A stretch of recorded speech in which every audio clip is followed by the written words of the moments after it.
would like to, adding a life to your story. Thank you all for joining, and most importantly, we love and welcome your support. All right. You good? Let's get to it. Let's get to it. We ain't got time over here. All right. Now, with this, we talk a lot about the dangers of social media, the algorithms, the influence, the exposure.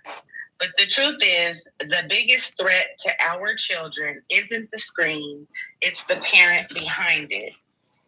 Too many of us are present but not available, scrolling, posting, performing, while the same child is craving our attention, is learning that love competes with notification.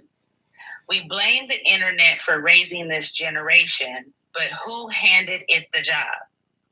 Somewhere between chasing likes and living for validation, we forgot that parenting isn't about being seen, it's about being still enough to see them. So, tonight, ladies and gentlemen, we're not pointing fingers at social media. We're looking at the mirror behind the lens because distraction isn't just digital, it's emotional, and it's costing our kids more than we realize. With that, I hand it over to you, Velvet. Let's go. All right. So we're just going to jump right into this because time is of the essence. So tonight's question is the real danger social media or distracted parenting?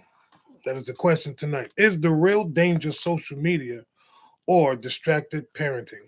So I'm going to open up my panel as I always do. If this is your first time here, welcome in. If you've been here before, you know how we give it up. You know how I move. You can come up. I can drag you up. We can come up and just have this conversation.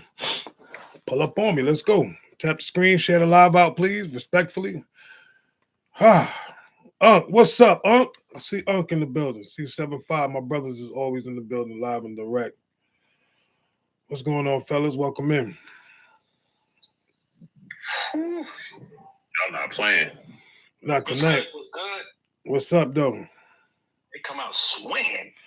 Well, you know, we got it's some stuff that we're gonna tackle some things tonight because you know this social media stuff was going on. We got to talk about some of these parents. But I'm gonna let y'all take a stab at it, and then we're gonna go from there. Well, after you, I insist. I insist you go, my brother. It's the love. It's the love for me. I would definitely say it's distracted parenting. I would say it's more distracted parenting, hands down, because we can see throughout social media a lot of times we see even people who have kids, we see their kids run around in the background, we see them doing things they shouldn't be doing on social media in front of their kids, like and just the focus seems to be so heavily on that. It's like we focus more on getting attention and validation from strangers than being attentive to our own home, to the home base. And it's like I forgot who it was that talked about it. I won't drag it out. I will get ready to land with this one. So I can't wait to hear everybody else's standpoint. They got this thing, it's like a dopamine effect where we just keep scrolling. And I think it's even that when it comes to posting, when it comes to social media, you post something and if you don't get enough likes, you want to take it down and you'll repost it at a different time. Like so much time is put into that. That's time that is taken away from your kid. That's time you could have been learning your kid, watching what your child is doing, teaching them stuff that they need to know. And you mad that they doing the same thing. They're learning from you. They're watching you do the same thing. They're watching you on your phone. That's what you're teaching them to do, the same thing that you're doing. So you can't blame social media. You're distracted on social media and mad that they are distracted by the same thing that you are. They following. I respect that. Thank you, my brother. What's up, Unc? Hey, man, you touching a nerve for me because my wife and I have had several conversations like this. As a matter of fact, I even talked to my aunt, who is a retired educator of over 38 years in Jersey.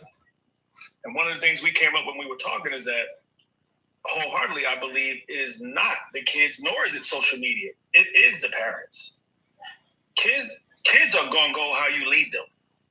And we've gotten to a place where we no longer want to be accountable or responsible for the training up of our children. And I'm referring to not even when they're in high school. I'm talking about training up our child, as the Bible says, in the way they should go. I'm talking about when they get out the door and they're mature enough mentally. Meaning, we already have to understand that these kids are not even mentally prepared, cognitive compared, and brain-wise prepared when they leave the home, because that doesn't happen. Maturation doesn't complete itself until ages 25 to 28. So it's very important that we understand that we are responsible for that. Nobody else. I can't blame a soul for my child being ill-prepared for society and then want to sit back and get funky with them because they don't know, or blame them because they don't know. Did we do our due diligence in preparing a child for real life? Or did we shelter them from everything? Because believe it or not, what my child sees on TV or social media, they understand that what is right and what's wrong. I'm not necessarily sitting up here and babysitting what they look at, but I will let them what's right and wrong. And if I catch them when they were growing up doing the wrong thing, we addressed it. But it's very important to understand that it's irresponsible parenting. And and you can take that however you want, meaning I'm coming for you or not, but it's a fact. We as parents have the responsibility, if you are so inclined and so privileged to be a parent, to handle it as such, that this is a precious commodity. And what goes in their mind and how they are raised and how they see things, their first impression should come from you. Specifically, you. And you have to do everything you can to be better prepared. That doesn't mean our parents knew it all, but I know what? They knew enough. And I'm going to land right there for now. No, you're good, my brother. Thank you. Welcome in, nurse.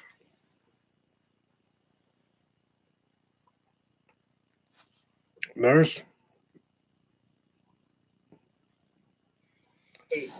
Hey, good night. What's up? What's going on? Welcome in. Hey, so, just hearing what this topic is about and what others have shared, I do agree that it's not the social media, it's parenting.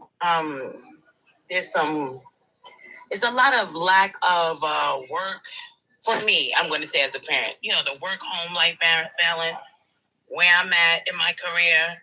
I am heavily focused on my career. So I have slacked some with my youngest. Other people have different issues. Some people are into everything else besides their kids, Oh yeah, big time. So I want to hear more of everybody's, opinions, and then I'll tune in further. Okay. And give my, Rain, you got anything you want to share? Sorry, I had to get off mute. So my thought process is this. I'm really annoyed that this social media avenue was created, because it truly is a distraction for parents to be parents. What? And it's a distraction for kids to be kids. You heard what I said. Hold on. Go ahead. Continue. So, social media has become the new norm. So people are so focused on social media, what's going on the outside, they forget what they need to do on the inside. So I get a little frustrated when I see, everybody's on their phone, or everybody's in their tablet, or nobody's engaging with each other. The disconnect is there. Now, I don't know if anybody wants to say that's real, but that's my reality. That's what I see. Indeed. So, no, you good. Everybody's entitled to their own opinion. I appreciate that. Thank you, Mama. Okay, Shani, you got something you want to say? You can take off mute low if you want.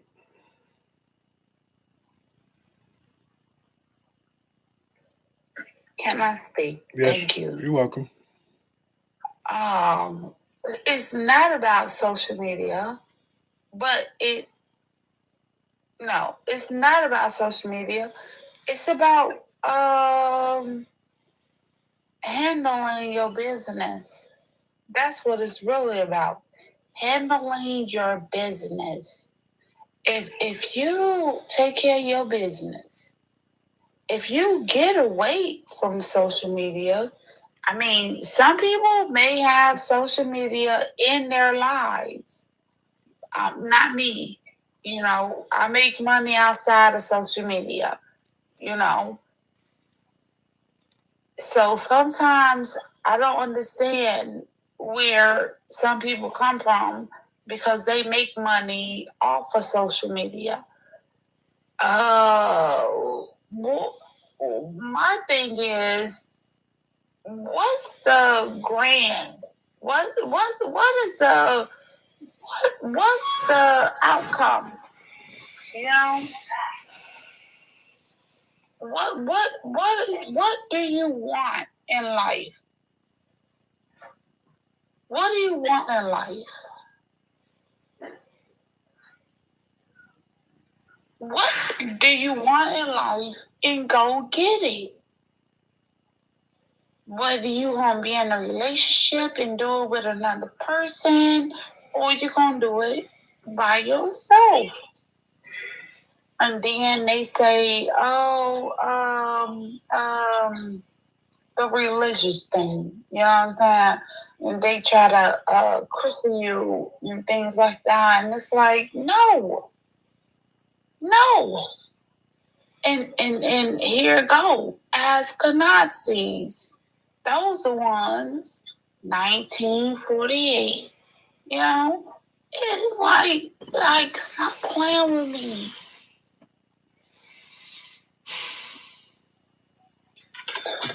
Thank you for coming, ma'am, but I'm going to put you down in the comments, okay? See, let me, hold on, Living. So let me just put a reminder out really quickly. We're all adults here, but if you've been drinking to a point where you cannot articulate and nothing makes sense, we're going to put you down in the comments. Go get you some water or some coffee. Sober up a little bit, and then you can request back up. We'll give you another chance, but you have to be able to make sense, okay? Formulate clear sentences, okay? Okay, Shawnee. Thank you for coming, but no one knew what you were talking about, and you were off topic. Okay, Miss Shells, you're on the mic, and then we'll get to you, Living, because Miss Shells was here before you. Hello, everybody. I just want to clarify. I got a little lost there.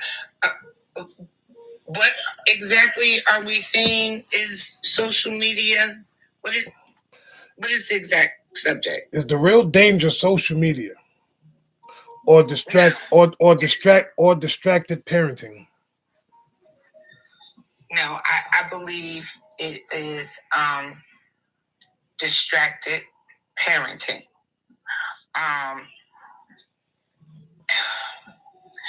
You know, I'm going to just be honest. Yes, social media has its faults. You know, it has opened doors that probably may not have been open to subject our children to, you know, people that don't mean them any good. I know a lot of people use those social media as an avenue for that. But I also feel like a lot of information has gotten out through social media. I know I've learned a lot of things through social media, and I do appreciate it. But on the other note, I'm going to say, you know, when I was raising my kids, my older children, social media wasn't there. Now that I have one child left, she's a younger one, and I really didn't pay social media that much attention. Her older siblings had to bring it to my attention that, you know, it wasn't safe. I needed to watch what she was posting. I needed to monitor what was going on because I wasn't aware of the dangers in it. There's dangers in everything. I'm not going to say it's just social media. But in the same breath, you know, my older children who have young children now, I see that they kind of depend on social media.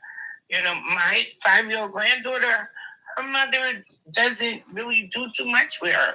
It just hands her a tablet. That's like, I noticed that that's the answer. in parenting the children. They just give them the tablet, just keep them quiet so they can do what they want to do. I'm not sure if later on it's a problem. I think I heard Uncle someone said that they get mad at the children because they're doing what they do. I don't know if they get mad at them for it, but what I do know at my age is that children do what they see us do.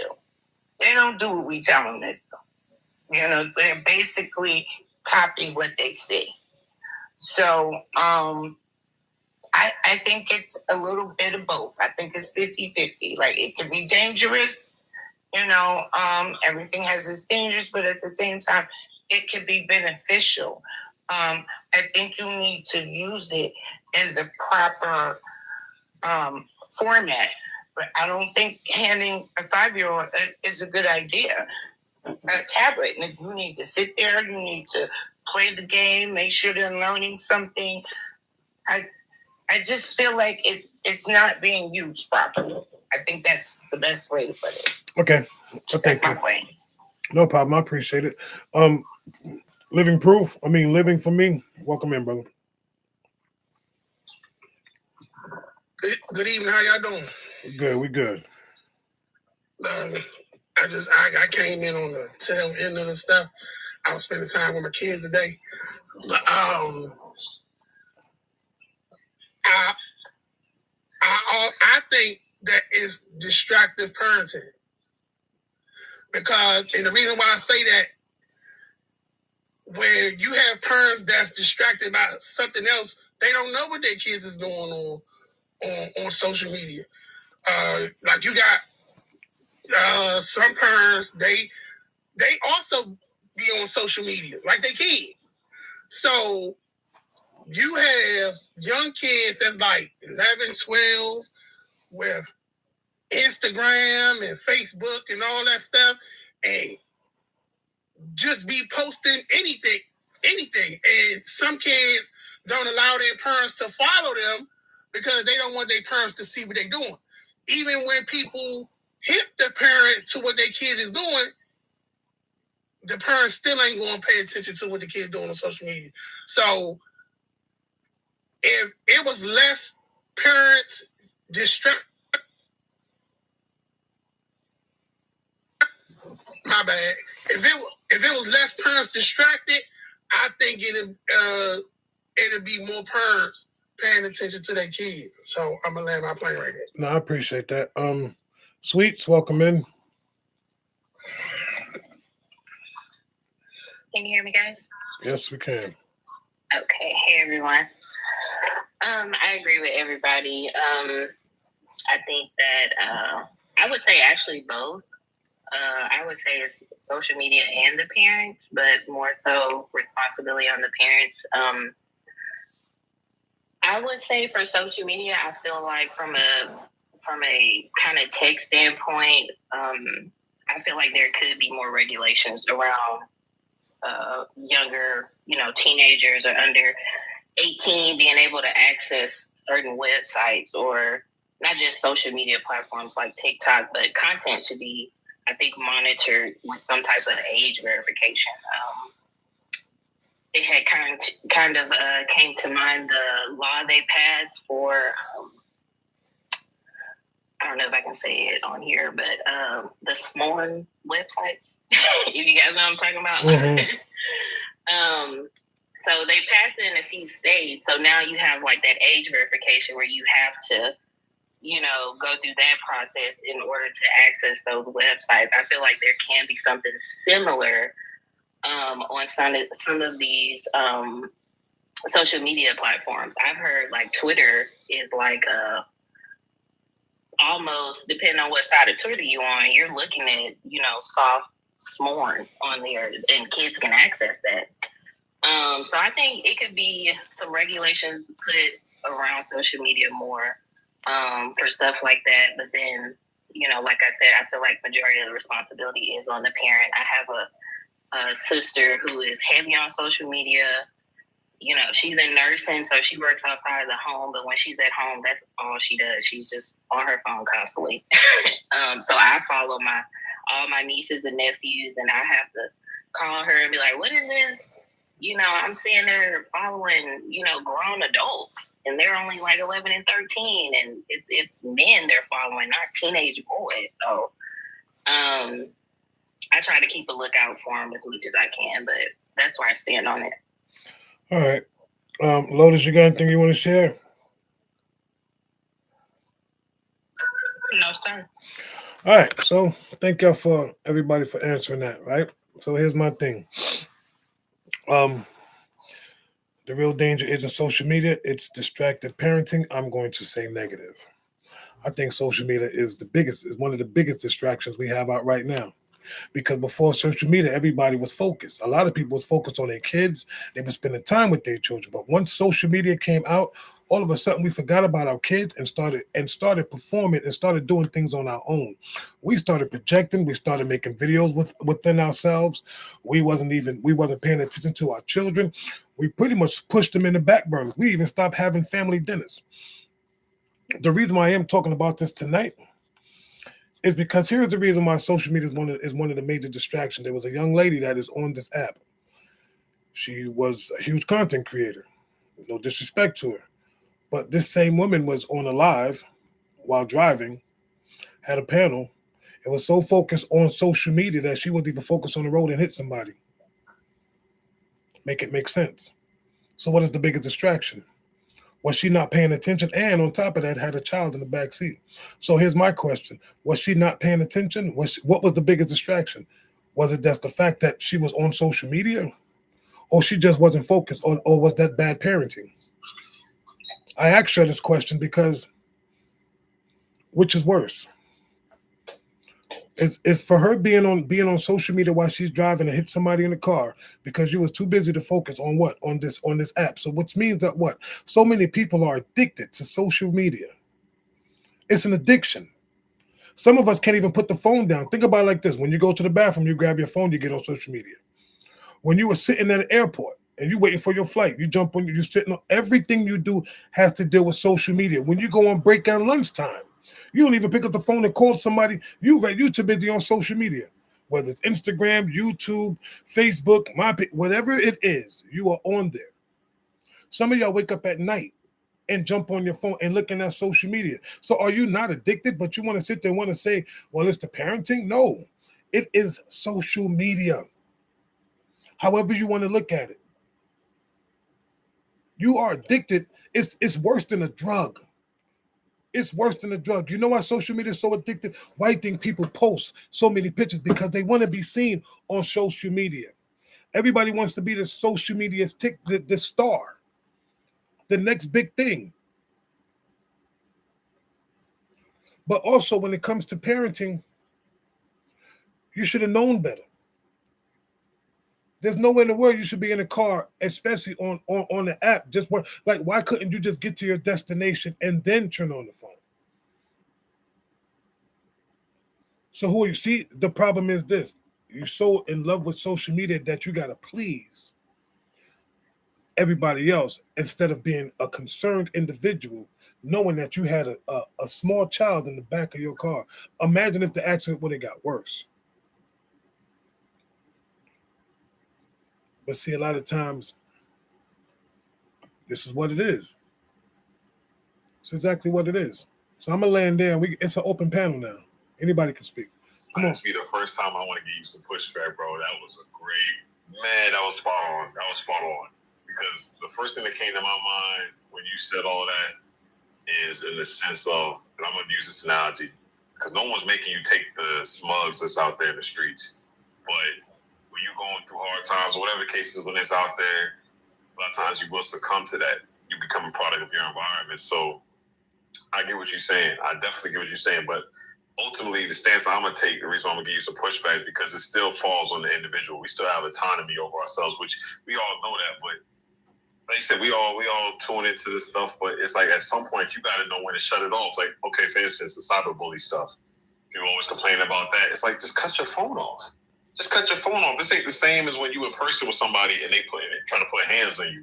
you can just cut your phone off and not pay attention to that stuff. But we'll sit here and like we see all the time people popping lives in this live and they want to complain. You ain't got to stay.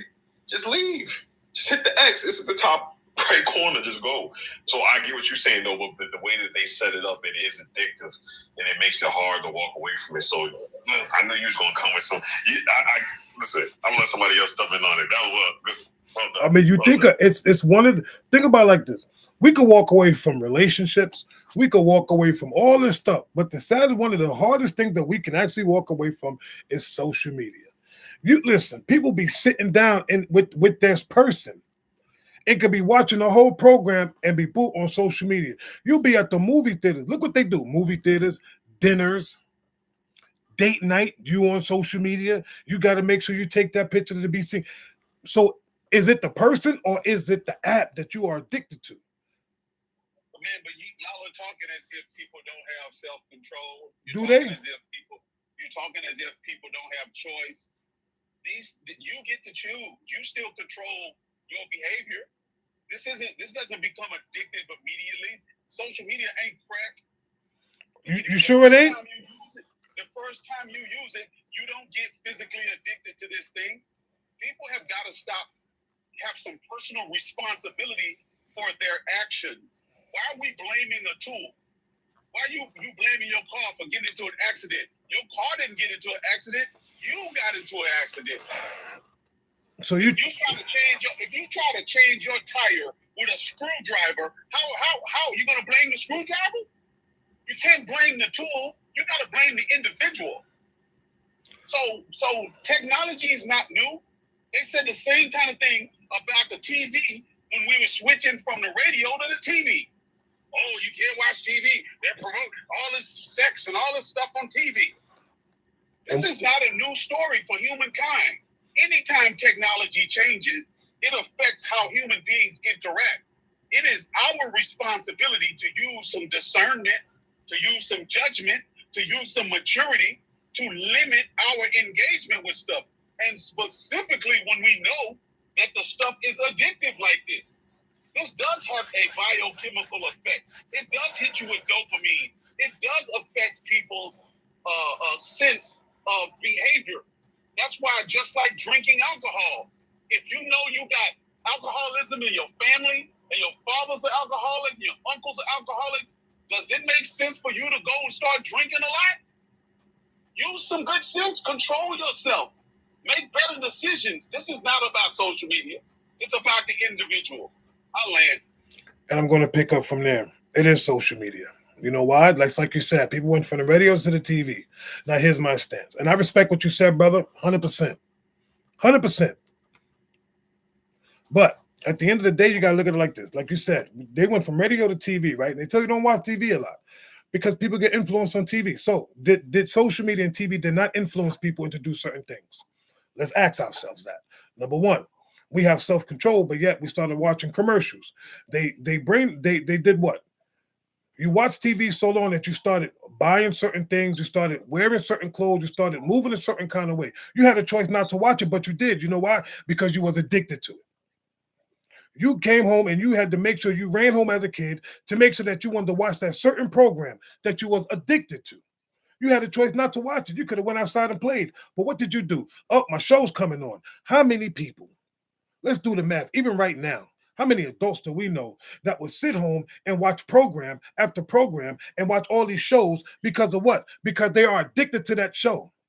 It's an addiction, however you want to look at it. We can sit there and say, I don't want to watch it right now. But guess what? You can sit there and watch one show and the program be so good, you be like, I'm going to watch another one. But I know I got to go to bed. But guess what? I can sneak this one in. How many people can sit here and say that they have done that? And if they sit and say, I never did that. Once the show was over, I turned it off. No, you didn't. Because when the show was good, and I can contest to it. Because it was a program, I forgot what it was, the name of it, and I was watching it. Game of Thrones was addictive to me. I watched one show, I was like, oh, heck no, I got addicted. I was almost being late to go to work certain days because I wanted to watch another one. Same thing with these apps. We can sit, we can have discernment all we want, brother. We can always say we can turn around and I don't want to do it. But guess what? For some strange reason, It feels like we are losing touch with the world if we do not get on social media. So is that not an addiction? Even if you be like, I'm not going. How many people could sit and say, well, I'm not getting on TikTok. I'm not going to do this for a whole day. Yeah, right. You'll turn around and still pick up your phone and find yourself looking into this damn app. So are you not addicted to this? So who is to blame? Because think about it like this. If there's no social media and there was no TV, what would we be doing? We would be connecting with each other physically. But we don't. We connect with each other over apps, all this other stuff. So come on, brother. I get what you're saying. I respect what you're saying. But you got to respect what I'm saying as well. These things happen. And everybody say, yes, we got choices, but the choice is that, guess what? I'm going to choose what I'm addicted to more than what I'm not.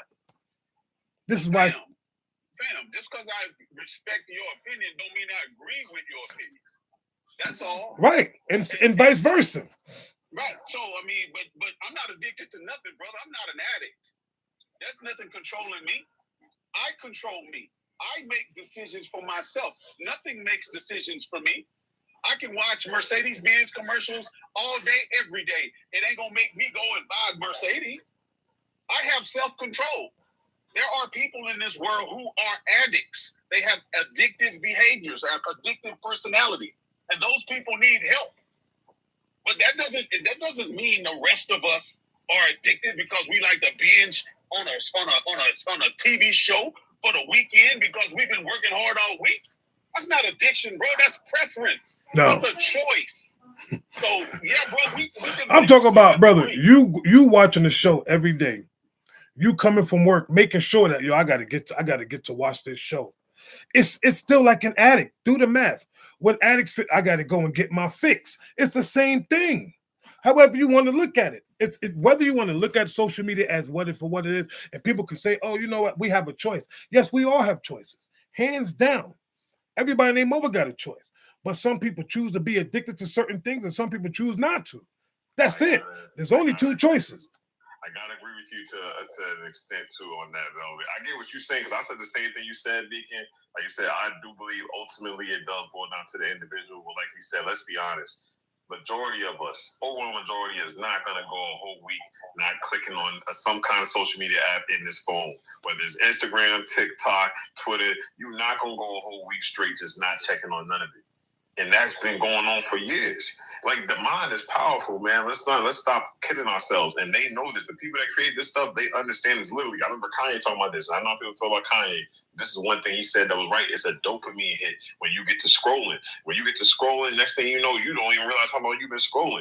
You don't even realize you over here tired and you still scrolling. You still they programmed and made this stuff specifically for that, for the purpose of that, to distract us. It's not an excuse. You still have autonomy over yourself. We understand that, but it's the same thing. Like, we're not saying as soon as you get on the phone, you're addicted. It's crack, but we're saying after a while, over time, yes, it becomes that. It does become that. That's what I'm saying. I'm not saying the moment you pick it up, oh, I'm on TikTok for the first time, I'm addicted. No. But as time progresses, you become addicted. Here's how I know people are addicted to TikTok, even just to this app alone.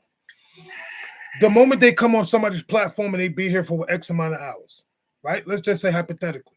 They come on here, somebody be live for an hour or two. What they normally do, they leave this live, instead of turning it off, they go find another live to jump into, and then another live to jump into, and then another live to jump into. And next thing you know, they started at 7 in the morning. Here it is, 5 in the evening, and they still on the same app, scrolling, going from live to live. Is that not you being addicted, or is that you just making choices?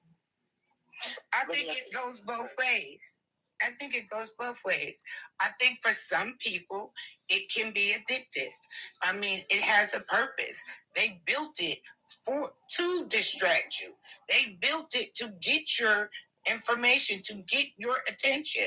So if a person is not, I'm not going to say strong, or, everybody's makeup is different.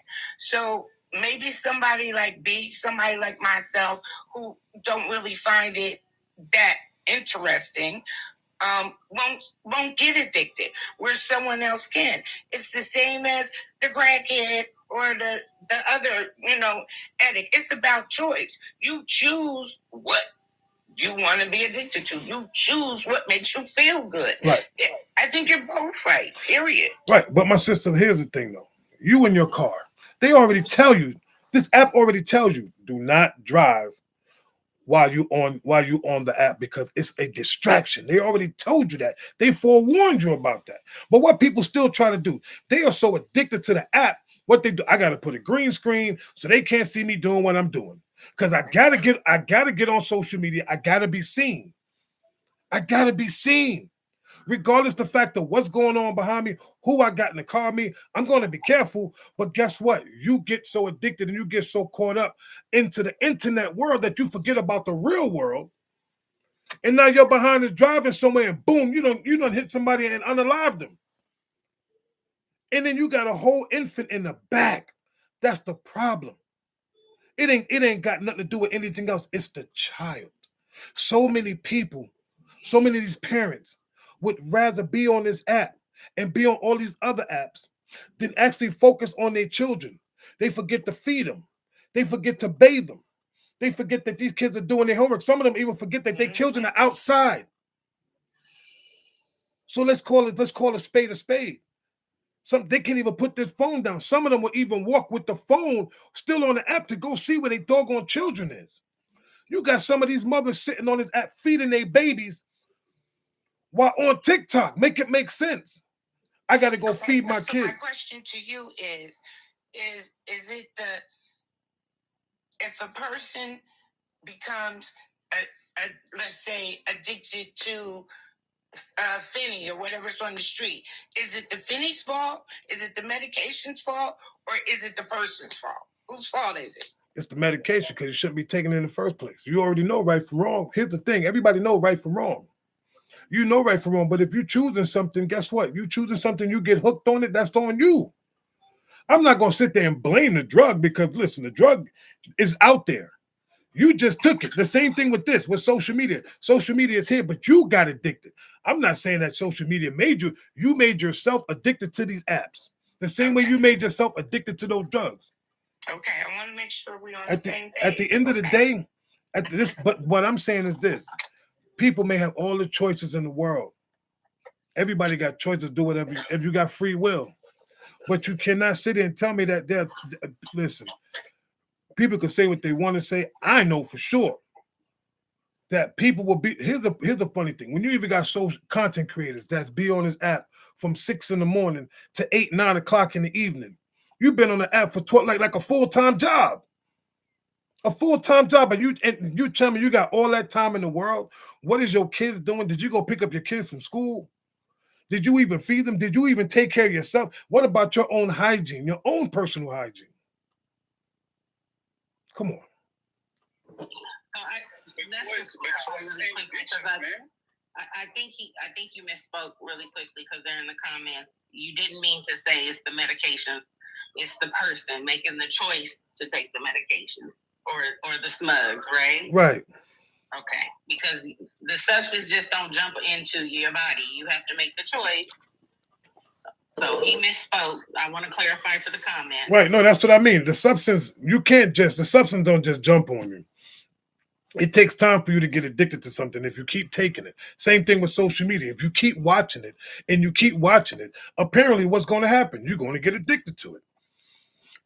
We can call it a choice. It's still a choice. It's still addicted because you chose to get addicted to something. You chose to watch this stuff. You chose to be on. So you chose to watch the TV. You didn't have to, even though it's there. You bought one. So what? I bought a TV. I don't watch it. I just want it because I want it in my house. Bull crap. You're going to turn the sucker on. You're going to watch something. And here's how you know when you're behind supposed to be in bed, but yet you still up watching something. And then you fight and sleep just to keep watching it.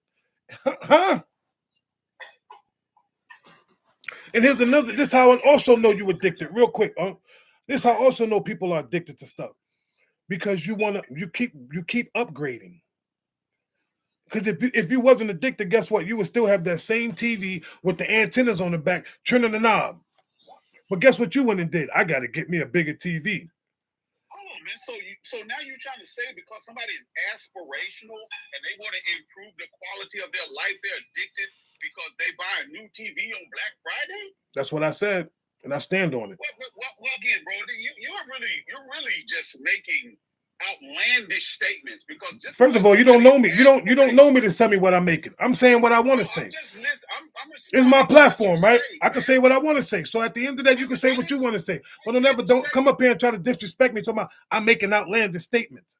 Because why? Because you don't agree with what I'm saying. So I can't respond to what you say. You can respond to whatever you want to say, but at the end of the day, brother, what I'm saying, but what I'm not doing is telling you.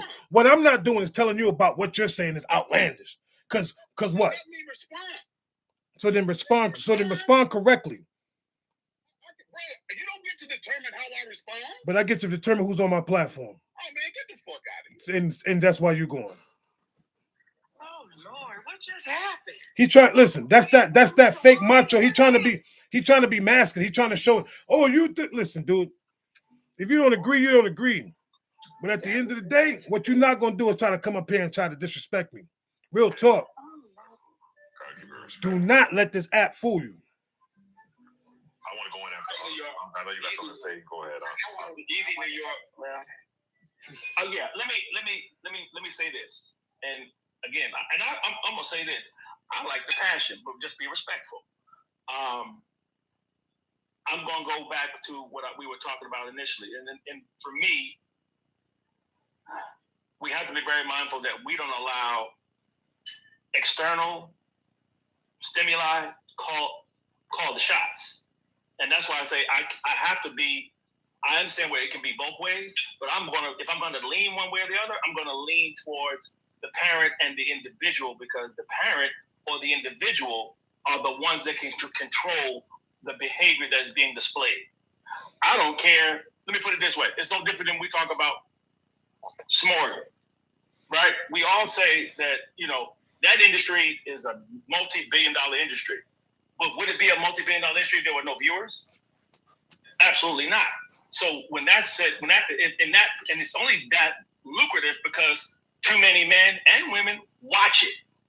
If we pay it no attention, it has no lifespan. That's why I said that it's the responsibility of the parent to make sure that we're not being distracted by our responsibilities, whether that's work and specifically our children. Because again, we have the responsibility to make sure our children learn from us, because that's where they're supposed to learn from the beginning. We've gotten so misguided that we allow everybody but us. We'll talk about this in our communities. I'm gonna land with this right quick so I can let everybody else talk, because it's gonna get deep real quick. Is that we often say, if you don't train that child to behave or to control their temper, they got some place that will fix it for them. And that is the institutions that the governments run and the states run. I'm a land. I want to say something real quick, then I'm gonna go to Nurse. Here's the funny thing though. When we talk about our children, right? Look at the seeds that we're planting. We want to be on social media so bad. This is the reason why I keep pointing out social media is addictive. We want to be on social media so bad that we even trained our children to be on social media. Thus is the reason why social media is raising our children. We're not even raising them. Social media is raising these kids. We put a laptop in front of them. We put a little tablet in front of them. We sit there. Sometimes we even let our kids sit there and touch our phones. These are kids, 4, 5, 6 years old, already know about how to get on social media. And then they get upset when they can't watch certain programs and can't watch certain things that you have programmed in their minds. Man, look, real quick before Nurse goes, man, you're different, man. I love you, brother. I love you. That was well said, man. Listen, you done started something. But I will say this is I'm still in the stance of what Uncle said, but I'll say this is how I think it ended up happening. Because if I'm not mistaken, social media started off as a way for us to connect with each other. That was the initial draw. It was like, all right, this is a way for you to connect with people that you would never meet in another country, so on and so forth, other states. So it just bled into something else, man. It's like that Pandora box. You can't choose what comes out of it. So the people that will say, oh, it's just social media, ain't nobody make you watch the screen. Ain't nobody make you take your eyes off what your kids are watching. Like you said, it's your responsibility. Like Uncle said, it's your responsibility to monitor what are your kids looking into? What are they paying attention to? What is it that's capturing their attention? So, yeah, it is a tool made to distract us, to get us addicted, but you gotta have some kind of self-awareness, man. You gotta be able to somehow look at where time is going, have time management, all that stuff. Like, ain't nobody make you keep scrolling. Every time, like I said, I mean, it's like, yo, what time is it? I've been scrolling for the last 5-10 minutes. Let me see what time. Like, it is made for that. So I get what you're saying, but it's like, man, as individuals, we got to be able to do some introspection and reflection and look at how we maneuvering with this, how much time are we spending in this? Because I'm pretty sure something on there tell you how much time you're going to spend on your screen, too. I don't know if anyone else got that. I got that on my phone, like your screen. So, yeah, your phone, listen, isn't that crazy that your phone tells you how many hours you have been on your phone? And some of us don't even realize, like, dang, I've been on my phone this many. And I don't just mean your phone just being on, which means you swiping screens, going from social media to different apps, doing all this stuff, not even realizing it. Like, dang, I've been on this joint 17 hours, huh? But it only felt like 5 minutes to you.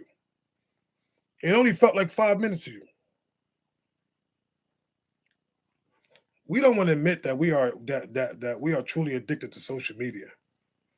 We don't want to admit it, but we want to call it. We try to camouflage it once again. We try to camouflage this whole thing as, oh, we have choices, and this is not what it is, and everybody, it's an addiction. It's an addiction. It's something that you like to do. It's something that makes you feel a certain kind of way on the inside.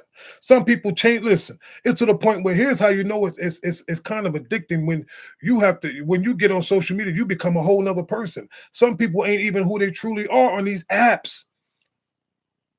They transform into somebody totally different. But then when this app is over, what happens? They get back to their normal lives. And they get, come on. Let me ask this question, then, my brother. Would we really want to call that part of it, the conversation, an addiction or some shortcomings? You know what I'm saying? If you morph into something completely different on this platform, and then when you get off this platform, you're completely somebody different, then are we? I would dare to say that I don't even know if we call that addiction. I think that's you actually have some flaws that you're completely different issue. I mean, a different person. When we're talking about that is in that stance or from that point of view, that's dangerous. Right. That you're two different people. Or better yet, you're yearning for some kind of attention or some kind of self-esteem.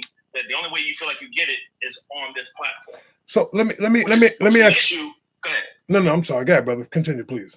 You're good. I'm good. Go ahead. So let me. Here's the thing why I say social media is addictive. You have kids. Roblox. Kids are addicted to Roblox. They are addicted. They ask their parents for money. They try to do all this stuff just to be on Roblox. That is not a choice because they can choose not to do it. But guess what? These kids are addicted to that stuff. Video games, they're addicted. They have certain social media. They have certain apps right now that these kids be on, and some of these kids be unaliving themselves because the app will tell them to go and do this to your parent. Go and do that. They get so addicted to the stuff that they start believing that is real. The animation stuff is real to them. That is their life. You know why? Because that's all they have. Their parents are not parenting. So they on these apps and they listening to what these apps are saying. It is an addiction. These kids are living on this stuff. These are things that people don't want to talk about, that a lot of people want to sweep under the rug and be like, nah, it's a choice that we got. We got choices. Yeah, we got choices. But they chose to do this, so they chose to be addicted to something because it made them feel comfortable and it made them feel like something that their parents are not making them feel like. So now they start listening to it. They start getting manipulated by it. And what does drug do? Doesn't drugs manipulate you into doing certain things that you ain't supposed to be doing? Some of these women are on drugs and they selling their bodies. Some of these. Hey man, what's up, Mark? What's going on, man?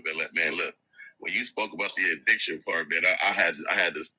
Let me because I'm in recovery, and I mean, we learn about the different ways the disease of addiction will manifest itself in our lives. A lot of people don't understand that people equate the addiction with the use of a drug, but the reality is the disease of addiction is centered in the way that we think. and then it starts with an obsession and compulsion. You know what I mean? If like for instance, kids ain't going outside no more because they'd rather sit inside and play video games or be on scrolling, right? And they're doing it obsessively and compulsively. When the thought happens, that's the obsession, and then the compulsion happens when they can't stop doing it. Come on. You know what I'm saying? You got kids that will stay up and get home from school, get straight to the Xbox, PlayStation, and won't be off of the Xbox or PlayStation till 4 o'clock in the morning. And let's be 100% real. Our parents get your ass outside every like you know what I'm saying. But today, as parents, we ain't pushing kids outside no more. A lot of parents are in fear. Fear is a form of addiction. You know what I'm saying? They scared to let their kids go outside because they want their kids caught up in the streets. And so now, instead of parenting the way our parents parent, they let the screen parent. You know what I mean? And the screen becomes the parent. And like, so I talked about this before at meeting level, that my first addiction was sugar. If anyone ever had that, like, remember when you was a little kid, you used to sneak around and sneak out and sneak in the middle of the night and go sneak something and get your tail whooped when your parents caught you. You know what I mean? And so now that's how, like, social media, video games, the screen has got this next generation. Like I like in my professional life, I work with some Gen Zs who are like so addicted to gaming, coming to work like sleepy. Like, what you do all night? Well, man, I was on the game.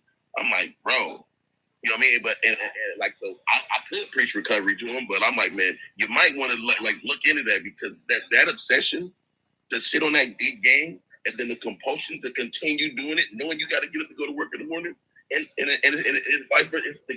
The kids are doing the exact same. Social media is a part of it. Why?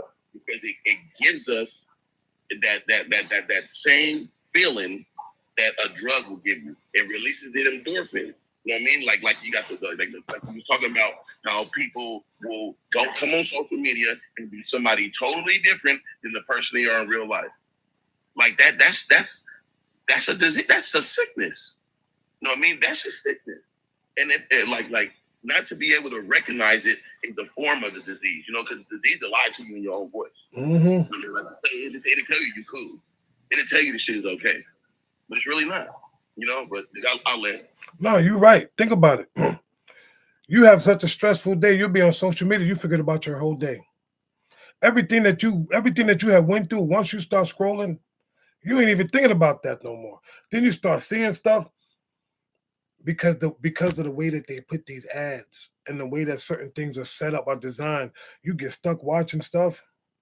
Don't even realize it. Next thing you know, you're like, dang, what time is it?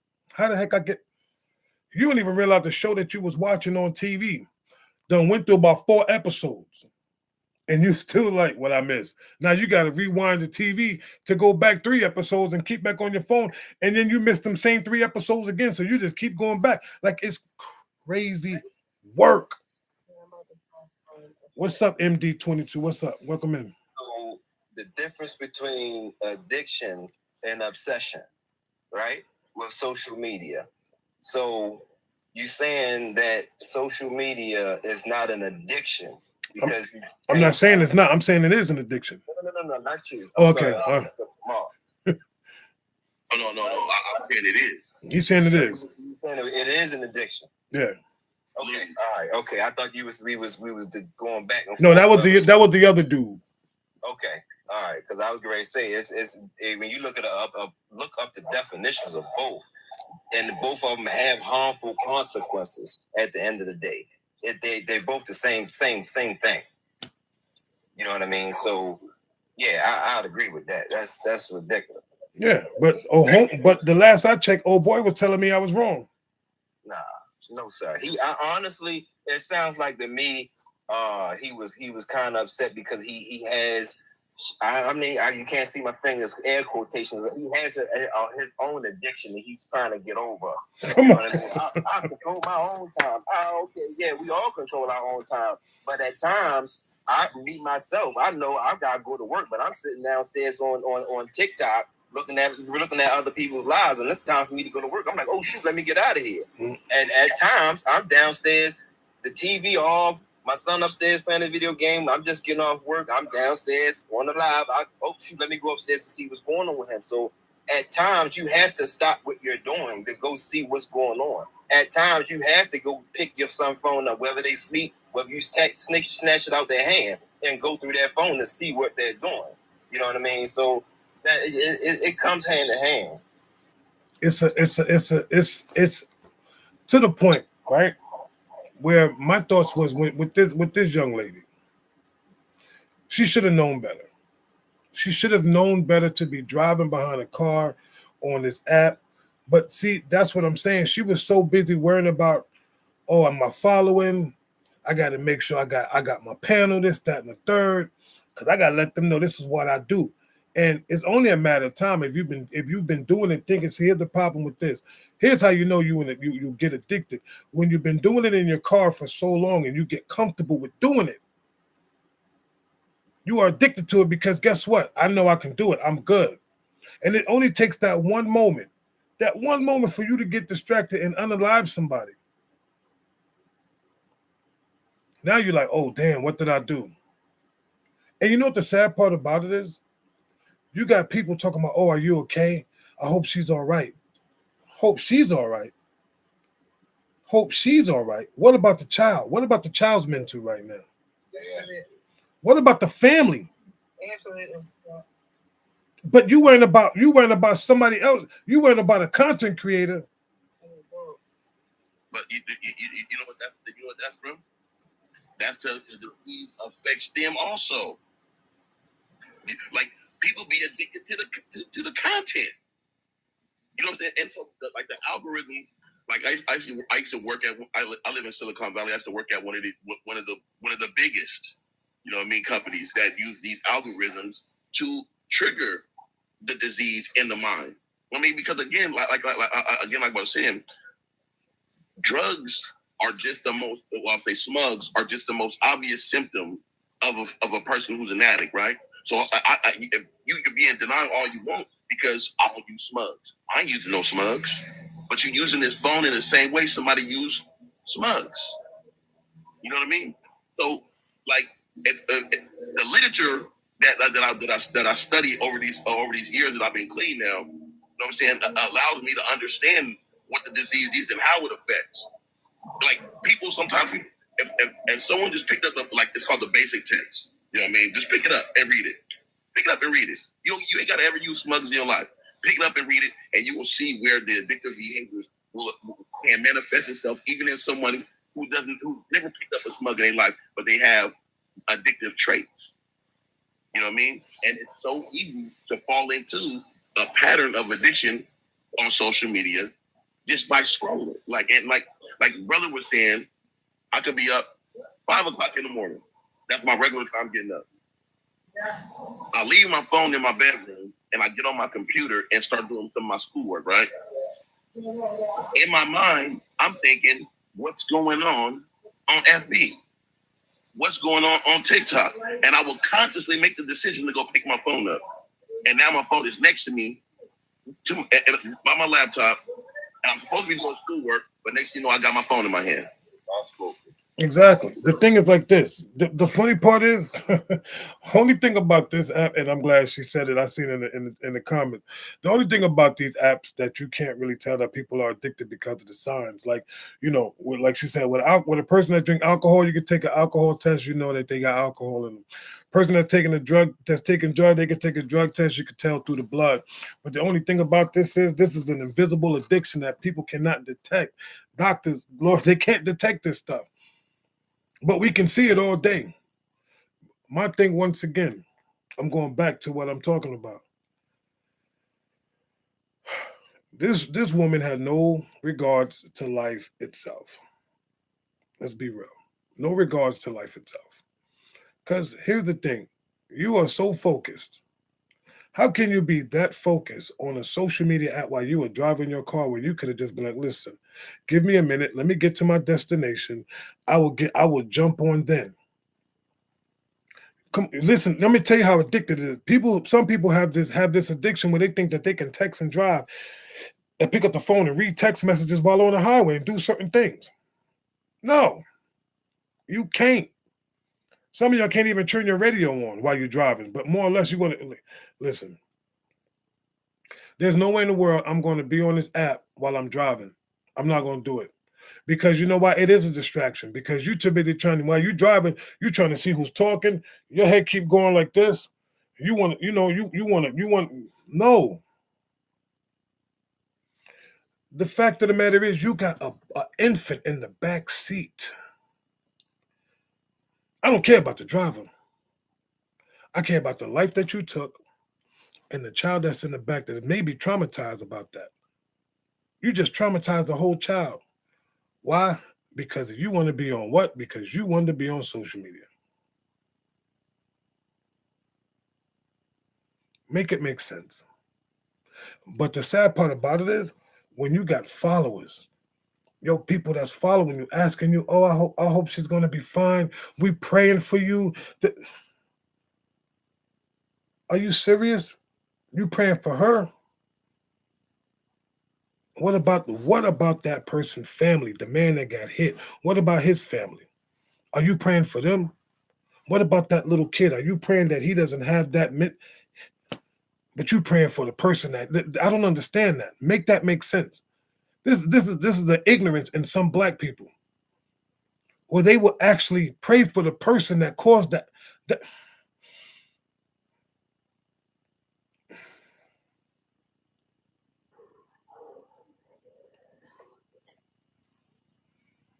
I wanted to add something. Please. I feel like it's both, or can be both, like a chemical and psychological thing with social media. Like, you have that chemical aspect where you're getting the dopamine fixes and all this and that, and they, kind of set it up to be that way. That's why the content is getting more and more made in like short form, like YouTube shorts and such and such. But then on the other side, you have the, like the psychological as well. So I kind of feel like if you don't want to get addicted, I'm with you on what you're saying, but I also feel like I feel like there are moments, if you're a conscious person and you are paying attention to yourself, that if you can see, hey, I'm on my phone while I'm sitting at the dinner table, or you start noticing certain behaviors that is the beginning of you being addicted, then you need to cut it off right there. I don't know if people, because that's how I am. I'm very self-reflective. I don't know if the average person is like that, but if I see that I'm starting to spend a little too much time on this and it's not, productive for me, then I'm like, nah, I'm gonna chill, on messing with this or whatever the case may be. And then to what Unc said, that's what I wanted to add as well, that I feel like you have to look at why people are turning to social media rather than the real life people that they have around them. Like, why do you prefer to be on a virtual platform versus spending time with your family in real life? I feel like that can tie into other things, like people having insecurity. They're looking for validation, FOMO, fear of missing out. It's just, I feel like so many different reasons why people could be going to social media, or their preferences of turning to social media versus being connected in the real world. Because I have people, they try to, be the type to text me all the time. I'm like, no, I tell you off top, I'm not a texter. So you can text me if you want, but you probably not gonna get a response until the next day if I feel like texting you back. But if you want to talk to me, you can call. So I have set boundaries. I let people know up front, hey, I'm not gonna be texting you every 5 seconds. that's not what I'm gonna do. So I feel like people can, in a sense, have control over it if they're being aware of what they're doing and paying attention to themselves. But on the flip side, I feel like social media is set up to be addictive. It's set up to give us quick, fast dopamine releases. That's why the content is in short form. But you have to catch it before it gets too far and try to, replace that with something healthier. I don't know. So that's all I wanted to add to No, it. you good. And I appreciate that. Here's the funny part. This is how you know some people are addicted because especially I'm gonna use TikTok for example, and I don't care. This is how you know people are addicted to TikTok because TikTok has so many restrictions and yet people still use it. Is that not an addiction? They got so many restrictions that people will actually lean to the restrictions just to make sure that they get in a daily dose of TikTok. Up, I can't say this. Up, I can't do this. Up, I can't do that. Let me make sure I'm good. Because the one thing I don't want to do is get banned. Because if I get banned, if I get bananaed, I can't go live. And now I gotta wait 5 days. What am I gonna do for 5 days? That's what I'm saying. Though, like, why do you think people are wanting to be seen on social media so bad? Like, why do you need to be seen? Like, I live a normal life. You can look at my Instagram and TikTok. I have nothing on there. I live a normal life. I have all my fun off social media. But that's because you want me to tell you why, Sweets? Let me tell you why, Sweets. So, you know why people need it? Because this is their life. TikTok has become their life, that they have become so addicted that they made this their life. Seriously. And it's not even a joke. This is real. I can't swallow that concept because I feel like having real connection in the real world is way better than connections on social media. I'm gonna get way more out of that than I will ever get from social media. Y'all can't hug me. Y'all can't give me real flowers, anything like that. So why am I invest all my time here versus, that's just my philosophy. Because being here, think about it. You are you in a whole nother world right now. You ain't in your regular world. You are in reality. This is all virtual reality. So we good. Like, listen, I can be on this app all day, all night if I wanted to. But do I choose to? Heck nah, because I know, listen, I'm getting too tired to be. Sometimes I get tired doing lives for 2 or 3 hours. Am I addicted to the app? Hell yeah. At least listen, I'm man enough to admit it. I am. It's an addiction. I don't care what anybody say. Think about it like this. When your ass is bored, what do? You scroll this doggone app and you still start booping. Are you not addicted to this crap? I think that's a lot of people. I think it's a good, or not even gonna say good. I think it's a time filler for a lot of people. Like I have nothing to do. Let me hop on, but you gotta find something else to do. And this is my first time ever being on a live platform. So Well, thank you. I'm a silent watcher. Let me tell you what's the worst one though. Who are the most addicted people to this app? Single people. Single people. Number one, they don't have nobody to talk to. So they got to find someone to talk to. So what they start doing is going on different platforms, trying to find something. Listen, they are addicted. They get addicted to this because they got to go on social media in order to interact with someone because they don't have nobody in the house to interact with. You can't talk to your dog because your dog don't talk back. Can't talk to your cat because your cat don't talk back. And what are you doing? Looking at a fish tank, talking to a fish tank? No. Your behind going to come on TikTok. You're going to come on these apps. You're going to find somebody. You're going to be scrolling up. This is a good live I want to listen to. You sit there, you listen to a live for a minute. No, that's not what I want to listen to. You scroll again. You keep scrolling these streets. And guess what? Because a lot of times, I know, because I could be on the street and I'll be scrolling. I'll call my sis or be like, yo, sis, yo, what's up? Yo, these streets is trash. Yeah, I know. We say the same doggone thing. I can't speak for her saying she's addicted, but I can speak for myself. Yes, this app is addictive. Social media is addictive. I think it's a personality type too. You see a lot of the people who have an introvert personality type that flocked more to the social media apps because they don't really like to go out and interact with people in person. And so it's safer on these apps because you don't have to people. And when you've had enough, you just hit the X, right? You just close out your app. That's it. And I kind of straddle both fences. I'm an introvert and then I'm an extrovert. When I get tired of dealing with people, strangers on an app, then I go out and get my fill of people in the real world and connect with people in the real world, But the pandemic really created this for us because we weren't able to, connect with our loved ones in person. And so we had all these virtual things that we did. And so people took to it and it just took off. So I think that's where the boom came, right? And it's just been going ever since. And so it's created this safe space for us. This is why there's a lot of people who say a lot of things out loud that they wouldn't typically say in person. A lot of people have a lot of digital courage, is what I call it. Because if you were sitting across a table from these people, you wouldn't say it. So, that's just my take on it. It has created a safe space for a lot of people. A lot of people have formed very genuine friendships, some relationships to a point of marriage on this app. So it can be a blessing and a curse at the same time. But it's all about balance, right? And too much of anything is never good. So it's about moderation.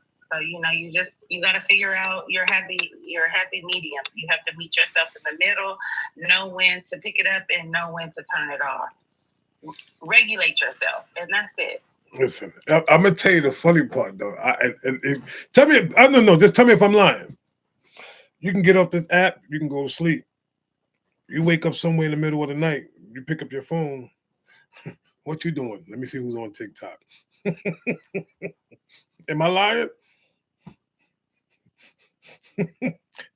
Just tell me if I'm lying. I would end this live right now. It's a true story. It's a true story. It's a true story. Yeah, we do it all the time. So is that? So here's my thing. Is that not an addiction when you gotta wake up? Hold on now. I'm gonna be like you real quick. There is no discrepancy here that that you can be addicted to not only this app but several apps or TV shows or whatever it is that entertains you or stimulates you. Right? Price is right. But respectfully, can we honestly blame the genre, whether it's TikTok, any other of them that are out there, or even television, for our addiction? I don't see how we can blame them because we make a conscious decision, known and unknown. Sometimes not conscious, sometimes it's unconscious when it's an addiction. But at the same time, we still have to be held responsible for it, right? As human beings. Meaning, that's why I was saying initially when we first started talking about the whole premise of what we're discussion tonight, I was saying it's the parents, it's the individual, because ultimately a child can't make those decisions just yet. We as adults can, and we're too often will move ourselves towards forgetting to take care of the well-being of a child, and then we wonder why they are the way they are, or better yet, we wonder why we ended up where we are. You understand what I'm saying? Look, we watch folks living their best lives on TikTok, doing well, and we gonna be broke, busted, and disgusted. That don't make no sense. But I do agree that all of this stuff can be addictive. I was just like you. Me and Game of Thrones, Berkeley, we wasn't missing no episode. Several of them. Yeah. But I also gave myself limitations because, please know, my wife will tell you, I will binge watch all kinds of stuff because I don't want to wait. I want to get it over, get in and get it over. Exactly, because it get too good. Yo. Yeah, because I don't got time for to be taking something out of my week every week. And here's when I had a break to do it. Let me tell you something funny. My wife watched Game of Thrones, right? That 1 year, I remember she said, "Babe, you ever watch Game of Thrones?" I'm like, "Nah." I heard about it, I never watched it. She said, "Just watch when it's good." I'm like, "All right." Dude, I watched the first season, first episode. I was hooked. And we started watching it like 7, 9, 11. I'll tell you, I got to watch one more. She said, "Baby, we got to go to bed. Come on, I can get one more. And it was that bad. So tell me, no, it was a choice for me, but that choice just felt so good because it caught me here and it caught me here. I was like, yo, I got to watch this again. It got to the point where I was talking to people on my job. Yo, you ever watch Game of Thrones, son? Yo, this joint is crazy. It's a drug. Think about it like this. When addicts, right? When they get that good drug, what do? They go tell their friend, yo, you got to go over here, man. They got that good stuff over there. It's the same doggone thing. I can't disagree because, and the sad part is, it wasn't just Game of Thrones. Oh yeah, but it's a whole scroll of stuff. Yeah.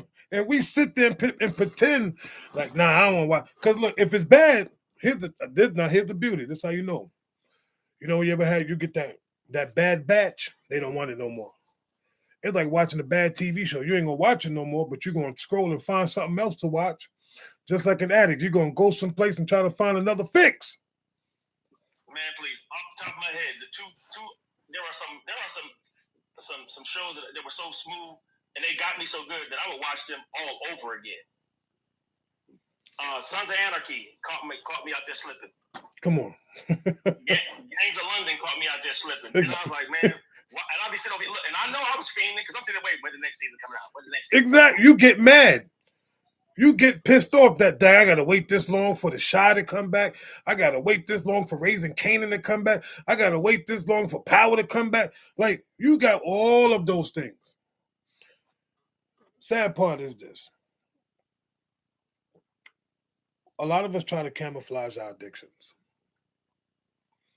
without even realizing that we are truly addicted. We try to make excuses. We want to call it for what it is or try to change it for what it is. Nah, you know, this is just what I do and I can stop whenever I want to, but yet you do not find yourself stopping. You go deeper and deeper down that rabbit hole, not even realize because you get so used to it. To the point where you start talking about it, you almost start trying to act like that, and then you want to start naming your kids after Wolf or something like that, or you know, like it's Jesus Christ. As content creators, we are addicted because number one, we like the audience. Number two, we like the comments. Number three, we come on these things because we want to talk, and some people just do it because they like drama. Some people do it because they love to gossip. Some of us want to come up here and actually want to send out a message so people can get it, and that's me. I just want to send a message out so people can understand, like, look, these things is a hard truth that we don't want to talk about, that people try to dodge. People don't want to they don't really want to say anything about it because it's who they are and it's a part of their life. Like I said, that woman, for what she did, do I have sympathy? Yes. Was she wrong? 100% wrong. 100% wrong. Do I want anything? Do I think any wild malicious thing should happen to her? Negative. She just didn't know better. She knew better, but she chose wrong. She chose wrong. My sympathy goes out to that family and to that young boy, to that child. That's what my heart goes out to. We can't sit there and pacify and tap somebody on the back or give them a pat on the shoulder, tell them it's going to be all right for doing something wrong, because we don't even do that to our own children. We would go buck wild if it was our kids. I can't believe you did this. You should have known better. What's that main word? What I just said? You should have known better. She should have known better as an adult. As an adult. But you chose your addiction to TikTok than to just focus on the road and make sure that you got that child wherever they was going safely. That's a problem to me. That's a problem. Then you unalive somebody. And the funny part is nobody would have known, but somebody actually recorded the screenshot and sent it to the police. So that tells you that how much hatred somebody have for you. I don't like this person that bad. Well, guess what? I'm going to get them in trouble.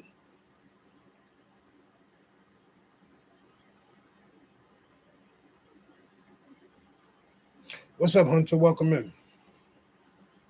Thank you very much. I just have a couple of things to say. Yes, apps are absolutely addicting. And how we know is that because being in the education field, as a teacher, we have to deal with situations where students are on their devices and we can't get them off of them, especially in high school. And they will fight and unalive other students and or teachers just because of the fact of wanting their phones. And it's interesting to me how we can't have surveillance in the schools, but we can have, students with phones, which is interesting. And the other thing that's really interesting is the fact that the person who actually came up with the iPhones and everything like that didn't even let his own children have those devices. Make that make sense. And I land. No, you're 100% right. I'm gonna tell you how bad social media is addicted. Do this one day. Go to one of your major cities where you know it's busy. Go in the afternoon. Watch people just walk. Just stand back and just act. Like, matter of fact, for those that live in New York, let's be honest. Go into the city. Go into Manhattan. Go downtown in the city. And just stand there and just watch how people walk. I guarantee you will see so many people like this. Going to a Starbucks, they like this. When people standing on line for the banks and the lines is too long, instead of just like, they be on their phone. People in their cars, they sitting at a light, they on their phones. You gotta honk the horn, bam, just to make them move. Exactly. Or walking across the street. Social media is the biggest drug on the planet. Biggest drug on the planet. And everybody's addicted. It's so sad. It is so sad. You don't even realize how much time you waste on this app, on these apps. And I'm not telling you, I'm not telling people not to do it. But at the end of it, because I'm gonna do it. I ain't gonna lie. I'm gonna do it. I'm just saying, I put down in the comments and I noticed this for myself. It is definitely addicting. However, I make a choice for how long I'm going to be on and whose room I'm going to be in and all of that because of the fact that this thing eats up my charge. You know what I'm saying? I'm like, no, it ain't that deep. And I don't need to know every single second who's going to be on what. That's ridiculous. It's ridiculous. Yeah, but you got people that do. They got. You know what did it for me, bro? The moment that it really dawned on me, I was 25 and I was outside. I was at the airport at the time, and I was outside and I'm looking up.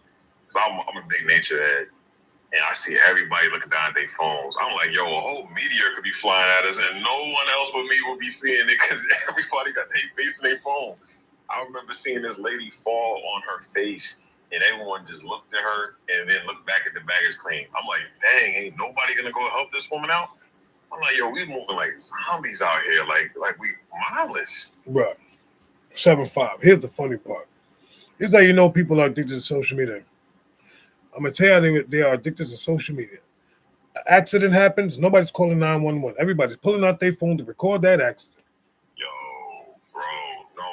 Did you see on the train that was on fire and they were recording this woman while she burned to unalive, and they're recording her. No one's running up to try and stop the fire to help her save this woman's life. They're recording it.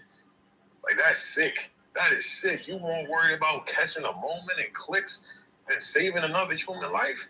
Yeah. At that point, that's why what dude was saying, I'm like, listen, I agree. It is autonomy. We do still have to take accountability for what we do, but it is an addiction. To sit here and say that it's not, to say that they did not program it and create it to make you addicted is a lie. That's the problem. That be the real issue with a lot of this stuff, is that we don't realize you can't get the cure until you find out what the disease is. We don't realize how powerful this thing is. We undermine and minimize things so much and make it seem like, nah, it's just you as an individual. They literally listen to our conversations. How many times you done seen an ad pop up or something you was just talking about? It's to keep you scrolling. It's to keep you captivated. It's to keep you distracted. So yeah, I do believe still wholeheartedly that it is more distracted parents, but I understand that is a reason for it, that it is created to do just that. So it's not an easy task. Let me put everybody on to game for those that don't know. TikTok reads, I'm gonna say this again, TikTok reads your DMs. I bet you none of y'all knew that. I guarantee none of y'all knew that. They flag your DMs. Yeah, you're learning something right now. TikTok will flag a DM. The reason why I didn't know that until today. I text my sister something, and it said the content in this DM cannot be publicized. It's for one person. There's no privacy. That's crazy. And hi guys, God bless. I'm gonna keep the book. I didn't even know that, bro. I'm sorry. Y'all go ahead. That's crazy. Hello to all of you guys, by the How way. you doing? God Yeah. bless. It is very They true. always watching. What it do? I'm a new little TikToker. I really do it just to watch dogs, and I be scrolling through. But I've seen it. I've seen it in my own eyes. You say one derogatory word and you're done. And that's in a DM. Yeah, imagine that. You don't have privacy. But I don't think any social media platform will ever have privacy. No, you can Because say, everybody, you're supposed to be. That's why it calls social media. but sister, there's certain things you can say on YouTube, on Instagram, because Instagram ain't nothing but mini porn. Let's be Oh honest. shit! Oh shit! I Okay, didn't even know that. I don't do profanity though, just respectfully. Oh, sorry. But no, I apologize. it's okay. Instagram is mini porn. If you ever look at half these women be 75%, not even 85, 90.95% naked on these doggone apps. They be making them Shaking stupid. it and busting it open. They be doing them stupid memes real quick. Like, come on. And they don't even block them. Okay. Yeah, But that's kind of messed up. These, and they're in the email too. yes, there's so much stuff going on. Look at what they're doing right now. Here's the funny part. Look at what social media is doing. Look at what this app is doing. If they say in sex sales, they are showing men groping themselves, telling you to get penis enlargement pills. Yeah. Blue Chew. Get Blue Chew. All of this stuff. All of these things. Anyway, I really wanted to show you love hosts for your marriage. I saw you guys earlier. Oh, thank you. That was pretty dope. I got 29 years in the game. I'm from New York, born in Puerto Rico. Okay. So salute to you with that one. Salute to you, sister. For sure.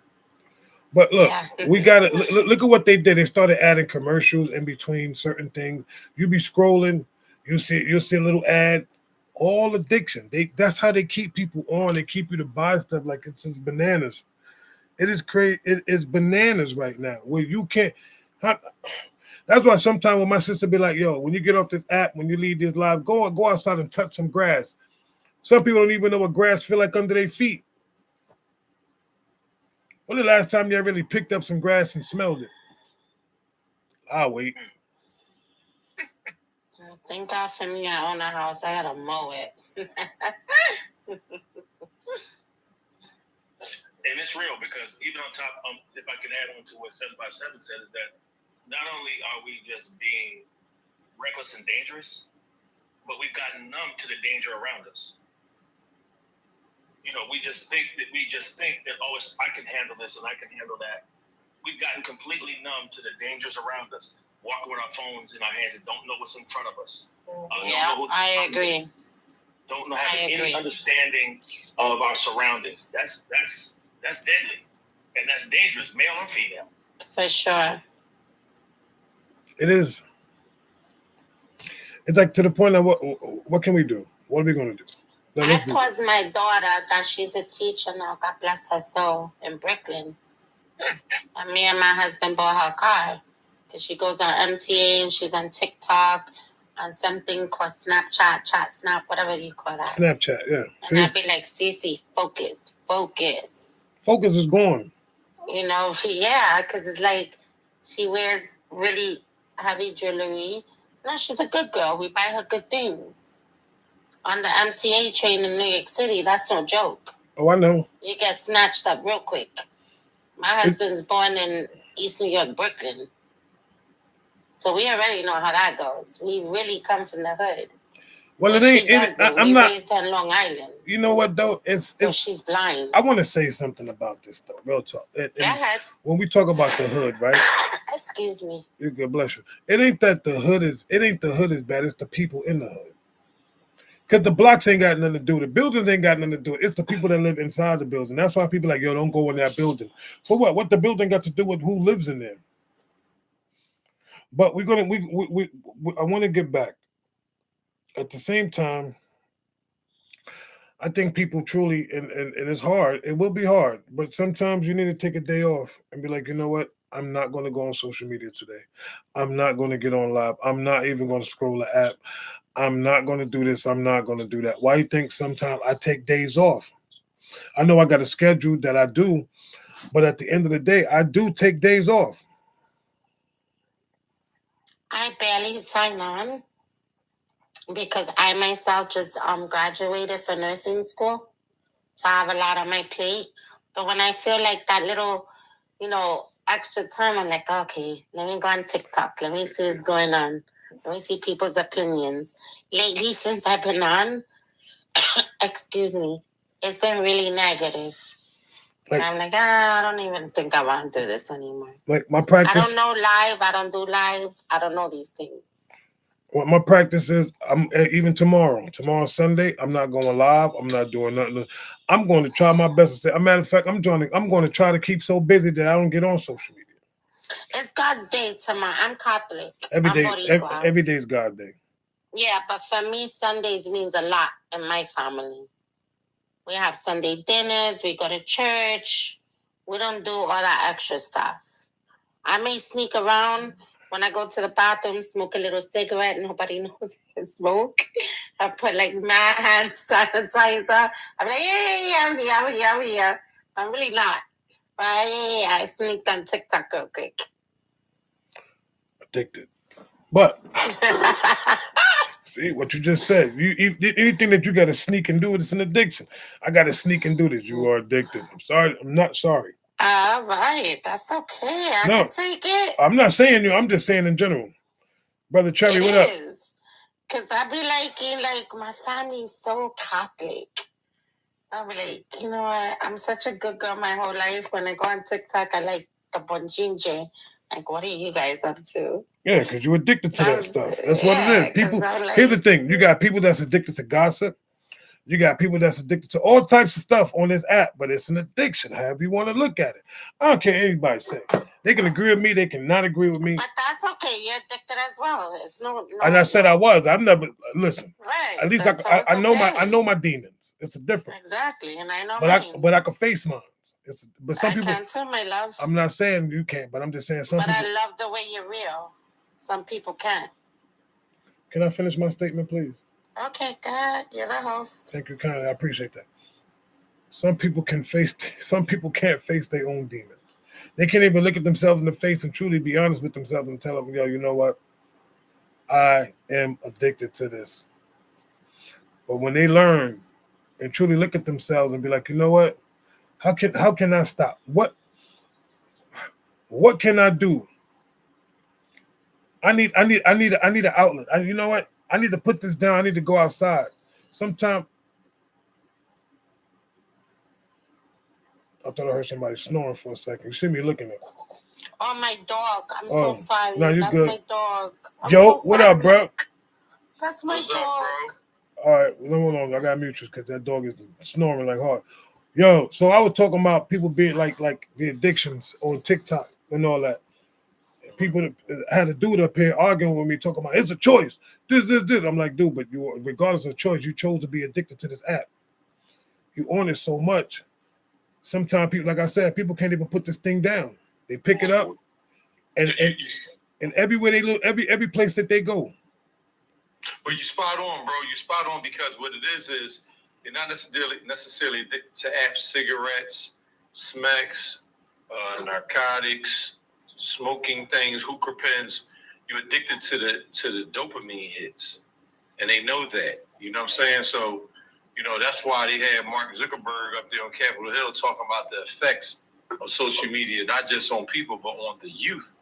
You know what I'm saying? Attention span. What is this really doing to the human mind? And is it shaping our addictions via, data collection and things like that? So the more you consume, the more they give you on these social media apps. Like they hear me talking about, home improvement. Now I'm seeing all these Milwaukee 8 pants for $25 promotions going on, and Island Key and all different types of tools. Mm-hmm. I'm like, dang, it's really, the social media is studying your buying habits, your interest habits, until it's fitting a world where you can't say no. You know what I'm saying? Yeah. So it's like, it's a candy store, but like you're good as long as they don't have jelly beans, because you got to think for jelly beans. Mhm. But now so instead of a candy store, they present a jelly bean store to you.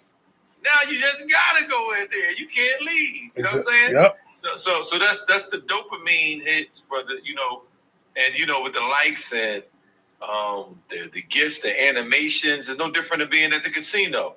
Like, you play I'll go to the casino sometime, you know what I'm saying? I won't lie to you. You know what I mean? I see that Wheel of Fortune game, I say I'm not gonna play it. But the more I walk past, I hear, Will, the machine talking, and they're like, oh, I can pay $20, man. The next thing you know, them 20 turned to 150. Yeah, and guess what? And I said, all right, just one more 100, and I can get the major. Exactly. You know what I'm saying? But you're thinking, I'm not saying you per se, but we're thinking, I'm making a choice, but it wasn't much choice in it at all. It was dopamine, from the billboard to the colors that they pick up between McDonald's, and like, it's the reason why McDonald's is yellow and red, and Chick-fil-A got the red and white. Like, why is everything red and the yellow? And I mean, I go down a rabbit hole, but the more we understand, the more we see we don't truly understand ourselves. You're right. Cause look at how as a matter of fact, I love that what you said about the restaurant chains. Go into certain neighborhoods. Look what they did in the hood. What they put in our hoods: McDonald's, liquor stores, Pizza Hut, hookah shops, smoke shops, jewelry stores, Kentucky Fried Chicken, Popeyes, Bojangles. They put all this food that they know that we're no good for us in these hoods because they programmed us to eat this nonsense. Which why they call food deserts. Yeah. Oh, it's fast food. Instead of going home and cooking something, hey, you know what? I don't feel like cooking. Let's go get this. Well, they really should call it fast foods. Because it make you a fool faster. You know what I'm saying? They fooling you. It ain't even food. It's they making you a fast fool. You want everything fast. Right. Some of the best things in life take time. Like, grandma hand, she might have been in there making dinner for about an hour and a half. That's why everybody got to come eat it. You know what I'm saying? Like, then it's served. Like, my grandma used to be like, are you, like, your foods are getting cold. Like, meaning I ain't standing over that stove for this plate to go cold. Like, I want to see you eat it and to come off the stove, not when you get around to it. You see what I'm saying? So, I'm not trying to be cliche, but they turn this into a bunch of fast fools. Oh, no, you're right. right. Fast food, via Instagram, via TikTok. You know what I mean? Your attention span, if you can't get it fast, then it's not important to you no more. You know what I'm saying? No, you're right. And that's how we are right now. Everything has to come like this. Everything. Look, some people are trying to be overnight successes instead of putting in the work. Exactly, and that's the whole battle. Like, most people are not. It's very difficult to appreciate delayed gratification. Most people want to be gratified now. Even the dog, a dog turn into an animal. Like, the dog want to eat all the damn dog treats. He don't want to sit. A dog will let you feed him all the treats and don't do one trick for him. You know what I'm saying? Not a one. You know what I mean? But even with the dog, it's a reward system. You sit, I give you a treat. You lay, I give you a treat. You roll over, I give you a treat. You know what I'm saying? You sit, lay down, and roll over, I give you a treat, and I pat you on the head and rub you down. So, you know what I mean? They play into your carnal nature. You know what I'm saying? And I struggle with it myself. Mm-hmm. It's bad. We have to. Sometimes we have to find, even what we call, some people call, I need a happy medium. No, you just need to find a place where you can be like, you know what? I don't want to test this app today. And the funny part is, here's how some people are addicted to this app where they can't even put their phones down. Everywhere they go. To it. I'm gonna tell you why, bro. I'm gonna tell you why, because I'm addicted to success. And when we always got to think about when we first participated into these things. I don't think you woke up and said, I'm going to give influence in a shot. You just thought you had a conversation. And through that, people appreciated your conversation. And then a platform began to materialize. It ain't like you chose it. Like, you and I, we kind of saying we don't do the prompts and all of that. I don't even know how to damn do them. Every time I tried to do them, I got frustrated and I gave up. You know what I'm saying? So what happens is the app knows it. The app is getting to know you. And what do? They give you live goals based upon what? Your following and your time on the app. Then they start to tell you that you're monetized, meaning just in case you wanted to leave, we'll give you 30% more of this live if in fact you get the $30. You know what I'm saying? And gifts. And what it tell you to do? Put your what's your name up there, you know what I mean? Your live gold, hit your subscription button, and then even tell you, guess what? Flash gold. You know what I'm saying? So you know, it's very hard. So like I said, it's like playing the slot machine. I'm using that example. When them animatronics come across the stream, that is a dopamine hit. I like to see all that train. I was like, dang, what's that? I ain't never seen that one. You know what I mean? Somebody gave me a big old Stegosaurus, I think it's called, a Brontosaurus. There was a Brontosaurus. And I was like, dang, am I going to get another Brontosaurus tonight? Get that itch. You seen it once. You be like, yo, yeah, that dopamine, man, man. I can't wait for this person to come back around again. And sometimes some people go live just to make sure to see if they're going to get a heavy gifter. Man, I'm always going live trying to get a heavy gifter. You know, so I'm looking for that and a private dancer. I knew it was coming. It was just a matter of time. I knew it was just a matter of time, yo. It was just a matter of time, yo. That's my brother. I can't. I was doing the Elvis yesterday. Now what happened? What'd you say, Lo? I had Dr. Cherry doing the Elvis yesterday. That was you. I know who it was. That was me. That was so fun. That's what I said. I said, what the hell was that? I had this big old hair came across. I was looking like somebody from the 50s. That was cool. Oh, not the big bouffant. Yeah, the big booth jaw. And I was like, I'm all shook up. Oh, she hit you with the what's that dude name? Dag. It was the cartoon with the big chunk. Johnny Bravo. She hit you with the Johnny Bravo. Johnny Bravo. But listen, I'm a goal-oriented person, and we are reward-driven. They say people will do things for recognition before they do it for the money. Like people want to be famous more than they want to be rich, because being rich, people feel like it's unattainable. But people just would love for the world to know their name. You see what I'm saying? You know. So that's the thing. I don't shy away from that. I don't struggle with that.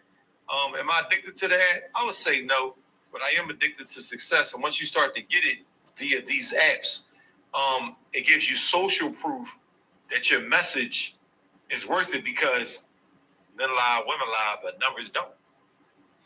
You ain't never lying, my brother. Yes, sir. You ain't never lying. I just want people to understand that being on social media itself can have you do certain things. Especially now, here's the thing: if you are a lonely person that don't really get around and don't really have people to socialize with, and you happen to start jumping on these social media apps and you start being influenced, because why? A lot of us are easily influenced by what people say. That's the reason why they keep going to certain people's lives, because these people have been influencing them with all of their rhetoric and nonsense. Well, I'm gonna let y'all know right now. That's my whole reason to be on social media, is the influence. And if it get big enough, I'm gonna start me a cult. Now I don't know where we're gonna go, but I'm trying to figure it out. But I'm looking at somewhere warm where we can all wear linen and walk around and we can plant trees and shit and pluck stuff off the tree. It's not going to be a bad cult. It's going to be a good one. Well, I'm just going to give me no... Huh? I'm not playing with you right now. Hey, I'll let you be like one of the deacons and shit. You know what I'm saying? Like, that don't mean you can't bring your wife. It's going to be a good one. It's going to be about peace, tranquility, and no nonsense. But all the women do got to do the cooking. And so I hope that's not going to be a problem. But as long as they want to make delicious meals over the campfire, and we can have a good life.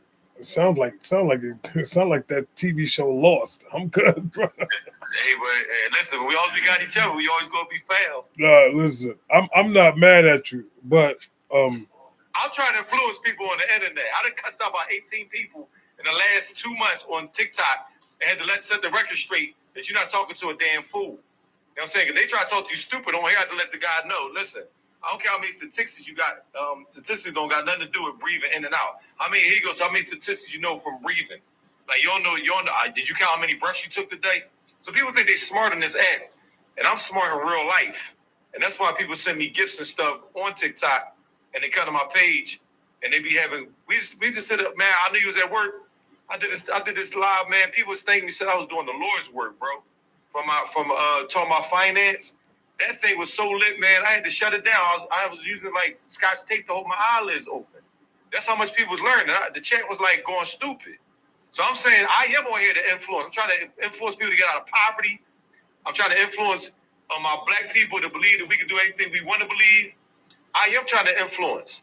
And I'm also influence a person that play with your dog, play with your kids, but don't play with me. I'll say this real quick too, Velvet. I got to spin back on this again, man.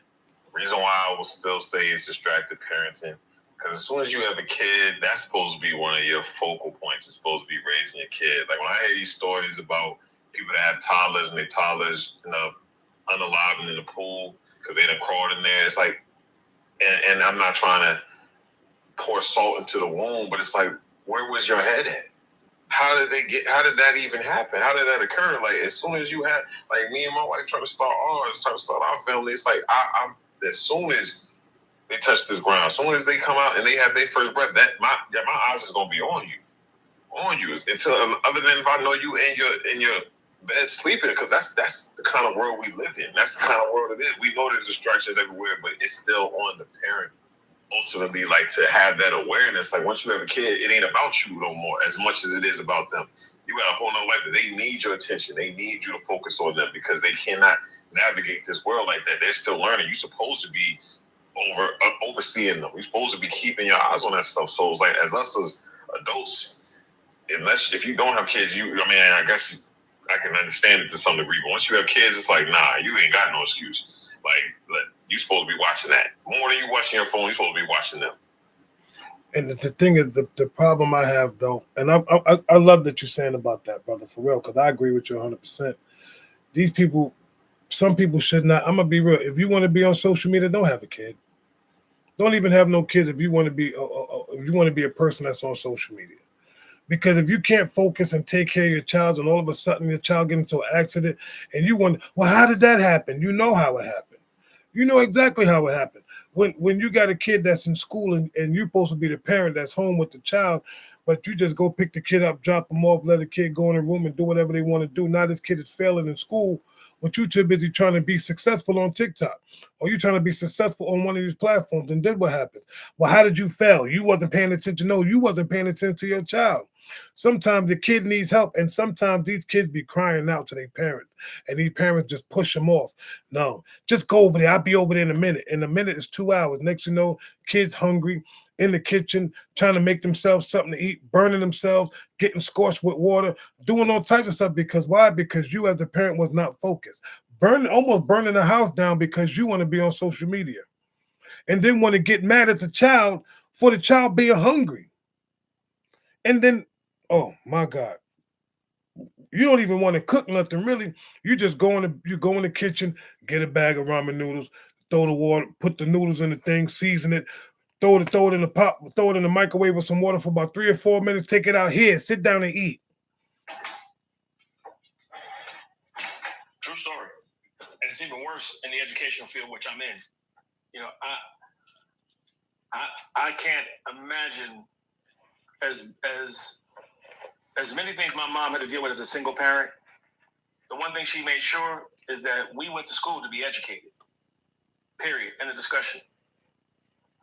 It's amazing that how many kids I'm in an affluent neighborhood. We talk about everybody doing good in this area. Even the broke kids got money. But that did not stop these kids who have resources from not even knowing how to properly read and write. And that's scary. That these are the future people that are going to be a part of our world. That they can't read and write properly. And they're crying about how to write a paragraph in high school as seniors.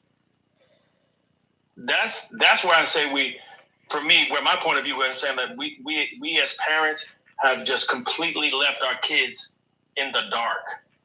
Because that is the scary part, that I'm literally having to not only parent my kids, but parent somebody else's kids, because that's the new swing of things. You know, the teachers are responsible for raising the kids now, because the parents have chosen not to.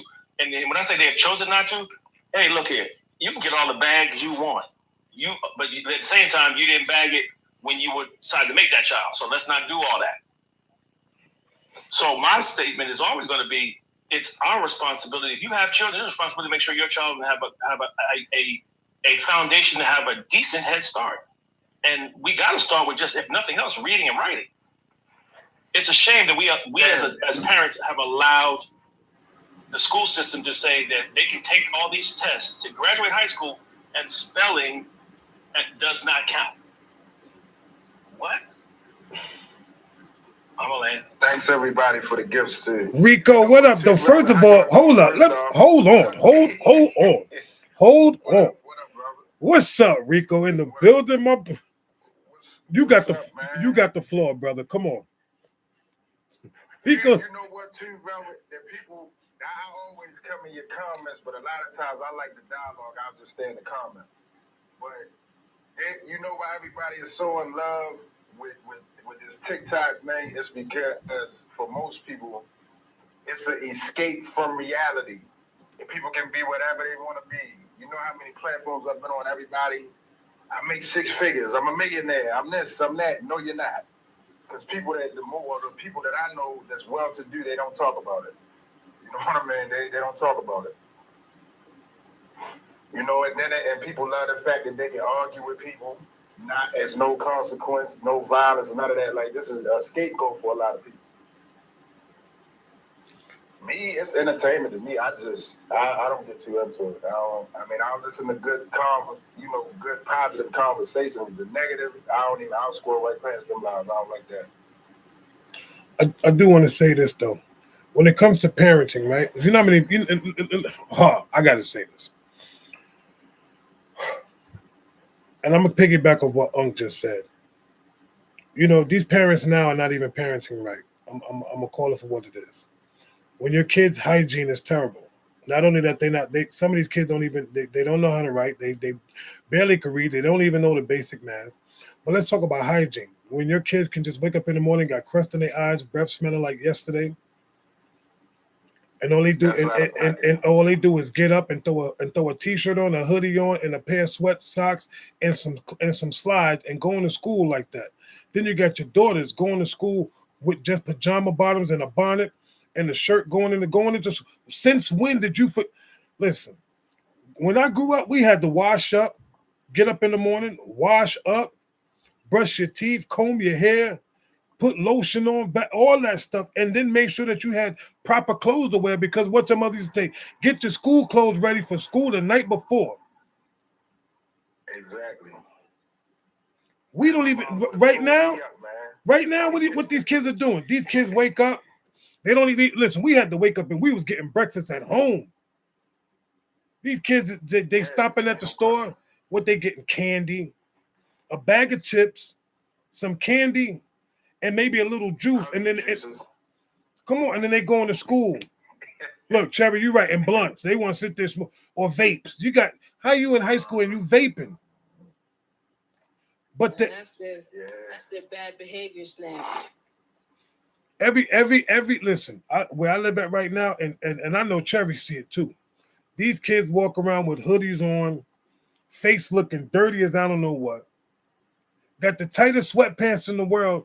Got them things sagging with it. And some don't even wear a book bag, but they got a pen in their pocket, maybe a couple of pieces of papers, a pair of socks, and their socks look crusty, and some rundown slippers that they've been wearing all summer, going to school, standing on the corner waiting for a school bus. Yeah, that's out of pocket, man. Oh, I thank everybody for gifts too. Thank you, Lotus. Thank everybody. But you know why I like your lives though, Velvet? I ain't never get a chance to tell you not to cut you off. I like how you always such a platform where you're like, no profanity, no this, no that. Like, you got a boundary, and that's a level of discipline, man. That's a level of discipline, like, because the average person can't even. I mean, I be doing the curse words every now and then, but I know on this panel, it teaches you to humble yourself a little bit. You know what I mean? Talk like you got some class, like you come from something. And that's what it's all about. I don't like profanity, because it's easy to curse, but it's hard to articulate certain things when you really got to sit back and just like fix your face.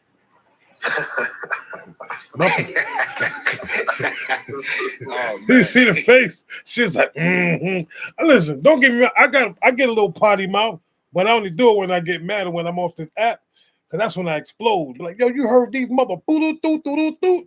Listen, sometimes you got to get them out. I'm sorry, I'm not perfect. I'm not perfect at all.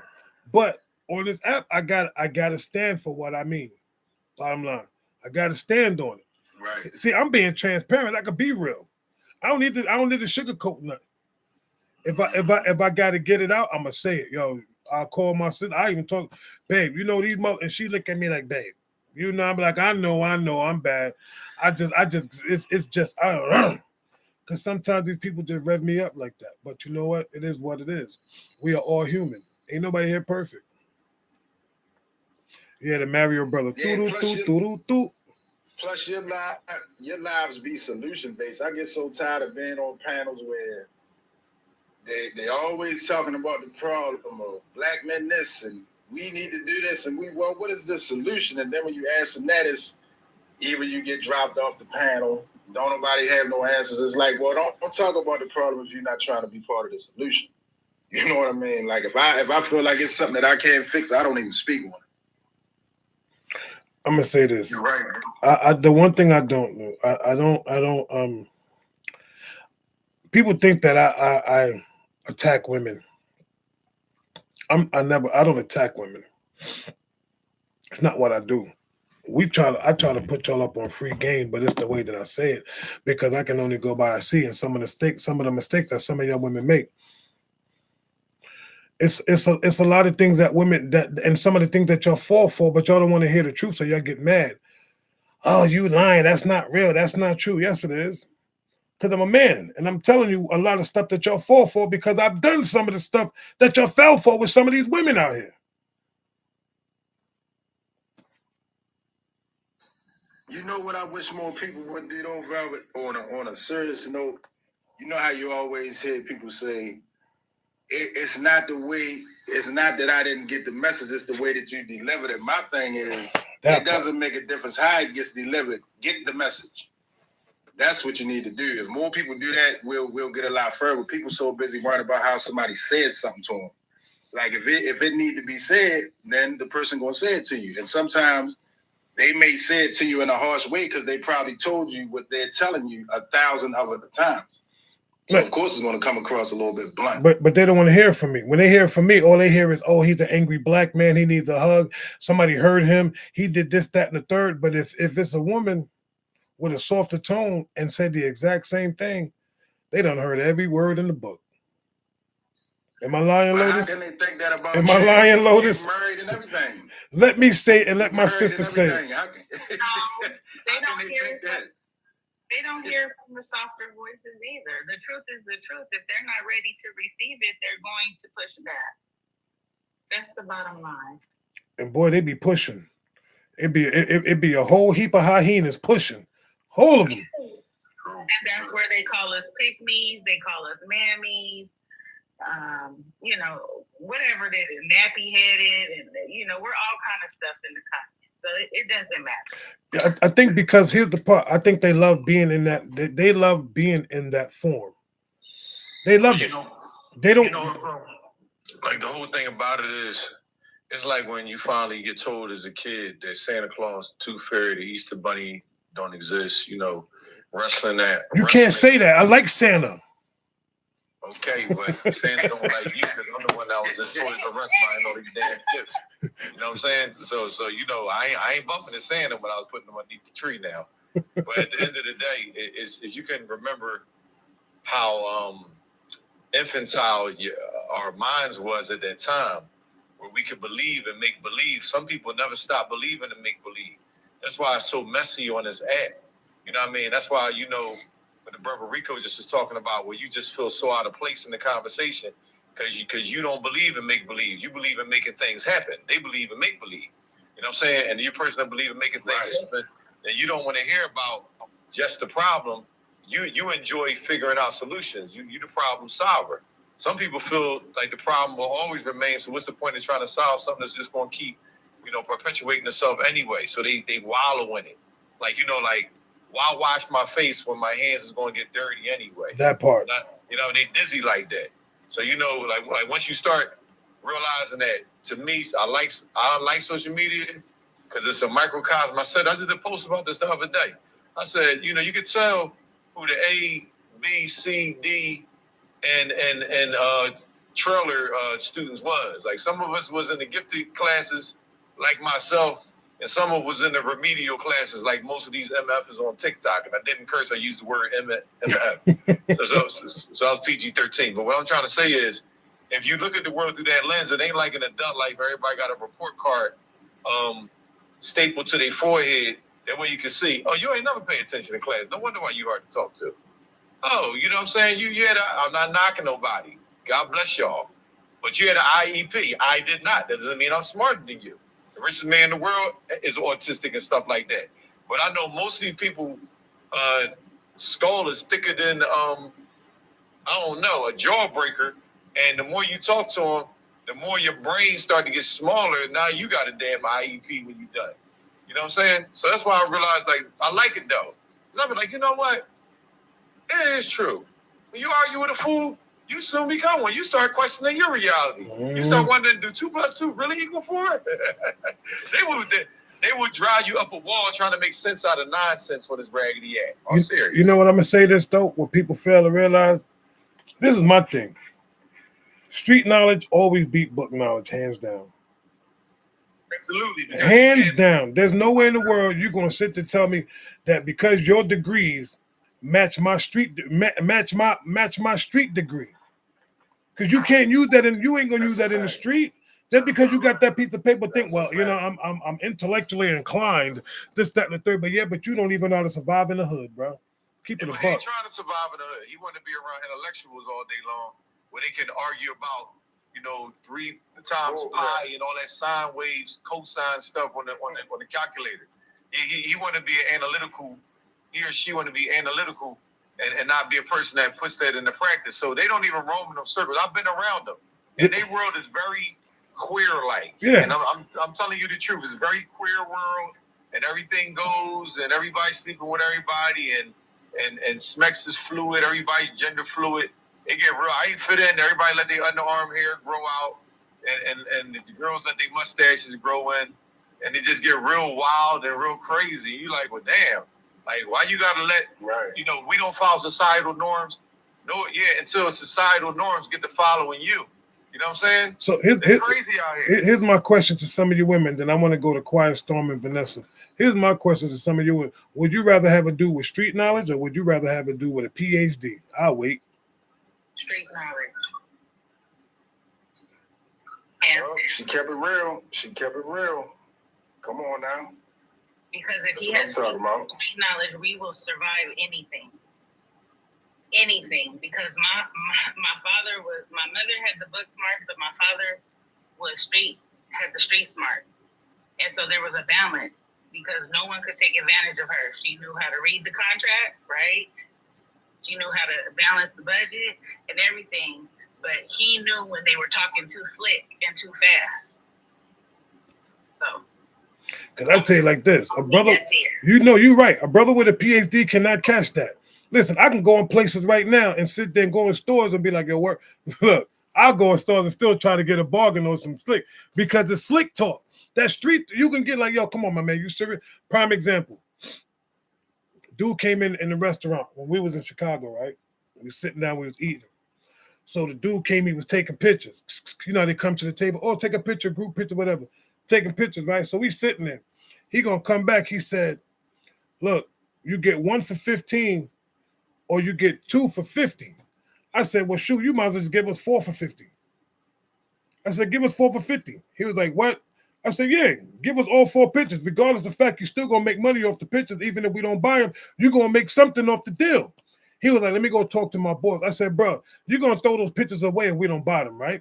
So you already losing money because you can gain money by giving us the pictures, or you could just go throw them away. You don't make no money. He said, let me go talk to my supervisor. I said, talk to your supervisor. I said, tell your supervisor to come to the table. You think a supervisor came over there? Heck nah. You know why I said, see, this stupid. Here's the thing that people understand.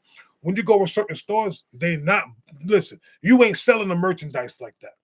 So at the end of the day, if I got this much money, even though I may have the money for it, but look, dude, You might as well give me that for this price. You ain't nobody coming in here. You ain't selling nothing. So let me at least help you make some money. That'd be the problem. People so busy. Nah, I want it at this price, but this is my price. So what is your price, bro? Work with me. I'm gonna work with you. Cause see, here's the thing: what they don't fail to realize. If you give me something at this price, guess what I'm gonna do? I'm gonna keep coming back and spend the money at your store. And spread the word. That part. So because where you get those? How you get those sneakers? Yo, I ain't get. You know how much you paid for yours? Man, I paid $200. You know what? You paid $200. I paid $125. Where? Over there. You lying? Yep. And then my man, hook him up. Hook him up. Now he see. Oh wow, that revenue. I always look at it like this: half the loaf is better than none of the loaf any day. All day. You know what I mean? It may not be what I was looking for, but it's something. It adds up. But here's the thing: a dude with a PhD. I'm sorry, 75.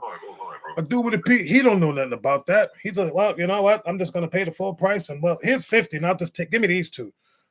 But you still got two or three extra pictures that you could have got for giving up that $40. That's a fact. Can I just say it's something small, but my husband was a street dude, right? They have the best connection.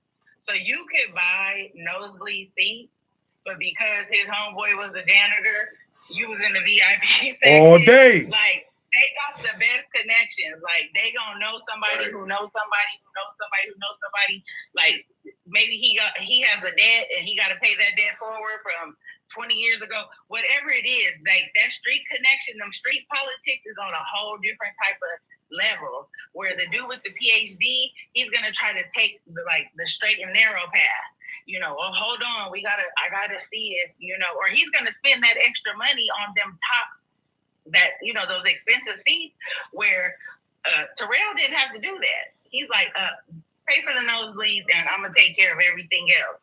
So we was in the pit all day. The same way, like when I $30 on the tickets. I mean, you gotta know what you signed up for. So Listen. a lot of y'all be trying to discredit these hood brothers, but a lot of them are gonna come through. I'm just giving like a small example. I could give more, but for the sake of the conversation, you got to know that a lot of them they do better politicking. I'm gonna just say that. No, you're right. Cause look, me and my boy used to go to Summer Jam in New York, and everybody heard of Summer Jam. Them tickets was expensive. The front row, the floor seats, you were spending at least $800, $900, almost $1,000 to $2,000 to get that close to the stage. Me and my boy, we would go every summer. We going to Summer Jam? Yep. What we gonna do? Oh, we gonna get these tickets. We get the cheap $99, $78 tickets. But guess what we be? On the floor. I'm gonna tell you something too, Gov. I'm gonna tell you something too. Everybody listening across the world. I know how to get the movies for free. I take any girl out to movies for free. I can't guarantee a free stuff from a concession stand. But what you do is, don't ever get this for the fellas. Listen here. You go to the movies, right? A little bit early. When the last movie let out, you ask somebody young. You know what I mean? Give me Young a people ticket don't think stub. too much. Yeah, you know, you from the city. Get this stub. Now you dress very well. I dress well when I'm out. When you dress well, people don't question you. And then your girl look good, you look good. You walk past because you gotta give them a look like, who the F is you stopping? Because I'm too rich to stop for people. You know what I'm saying? I say, I came at the last show. Man, I'll tell you this thing work 100,000% of the time. I'm batting 1,000. You hear me? Now, if all ladies think I cheat, I am. Before that, I am smart. And we can go to movies anytime y'all feel like it, but you got all the snacks and chips and everything. Amen. So let me give the order real quick. So I'm gonna go to 7-5. He was waiting. Then I'm gonna go to Quiet Storm, and then I'm gonna go to Vanessa Clark in that order, please, respectfully. Man, only thing I wanted to add to what everyone was saying, because it was on point, was just, and all that boils down to human interaction. Because with the social media, with a lot of, like I said, even with the book smarts, you're focusing simply on your education, or you're sitting there talking through this phone. Like, I know everybody's seen that little meme or whatever. It was a video where it's a small dog and a big dog barking at each other, and there's a gate between them. And as soon as the gate opened, the barking stopped. It stopped completely. A lot of people, that's what this app has done, is messed up human interaction. Like I look at some of my nieces and younger cousins and whatnot, and I see they don't really, I ain't gonna say they're socially awkward, but they don't interact that much outside of this phone. On the phone, they talk and they get chopping it up and everything. But when it's time to interact in person, it's almost like they get nervous. I'm like, look, almost everyone I know, I grew up with, been in at least a couple fights. And it's like it's not even about necessarily that, but it was about the interaction. We had days outside where we played all day. We interacted with other human beings in person, not over the phone. Not to where you like you said, you know how to spot certain things. You can read body language. You can see certain things just on, and you get to know people. You build connections. Like this phone, then it actually is supposed to bring us closer to people that are all different parts of the world, but it really made us go farther apart. That is 100% true. We have. It's to the point now we don't even need to travel to see our people. We can just instantly FaceTime them. Be like, yo, you good? What's up? Whatever the case may be. But that physical interaction is most important. A lot of people may not agree with it, but being that physical interaction, very important. Very important. Because you can't hug nobody over the phone. But come on, Quiet Storm.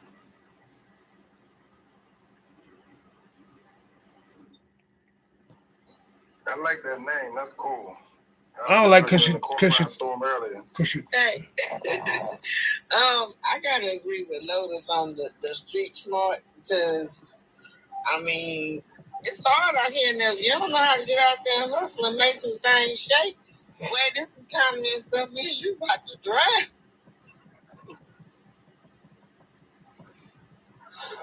Now, we ain't telling you to go out there and get you one of them bad boys. We just said a thug. Thug and the bad boy, two different things. Oh, no. Look, she said, I am. Y'all better leave them bad boys alone and mess your credit up. Shoot. No, we ain't talking about one of them. That's exactly. So that's what I'm trying to give them a disclaimer so they don't get it twisted. But you just said bad boys are bad, Velvet. And y'all know exactly what I'm talking about.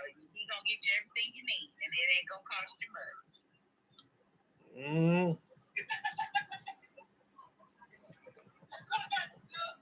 But yeah, it's the worst. Major difference, Keith. So, you good, quiet? You got anything else you want to share? You good? Oh, yeah. I think I'm good. And I'm glad my kids take a bath and go to school dressed right. They know better than I don't play that. That's a fact. Is it? I'm gonna tell y'all right now. So fresh and so clean. Because you know what? I'm gonna tell you. You know what the sad part about it is? Some of these women still be laying up in the bed with they boo thing, so they don't even care what their kids get up. Kids come in, knock on the door. Mom, you close my door. Like what? Close my. And then they get up. And here's you know what I can't stand when the mothers that get up and got that robe on with nothing on, telling their kid, okay, you going to walk. Excuse me, ma, put some clothes on. Nasty. Those are not your son husbands where they want to see you walk around knowing that you naked underneath that robe. For real. Like disrespectful. Like, boy, please, you came out of this. But I don't want to look at it. At least not you. Exactly. Walk around, smell. What she smell like a turtle? What? Fact. That's a fact. Smell like a turtle tank waking up in the. Listen, you could tell when somebody. You remember back in the day, though, Velvet, when we was kids, when you remember, sometimes kids used to try to lie. Yeah, ma, I got in the tub and that. I don't know the type of moms y'all had. You couldn't lie. She'd come stand in the bathroom and watch, like, yeah, oh, you getting in that tub. No, doing that. Tell me you did it and you didn't do it. I'm going to watch you do it. You know the kids ain't getting in the tub. Look, the only two parts of their body that's moist is their hands and their face. Neck be dirty. Skin be like, wait a minute, why your skin ain't wet? Or you really want to kill him? Go touch the towel.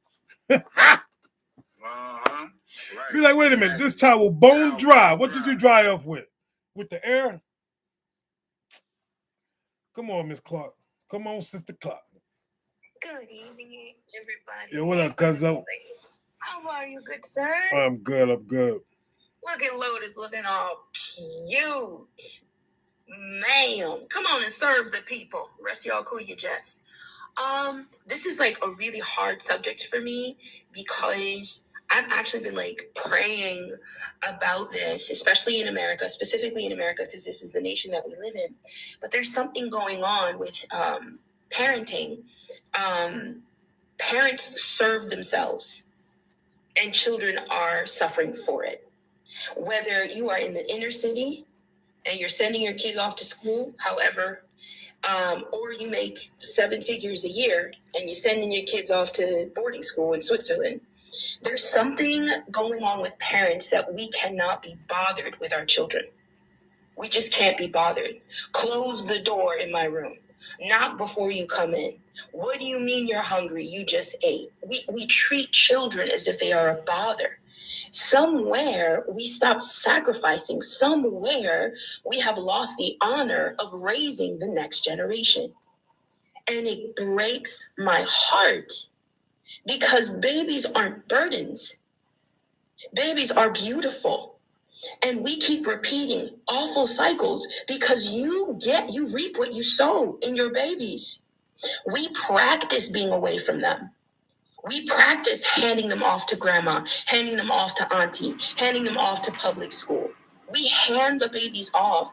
And then there's a quote that says, if you send your babies off to Rome, don't be surprised when they come back talking like Caesar.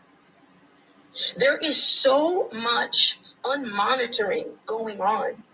Give them a tablet, sit them down in front of the television.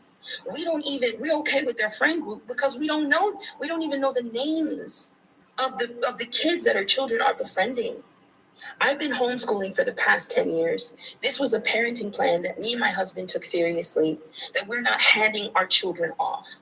And especially with our Christian foundation, there is a statistic that 70 to 90% of Christian kids leave God by the time they enter their first year of college. They're done with him. 70 to 90%. Okay, let's look at the fundamentals of public school, created by the Rockefellers, who was a billionaire at his time and decided in the early 20th century, let me make a bunch of slaves. Let me teach them how to work factory jobs. Let's start with the kids. So the schoolhouse, the church house, the factory, they all look the same. You have to sit there and obey the instruction of the master, of the boss, of the teacher, of the pastor. You're learning to sit for hours on end just so we can make a product. What is the product? Our children. What do our children become? Working for the man for the rest of their lives. Hopefully they cash in on their pension or their 401k by the time they're 70. And by that time, because they've eaten Flamin' Hots and Laffy Taffies most of their lives, their knees are inflamed. You can't survive an 11-hour flight to Italy, which was your dream in the first place. And round and round and round we go. So there is a selfishness, the worship of self that parents will not abandon for the sake of their babies. You can't even make sure your babies are clean. You can't make sure that they know their ABCs and 1, 2, 3s. I don't understand. Oftentimes we're waiting for them to hit kindergarten. We're waiting for daycare to do it. We're waiting for the Sunday school teacher to do it. We're waiting for the smart auntie that they love so much to do it. Get yourself together. Those babies didn't ask to be here. And they're the greatest thing you will ever accomplish. Why do you keep abandoning glory? Why do you keep abandoning greatness? Every time you turn your children, here's a screen. I can't be bothered with you. What really grinds my gears is mothers, and I don't care. Judge me if you want to. I'm going to heaven anyway. What really grinds my gears are mothers who work from home or stay at home and send their babies out anyway. And you know what that excuse is? I get overwhelmed. I can't take it. I get overwhelmed. They didn't ask to be here. Psychologically, biologically, scientifically, for the first 3 years, a child needs to be strapped to mama. We see higher cases of autism and ADHD because children are thrown into the jungle called daycare to fend for themselves. They can't smell mommy, they can't see mommy, they can't hear mommy. So now they're freaking out. And now we get, that bad behavior. We got to put him on medicine. No, maybe if you were a more present mom. Well, I'm a single mom. Well, let's go back. You don't know that Schmex gets you pregnant? We don't need a biology lesson from high school or junior high to learn that. You knew that from the gate. And so we're giving birth to children in abusive relationships. We're giving birth to children in poverty. That happens all the time, I understand, because I'm totally against unaliving babies. I don't care how they get here. It's not their fault. But we got to get back to honoring our kids. We got to get back to having the eyes of God when it comes to our children. These are our next presidents, doctors, mothers, fathers, teachers, world changers. The next person that you give birth to could save your neighbor's life, your life one day. But we are in the active practice of passing on our kids. And it's selfish, no matter what excuse you use. Get your kids, keep your kids, and honor them. Will it be hard sometimes? Yes. But will it always be worth it? Yes. Well, okay. She said what she said. And standing 10 toes down on it. She got 100, but listen, I'm going to say this. She right, though.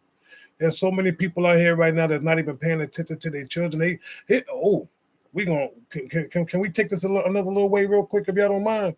I got to take a little detour with this. We got so many people right now not even focusing on their children, but they focusing on the relationship that they have with the person. Let's call it for what it is. 100. You got men and women right now. You know I'm going this way right now, Lotus. I'm gonna say this real quick. I'm gonna try to. Remember I said I'm gonna squeeze that in from what we was talking about earlier? I'm gonna squeeze this part in real quick. So you got men and women right now that have children that already have children, not taking care of their children, but with another woman or with another man and treating that person's children better than they treating their own. Make it make sense. Make it make sense. You ain't right as a parent to your own child, but you trying to be the best parent you could be for that woman or that man's child. Putting your kid on the back burner.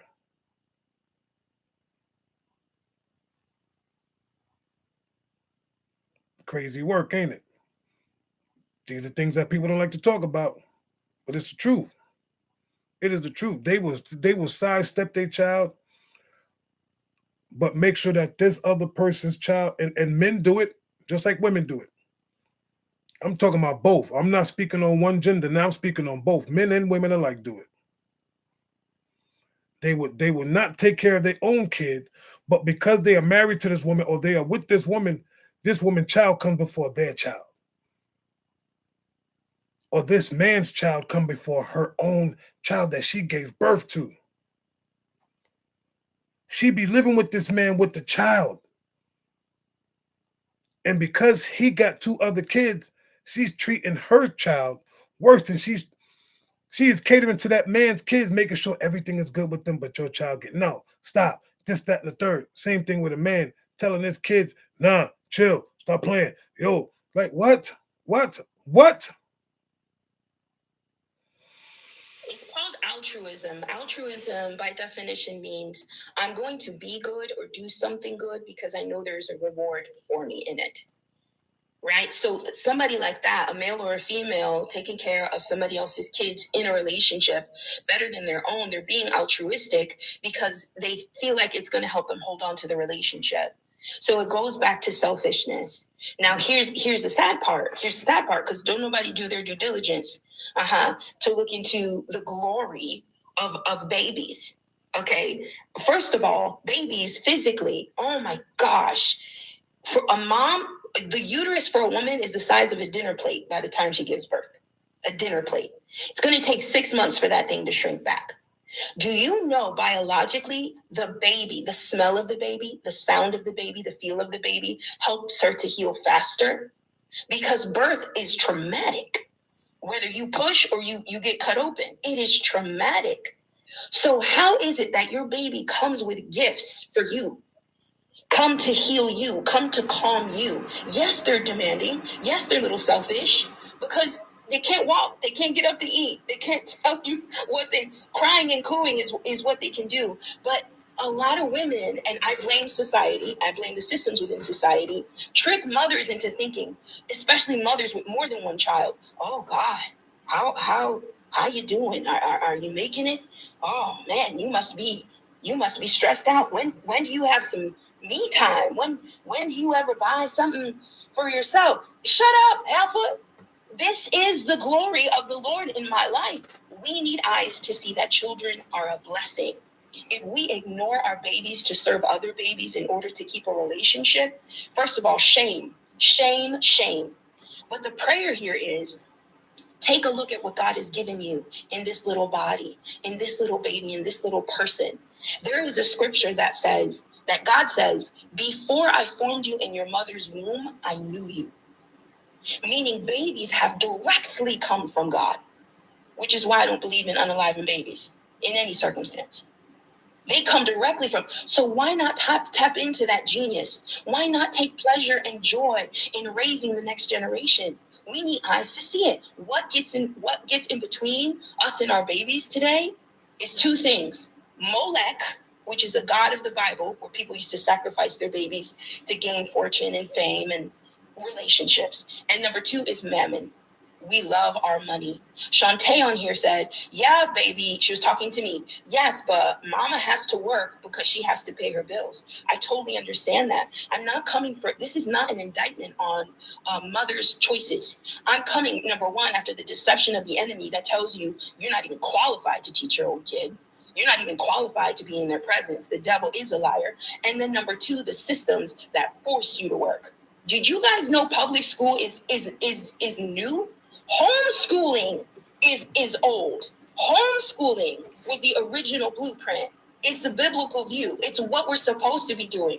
Train a child in the way that they should go. Proverbs 22:6. It didn't say hand over your babies and let other people train your kid. And even when you're doing that, you're exposing them to a whole bunch of things and they come back different. And y'all know it. We abdicate our power as parents for our kids' friend groups. When they're like, oh, my teen is going through the terrible teens, they roll in their eyes and they slam in the door and they need their privacy. That's because, hey, mama, that's because you're not in charge anymore. Their friend group is in charge. So if they're sagging their pants, crop tops, tight jeans, bonnets, whatever it is, dark eyeliner, this is what they have submitted to. That's why when you tell them to do the dishes, they roll in their eyes. You are no longer in charge. Why are you surprised? You keep handing your babies over. And it ain't right. You're gonna learn today. All right, let's go to who's next? Yeah, she dropping jewels on them. She dropping them jewels. So let's go to She's So Charming. Come on, Miss Charming, welcome in. I agree with you, but I wanted to say, because when you were talking earlier, and you guys were talking about the parents, and the thing about it is that I said it in the comments. We can't hear you too much. You gotta speak up a little bit, okay? Hold on. Can you hear me now? You got earpieces in? Yeah, can you hear me now? I knew it. Yeah, you're still a little muffled, but we got you. I know them earpieces, boy. Can you hear me now? You go, girl. Okay. So what I was gonna say is what it is, and it's something that my husband and I he talk about. And when we were getting married, our apostle had us listen to something T.D. Jakes said about model homes. And when he met my daughter, he was more of a father to my daughter than her biological father was. And one thing that TGJ said, what is the model home? And I'm not talking about a physical home. I'm talking about the models that we give our kids to follow by. Because my husband may have come from a different model where he's got his parents are married, mom and dad are in the home, they're working. Whereas for me, I grew up in a household with my grandmother of a single mother, right? But where is the village? It said it takes a village to raise a child. What's lacking in today's society is that village. Because parents now have that mindset, you can't touch my kid. Don't say nothing to my kid. You can't do this to my child. So the village is lacking. The moms, the old school Medeas are leaving, and there are no more Medeas to take their place because mom is now, grandma is 36, mom is 23, great grandmama is 46 years old. So there's no examples that we have in today's society. Then we have that mindset where we tell our kids, okay, I'm going to school. It's your responsibility from 8 to 4. And when they come home, nowadays, some of these kids, these parents don't even have an education. So that's why they can't help the children do their homework because they don't know it past the 1st grade or the 5th grade. So once they get into middle school and high school, it's hard for them to help the children. So they rely on the school or tell the child, hey, go find somebody or do something, right? And the reason why I like your topics and your panels that you talk about, because it's real stuff. And like my husband just said today, because what the guys that's sitting next to Lotus said, we do a lot of gatekeeping. We do a lot of gatekeeping. You know how many times I've scrolled on here and we scroll on TikTok and somebody say, hey, I'm making 6 figures, and you got to send them a dragon or you got to send them some 1,000 gift before they can tell you. And even when they do that, they still don't tell you what the thing is. And that's what our community is lacking. If I know something, then I'm going to say, hey, Lotus, I got this. Let me share this information with you so we can get it, because word of mouth is the best advertising.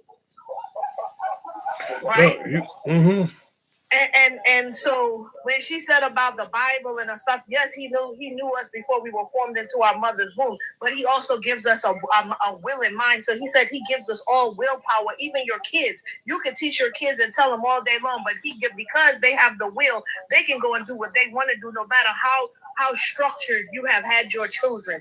They would still go out and do that, knowing that you have taught them something and say, you know what, I taught them right. But they'll go out here and go get into the wrong crowd because our kids are now ran by social media.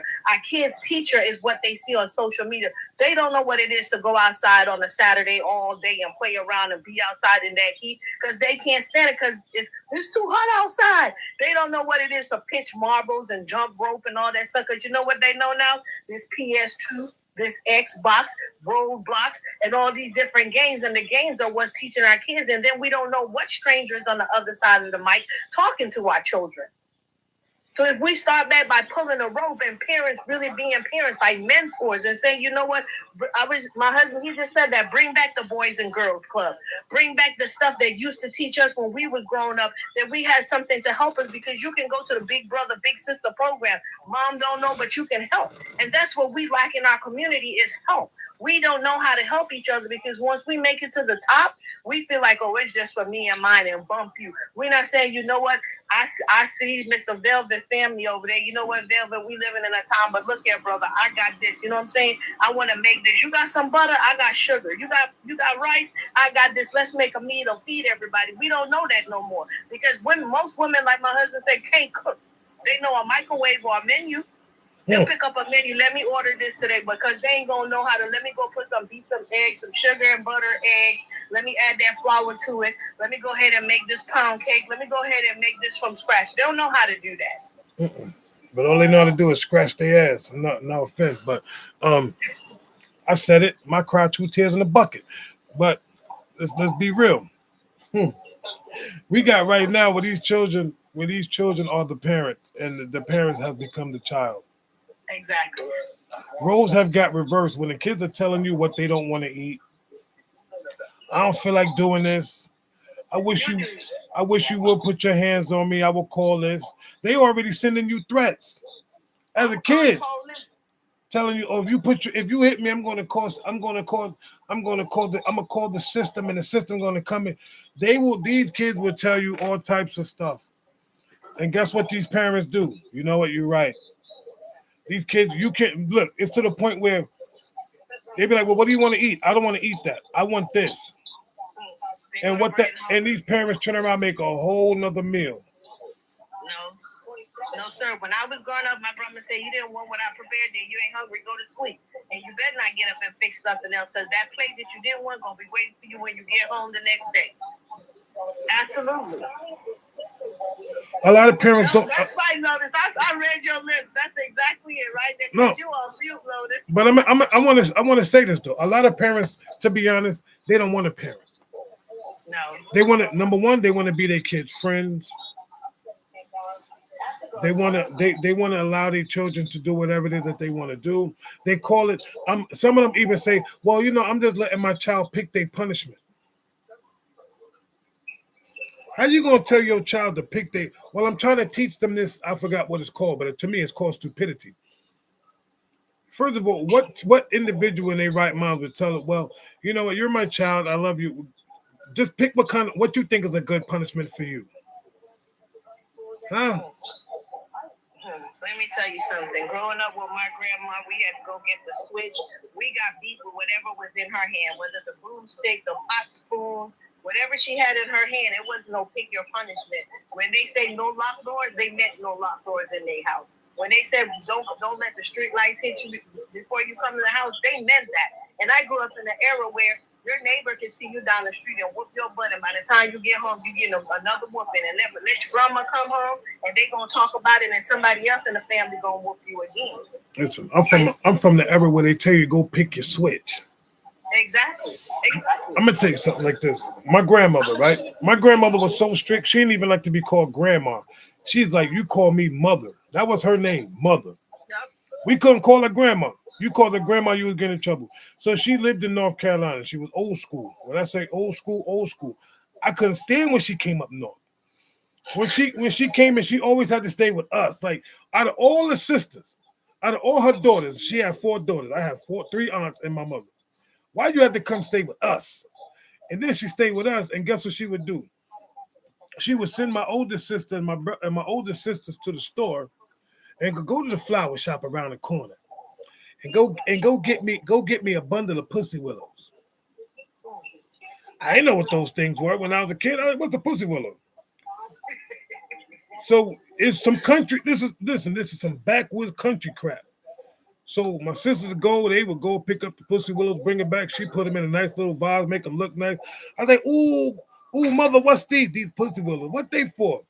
Oh, this is something that we just kept we kept these down south, and I didn't know it. If you never seen a Pussy Willow, had little cotton balls on it. Yeah. So it's what they used to pick from the cotton, and that little piece was the willow that was left on the stick. Yep. So what she used to do was, the thinner the stick, the harder that sucker hits. So when we did something and got in trouble, and here's the thing: when you was a kid growing up, for those that was a kid, when one got in trouble, everybody got a beating. Yep. Even if you ain't do nothing, listen. If my sister did something, guess what? We all got beat. You know why we all got beat? Because we should have stopped her from doing the nonsense, but we allowed it. And I'm like, wait a minute, but I ain't even do nothing, even though I was the problem child. But still, they have to suffer for my sisters used to get tight because I would do stuff that we all had to get beat. And it was one of those hold out your hand. I hate that hold out your hand crap. Because the moment you move your hand, it's going to your legs, your back, your arms. And you know what the sad part is? When you live in a building on a block where you lived on the first floor and everybody heard you crying. When you got your friends running up the hill, yo, such and such getting a beating, and everybody's looking through your window. You better not cry. You had to hit that one hit that hit you, and you you better not cry. Listen, that's why so many of us still got asthma right now from the wheezing. Wait a minute. Yeah, but see, I'm gonna get everybody back when they ask you old.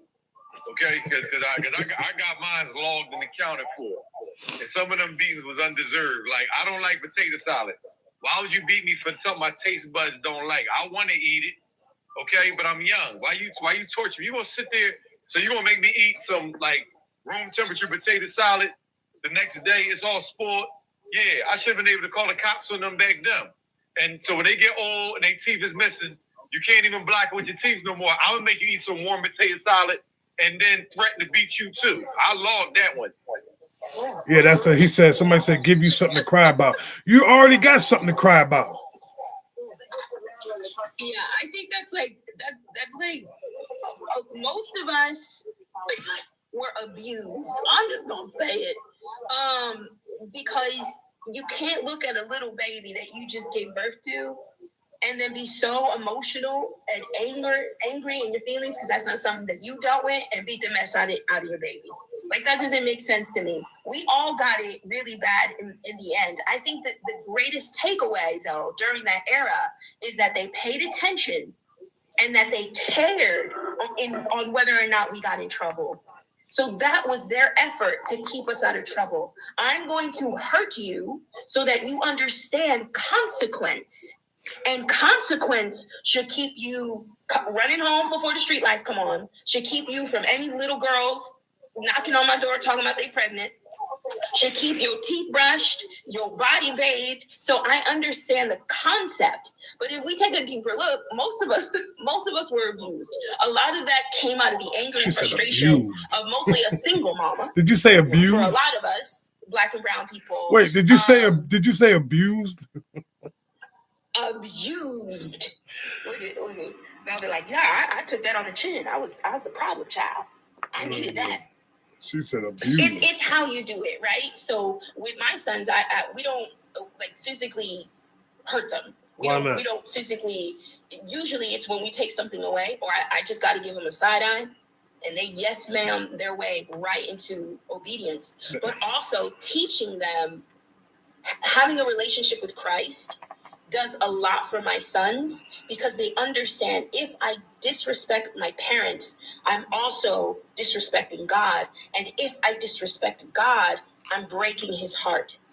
If Jesus died on the cross for me and I've received him in my heart, why would I want to break his heart? So giving them the fundamentals of dishonor, disrespect, and disobedience, that kind of conviction when they're young, is a great avenue to take. It's good guidance to take. I think that you should beat your kids.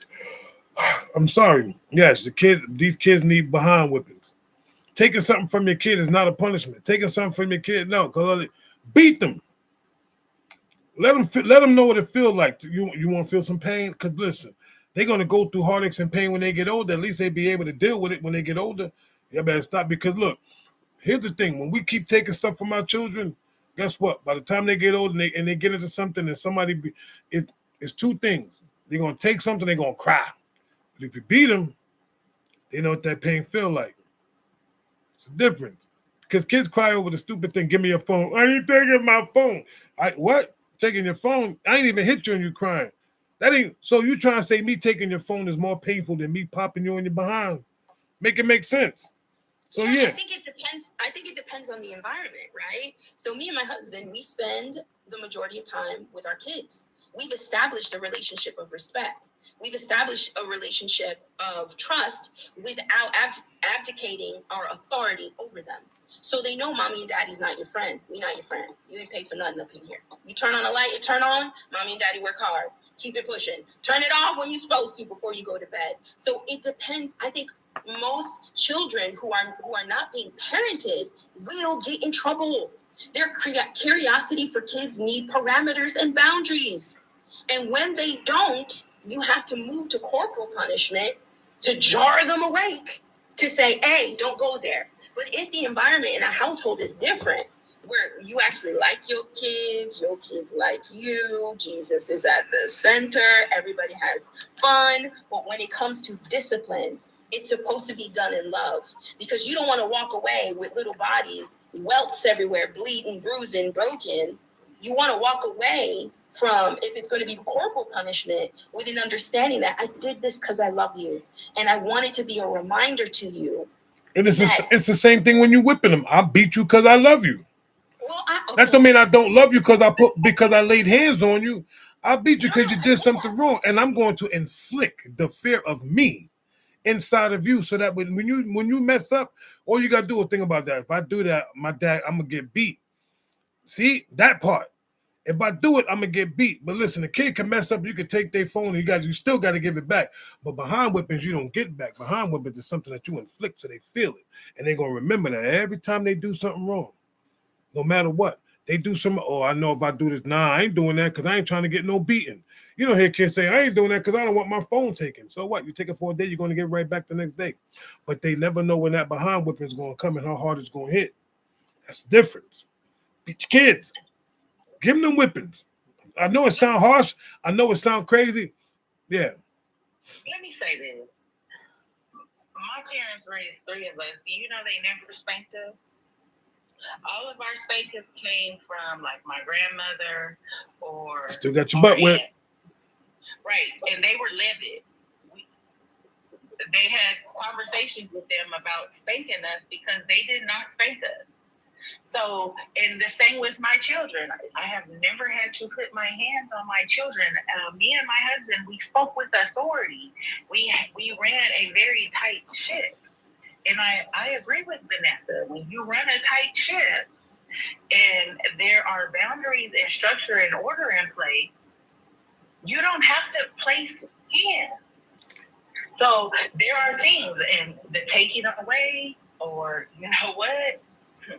Like I literally can look at like my children look, and I had to turn my camera off because you talking about beach kids. You got my nerves bad. I had to light me a joint because hold on.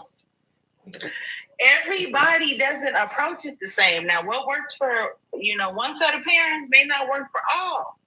And I just don't believe in that approach. I believe if you sit down, they're little people. That's what I call them. They're little people. Yeah, they're so cute. And once they get to an age, you know how to be able to have a conversation with them, even before they're able to rationalize. You have to set those boundaries with them. I don't know. I have a different take, and maybe it's because of my upbringing. Mm-hmm. But I understood. Me and my siblings understood when my parents meant business. Listen. That was the bottom line. We knew not to cross certain boundaries, and our household ran very smoothly. So I think parents who have to get to a point of spanking have gone too far, and they have lost their cool. Hold on, ladies and gentlemen. You're right. I'm gonna go to Crossfaded next. I got you, sister. Go ahead, Lotus. Continue. And I think at that point, you don't know what else to do, and you don't know how to sit down and have a conversation, and that's the last resort for you. So it's like, you know what? Let me just take this all out on you right now. Yeah. Because I have the upper hand. And so what you essentially, all you do is teach them cyclical behavior. Yeah. So what they will do in turn is do the same thing to their children. Because is that a healthy response? There's usually no conversation. You whoop their behind, send them to their room, and then that's it. Come out and eat dinner. There's usually in Black families, there's usually no conversation. Let me tell you why I did what I did. You just back to the scheduled program. No, they beat you, and they tell you why they beating you. Didn't I tell you? That's number one. Hold on. I'm gonna come to you, Crossfaded. Let me just get this off real quick. So you tell Let me me every time load you it. got your behind. I didn't interrupt you, but go ahead, sister.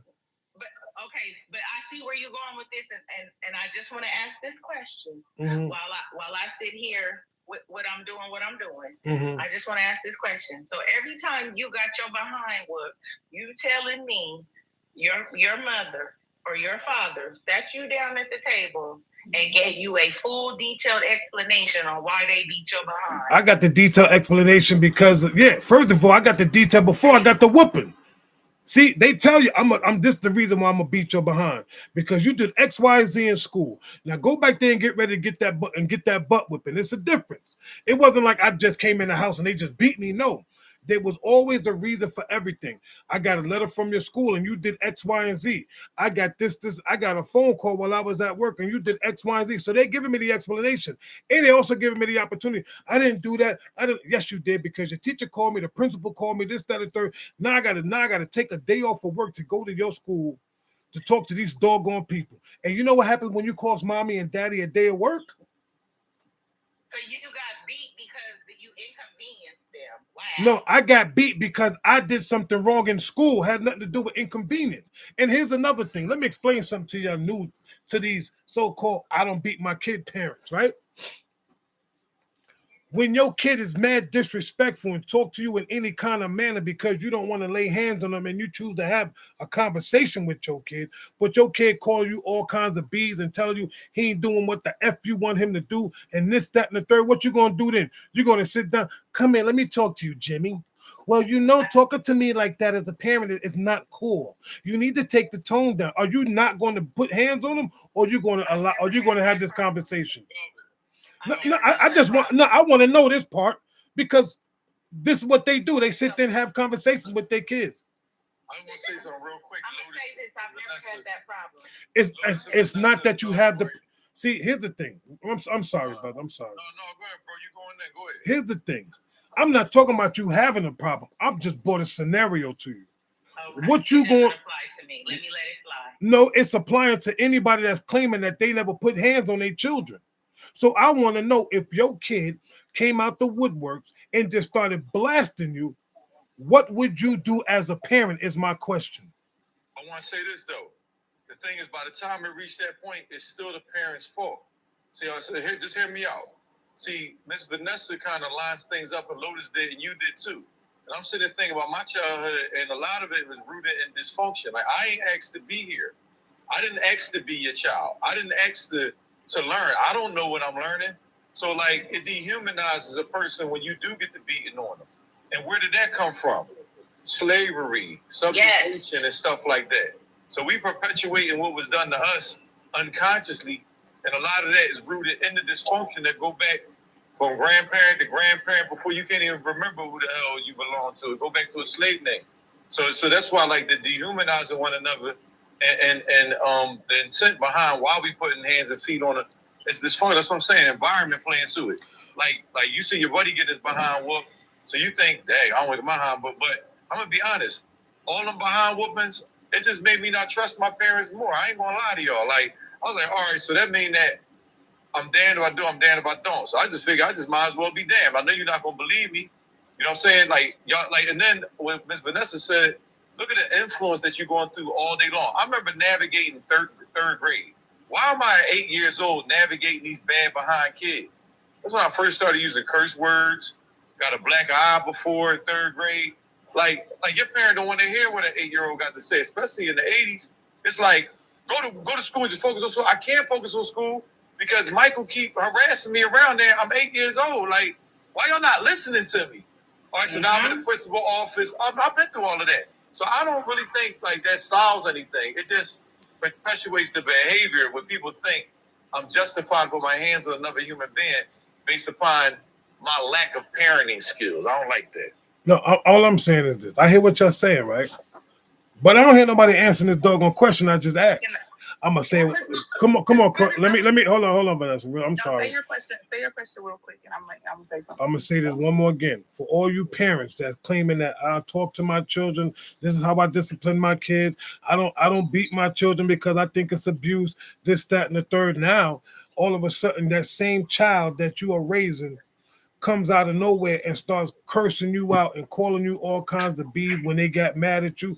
Oh, F you, mom. I ain't doing none of this. S, you can kiss my big black boom, this, that, and the third, because you can get your B out of here and say, I don't even care, and then go storming in the room and close that door. Are you not telling me you're going to whip that child or you're going to walk in there and talk to them? I've never had that problem. I'm not saying it's a hypothetical, sister. Whether you had the problem or not, this is the hypothetical I'm bringing right now. What you do? What would you do if it was to occur? Is my question. You should beat them. Oh Lord. No, please state your case, Chris. I'm gonna say this. My mom raised us. I'm calling CPS on all y'all. What's y'all government name? My mom raised us in different ways, and I will say she would take things and punish us that way, and then we also got whooping sometimes, but it's because we knew better than to be doing the things that we were doing.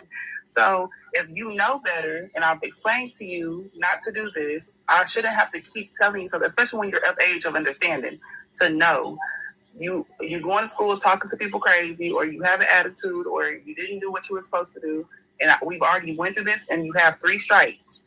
That third strike, I'm going to whoop you. I knew that. And as I got older, I talked to my mama about that, and I let her know, like, that doesn't work for me. maybe taking my phone would work, and that did work for me. But everybody has different kind of children, and you have to parent them according to how your child acts. The new parents have crazy kids, and they do crazy things. Talk crazy, go to school, do anything, skip school, leave, do whatever. That you can't just take your phone for a kid talking to you crazy. You have to get on their level with them sometimes, and you have to come to them in a way they understand. And it's like talking to a dog sometimes. Not comparing your children to dogs, but I could say something to my dog calmly 3 times, and he's not gonna listen. When I turn up, he get right. It's the same thing. Because my thing is now I gotta put a little spice on this one too.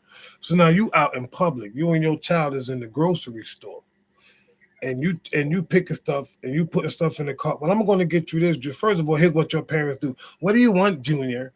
I want this, Mom. I want this. I can't have this. What the F, Mom? What you mean I can't have this S? Come on, you effing got me up in this store. You doing all this BS for real? This how we moving? Man, F you, Mom. I want this, and that's it. So what you gonna do? You're gonna buy it for your child. You're gonna get home and be like, well, you know what? I don't think you should have disrespected me like that in the store. This, that, and the third. Like, so you trying to tell me you're not gonna lay hands on your child when you get up in that crib, or you gonna sit there and try to discipline them verbally? I'll wait. First of all, I don't know a black child. I do.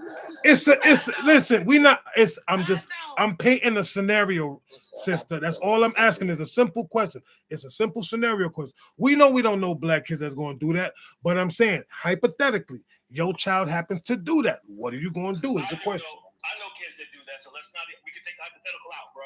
I see them every week. Yes. I'm in the school system, so I can tell you it happens. Black, white, it don't matter. So let's not act like it's no longer hypothetical. It happens. And so now the answer is, so the only thing we're saying is, can we answer the question? And for me, I get what you're saying. So I understand what folks are saying, I'm not going to put a switch or a belt or whatever to my child. And that's understandable because, again, we understand, even if you want to get biblical, the span of rod, that was not necessarily meaning we had to put our hand to a child's butt. Not necessarily. Now, as far as corporal punishment is concerned. But at the same time, ask yourself, you have to figure out what works for your child too. Now, what you can't do is just let that child go undisciplined, because now your child undisciplined has a bad situation in this world, for real, in school. Because I can tell you right now, I just had this a week ago. Parent had to come to school, look like us. Got into a tussle with his son during the meeting about something he did in school. Now, the father was being polite by not fighting back, but he also ended up with a dislocated kneecap and a torn patella. Couldn't be me. But that's real life. That's what really happens these days. And that's what we're talking about. I'm talking about an affluent area. Not going to name no names. Where people are doing well for themselves. So help me understand how, if your child who's a teenager is putting his hands on you in front of admin, and you end up getting physically hurt because of what? So we can't assume that the child has not been disciplined. The question is, what kind of discipline and why it worked or didn't work? Because again, at some point, you got to ask yourself, if your child, if you have a male child and they're as big as you are, at some point we got to understand the young cub is going to try you.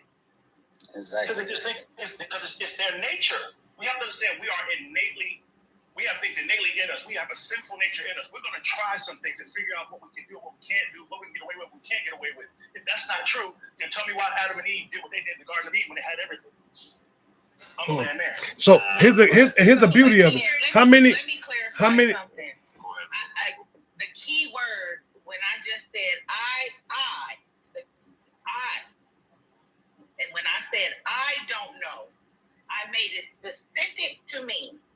So all y'all talking about, he's talking hypothetically. I get it. I know words, okay? I said I don't know a black child. Y'all have to listen to understand. And I heard you. I heard you. Okay, but I'm not talking about you. I'm talking about everybody who came off mute talking about, but it's this and it's that. I'm talking about for me. In my village, I don't know a black child in my village who has done these things. Okay? Because where I come from, there is structure and order. I think I displayed that every night that Velvet fires up this live. That should show you how my life is a microcosm of what has been shown to me. I'm displaying what my parents have done, what I have done with my children. I don't have a chaotic household. I can sit in this panel with my mic off mute. You're not going to hear my children in the background other than my son in there on PlayStation. And he's grown, okay? He's in his 20s, 21 to be exact. Don't be talking about my nephew. Lotus, can I ask you something? But let me say this. Hold on, sweetie. That's all you're going to hear from time to time. You're never going to hear any of my children come in here and disrespect me. My oldest is 29. She doesn't live in the home. But I don't have that, okay? And I never had to lay hands. There was always structure and order. We always got to a table and we talked through things. And we spoke with authority. When you speak with authority, your children are naturally going to yield. I met them where they were at. They were naturally submissive to it. They were disciplined. We created safe spaces for them to come and talk to us about everything. There was no topic that was off limits. Were there challenging moments? Absolutely. But it never took us to a point to where I had to snatch them up. Right. So that's for me. And I can dig it. If y'all want to go around the world beating y'all children, then hey, if that's what works for y'all, I'm not knocking it. But I'm telling you, it didn't have to happen for mine. And I got pushback right now. But wait a minute, hold on real quick, Miss Lowe, so I can finish my statement real quick. Because I got some pushback on that one. But go ahead, brother. I understand where you're coming from, Lotus. What I was saying was there are, as we jokingly say back in the day, different strokes for different folks. I understand you may not have seen that, but let me put it to you this way. I have girls, right? And in no way, shape, or form do I want to put my hands on my girls. But here's the thing. If we go through a process of how we're going to deal with disciplining, hey, we're going to talk about it and have a real conversation about it. The second time, we're going to have another conversation like, didn't we have a conversation about this? And do we understand what's going to happen if it happens again? If the third time it comes around, do I not hold up my end of the bargain and say, okay, we had this conversation because guess what? Am I putting a safe boundary or parameters that we've already had multiple conversations about it and you continue to do it? At some point, conversation is not going to be it. That's all I'm trying to say. I'm not saying that a spanking is the end all be all. That's what I was trying to say. I'm not saying that that's the case. I'm just saying that in some cases, it does take that. Let me put it to you this way. Respectfully, we as adults, we can be hard-headed too, right? And the reason why we can get hard-headed and things happen to us, the bottom line is things happen to us in our life. You're like, man, how did that happen? Because you were hard-headed and God allowed it. That's the fact. We can get hit upside the head by things in life, and we try to figure out why it happened because we were being hard-headed and undisciplined, and he kept telling you don't do it, and you decided to do it anyway.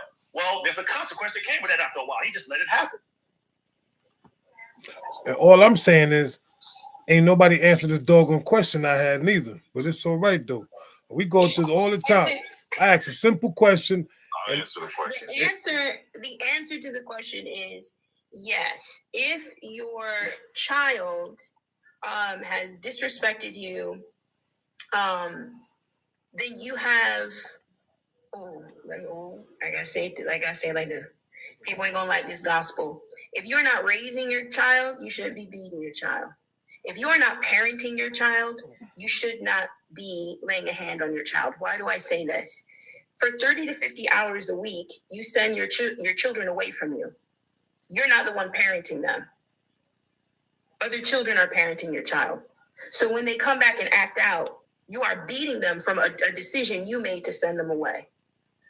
Uncle, thank you so much for your service. Monique is on here. Thank you for your service. Who teach in the school system.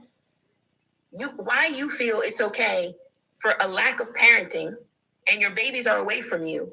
You don't have influence over them, but you want to get all up in your feelings and your false counterfeit authority over them all of a sudden to beat them. I think, Velvet, the answer to the question, it's hard to answer that question because you said all of a sudden they're in your face, F you, mom, F this. We believe wholeheartedly that you reap what you sow, yes?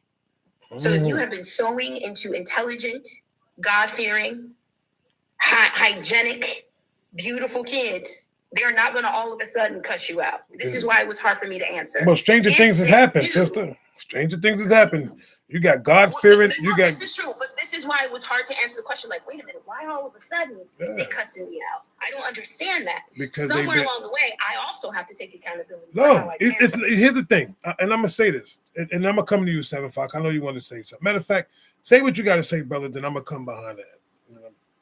I'm gonna let you go first. I'm not gonna drag it because I know I'm gonna win it sometimes, but because I love what Lotus and Vanessa said, and I agree with what Uncle said as well. And what you said, though, it's different strokes. I see what she's saying. If you make the landscape, give the space for those things to happen, but I'll say this is just my personal experience. My grandmother was one of the sweetest women in the world I've ever met in my life. Rest in peace to her. But I'll never forget when she popped me in my mouth one time for staring at this kid, and it was quick. I mean, it was she was like the Flash that day. But when I was 16, later on, I remember it was almost instinctive for me not to stare at this boy, man. His face was like burned on the side of his face, and I can only imagine. But I say that just to say that in that one moment when she did that, and I must have been 5, 6 years old, that stayed with me for the rest of my life. Because she was like, and she explained to me why she did it. She's like, don't stare at people, that's rude. I'm 5, 6 years old. I'm like, I'm looking at the person next to me like, yo, what?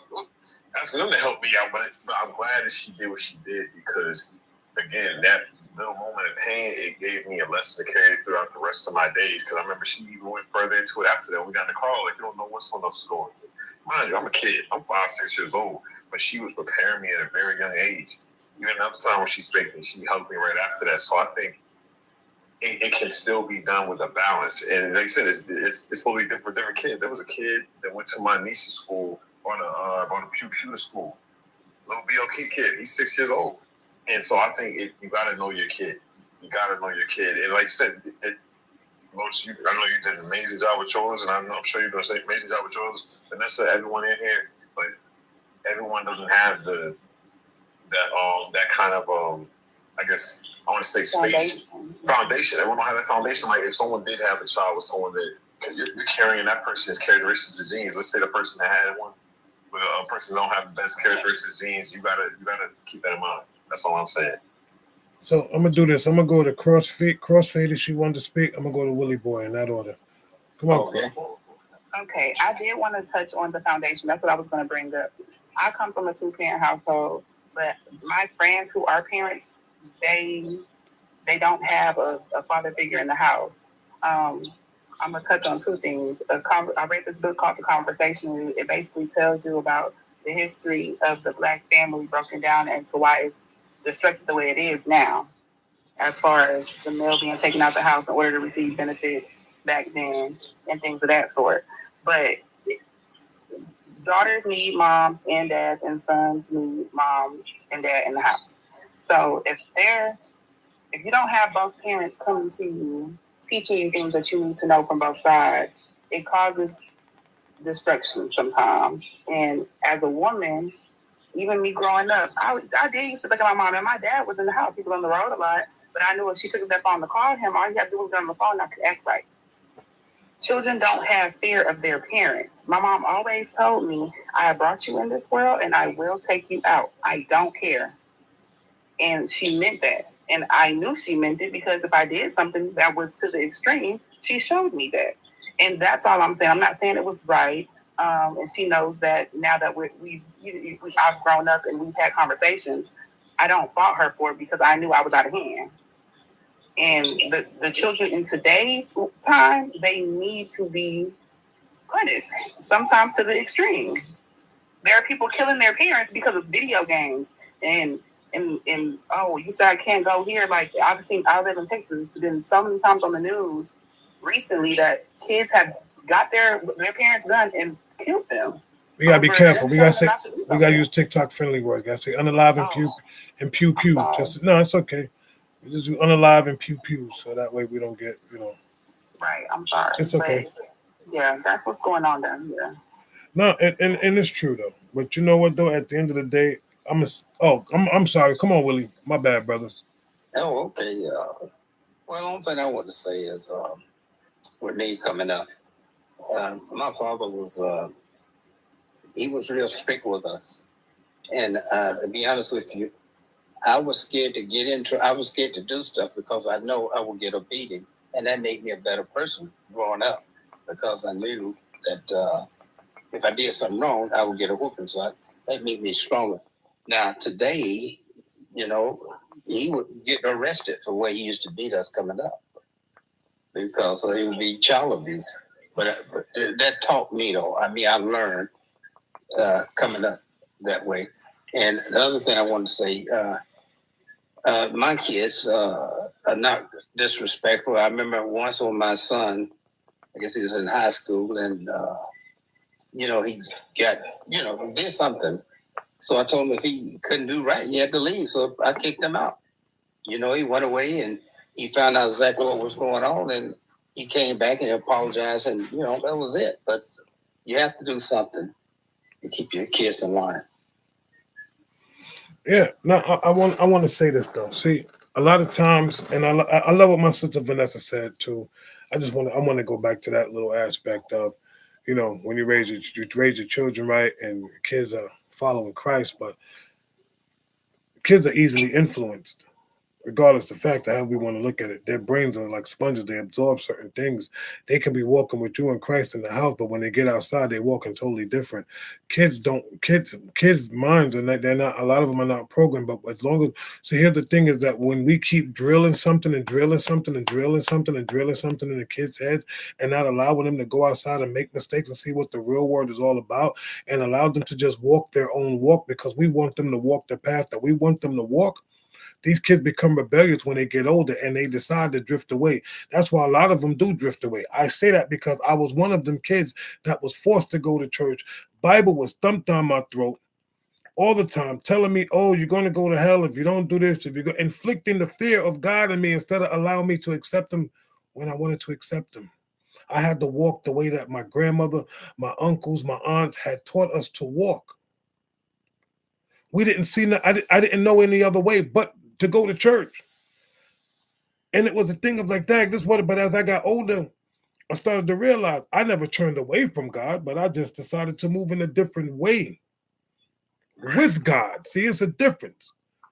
And we got to allow our children time to understand and let them grow and let them make mistakes. Because when you keep correcting a child's mistake, the child will never know what being wrong is. Because every single time something happens, you are there to pick that child up. Sometimes you got to let that child fall and get hurt. Let them know what that pain feels like. Let them know what getting scarred feels like. Right. I want to say this, right, because you make me think about stuff. And I'm going to say is right.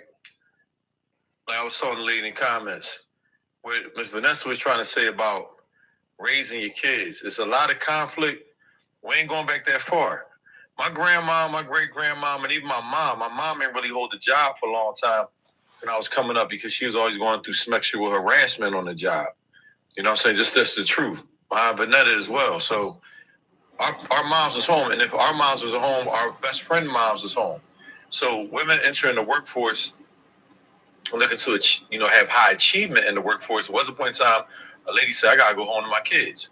Now a lady's doing a double. Now the lady's trying to rise up and, become a partner, and there's nothing wrong with that. But as I was saying to her in the comments, what Ms. Vanessa was saying, I don't think she really understood because Dr. Francis Cress Welsing in the book, The ISIS Papers, talked about that. You are not raising your kids. The system is raising your kids. The television is raising your kids. The iPad is raising your kids. People that have kids and not raising their kids. Want to know why? Because when you get to going to raise them, you doing it with a half a battery or a quarter of a battery a day. And part of the proof of that is in culture. See, yes, your kids went to school, but you did not build the culture around your kids while they're in school. Henceforth, me talking about having to fight Michael after him blacking my eye in third grade. Why am I here hunting him in third grade, going back to black his eye like my parents told me to do, and I did just that. Why am I looking out for John in fourth grade who want to fight me? And you know what I'm saying? Like, meaning the culture that your kids is being not educated in, but indoctrinated in. As much as it pains us to think about that, education goes beyond ABCs and 1, 2, 3s.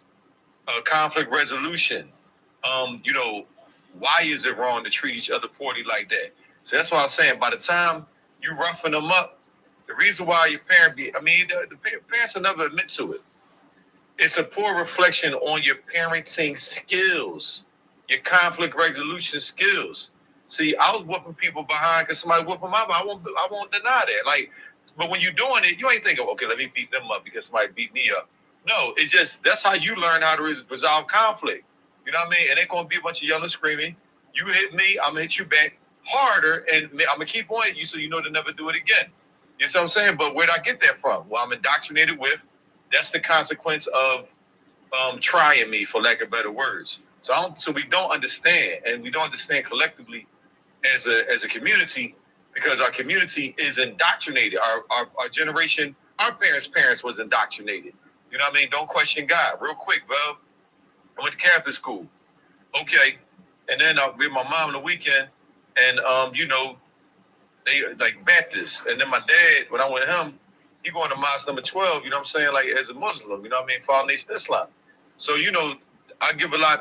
For me at that time, young, I was more attracted to want to be like the brothers at the mosque because they were strong and they be marching. You know, you're young. It is indoctrinating me. Like, even though like I liked it that. I was young, 6, 7 years old. So they saying fruit and all of that. And they call me fruit when I'm walking in and you know, I'm watching the brothers, you know what I mean, you know, march and stuff like that. Like you don't like I'm marching sing by myself. I remember doing that, like trying to mimic them and wanting to be like Brother Charles. I'm telling the truth. And then I get around my mom and we go to the church. Okay, it's cool around here, but why don't I act like that around here? You know what I'm saying? So you're trying to navigate this, you young, you 9. And then you know, why they not catching the Holy Ghost at Catholic church as they doing in the Baptist church? And these are real thoughts going through a child's mind. See, the most innocent you ever been in your life was when you was a child. Because every moment after that, you was getting indoctrinated. And until you unlearn and relearn and understand the real culture of who you should be and what you should be trying to be, I'm going to be honest with you, it wouldn't really behoove you to put your hand on another one of God's children ever again. Listen, I love what you said, brother. That was very well said. And I can't even go against that, for real, for real. But I do want to say this, though. When it comes to us as from child to parent, first of all, some of us, we don't know what it is to be a parent, just like it's like this. There's 2 things that we were never taught. We were never truly taught how to be a parent, because that's one of the hardest things, and we were never taught how to be husband and wives. Straight up and down. So that goes hand in hand. So even you being a parent, and it's a first-time parent, it is something that you are learning. You learn as you go. You learn as your child grows. The same thing in your marriage. You ain't never been married before, but guess what? You a husband, you a wife now. So you learning the person that you are with. Whether regardless of the fact whether they do something good or bad, or you feel upset about something that they did, you are still going to be there for that person. The same thing with your child. When I say beat your child, I don't mean just go up there and strangle a mess out of them and go up there and beat them upside the head with a brick. I'm talking about if that child becomes disrespectful to you, to the point where it's like it's almost embarrassing to you. You have every right to lay hands on your child. And I don't mean you got to do it every single day, but at that moment, and you curse me out, and we in Walmart or we in Target or we in anywhere in public, and you come out and you come at me as if you are an adult. And see, that is one of the major problems right now that we are having. So many parents are treating their children like adults. They're giving them this adult mentality where these children feel like they can say whatever they want to say and move however they want to move. And then you have no authority over them. You know why? Because number 1, you became their friend instead of their parent. Number 2, you lacked disciplining your child. You thought your disciplining plan was correct, and it was not. You lacked authority. That child has more authority, has more say-so over you as the parent than you have over that child, and don't even realize it. When your child is actually telling you things that they are not willing to do and what they're not going to do, but you yield to your child and do it for them. Is that parenting? So who's the parent and who's the child? How did the roles get reversed? And then you got some parents, let's be real. You got some parents, because these kids become a little bit taller than you and they put in a little size. Now all of a sudden you are actually afraid of your own child. My son is too big. I can't talk to him like that. He might get he has a mental problem, and here he might hit me. Now you got these kids walking around punching holes in your house, punching holes in walls, breaking down doors, and all you could do is just be afraid. Why would you do that? You know it's gonna cost me money. Shut up, Mom. Get out my room. Get out my face. You know why? Because that dad's not there. And you don't have the father in the picture because you thought you could handle that situation by yourself.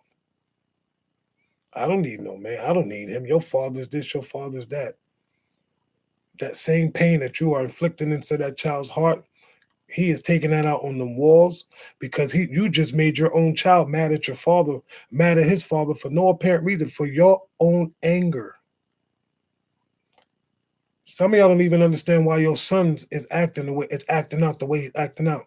Because of the hatred that you have for the man that you allowed to create that child. And you sitting there talking how much he looks like him and how much you can't stand him and how bad the father is. And you don't even realize the pain that you're inflicting. So what did that child do? That child is so mad at his father, he can't see his father because of the anger that you have for him. Instead of showing him love and speaking certain things, instead of speaking life into your son about his father, you were speaking death and destruction and turned him against this man that's supposed to be the man that he's supposed to look up to. And now he has nobody to look up to. So it's either one or two things he's going to do.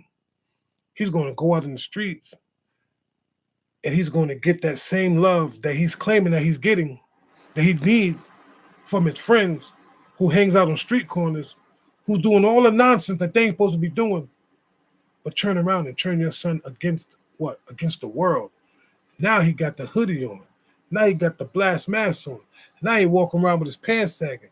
Now he got that little thing on his waist because the streets has showed him love. You didn't show him none. The streets showed him everything. We want to turn around and get mad at these young boys that we call. Why are you calling them YNs? YNs. I don't even like. To be honest, I don't like the word YN. But you know what though? To be honest, if you would have poured a little bit more into your child instead of being their friends, instead of giving them this much room, instead of sitting there, instead of being on TikToks and being on the internet and scrolling stuff and doing things that you ain't supposed to be doing, laying up with different women, laying up with different men. Who we gonna blame? We gonna blame the kids for their behavior, for the way that they move. And I'm getting so sick and how can you get sick and tired of something that you created? Make it make sense. Make it make sense. I want to tie this. So hold on. So there's a disconnect for me, and I want to tie this back into what you were talking about as far as spanking them and the disrespect. So if you've created the monster, are we taming them, right? By beating them? You created the monster. So is it fair to them? You created this anger in them, right?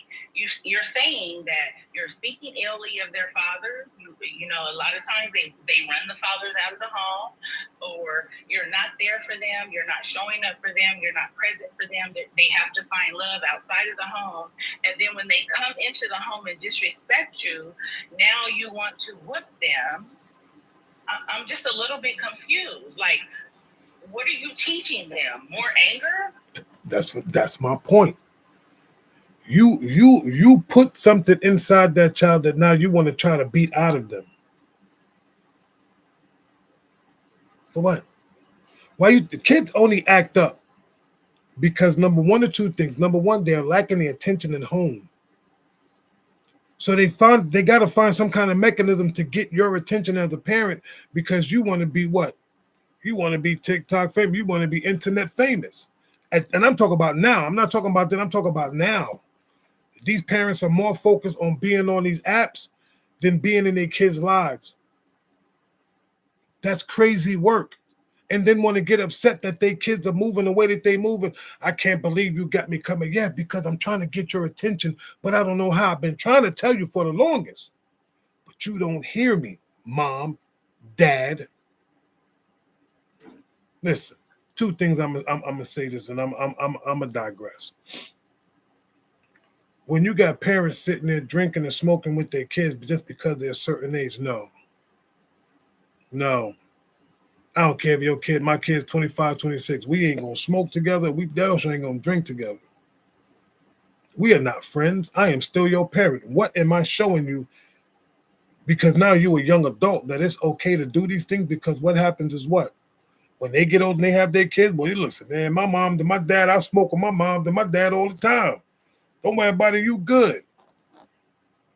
Is that not a generation curse that you are starting? And when did that start? And when did parents started getting comfortable doing that? Just like when you got some of these white tea people that's already giving their kids beer, teaching these kids how to use pew-pews. Listen, I'm gonna say this, and this is the last thing I'm gonna say right now, then I'm gonna digress, and please prove me wrong. We get mad at these white tea people for the way that they move and the way that they act, but look at how they are disciplining their children. They are teaching their children how to use firearms. We're not doing that. We're teaching our children how to twerk, work, and do all that other crap. They are teaching their kids straight up survival skills. We are not teaching our kids survival skills. We're teaching our kids how to steal, how to be the next best thing on this, how to rap. We are so busy. Listen, you really want to go there, but we want to sit there and talk about this, that, and the third. We're not teaching our children true survival skills. Let's call a spade a spade. Let's keep it a buck right now. We're not doing that. We are recording our children. We are giving them parties. We are telling everything, oh, that looks so cute. We are laughing and kiki and ha-ha every time they do something that they're not supposed to be doing. But I bet you this much, every doggone black kid know every doggone rap music, pretty much every doggone rap song.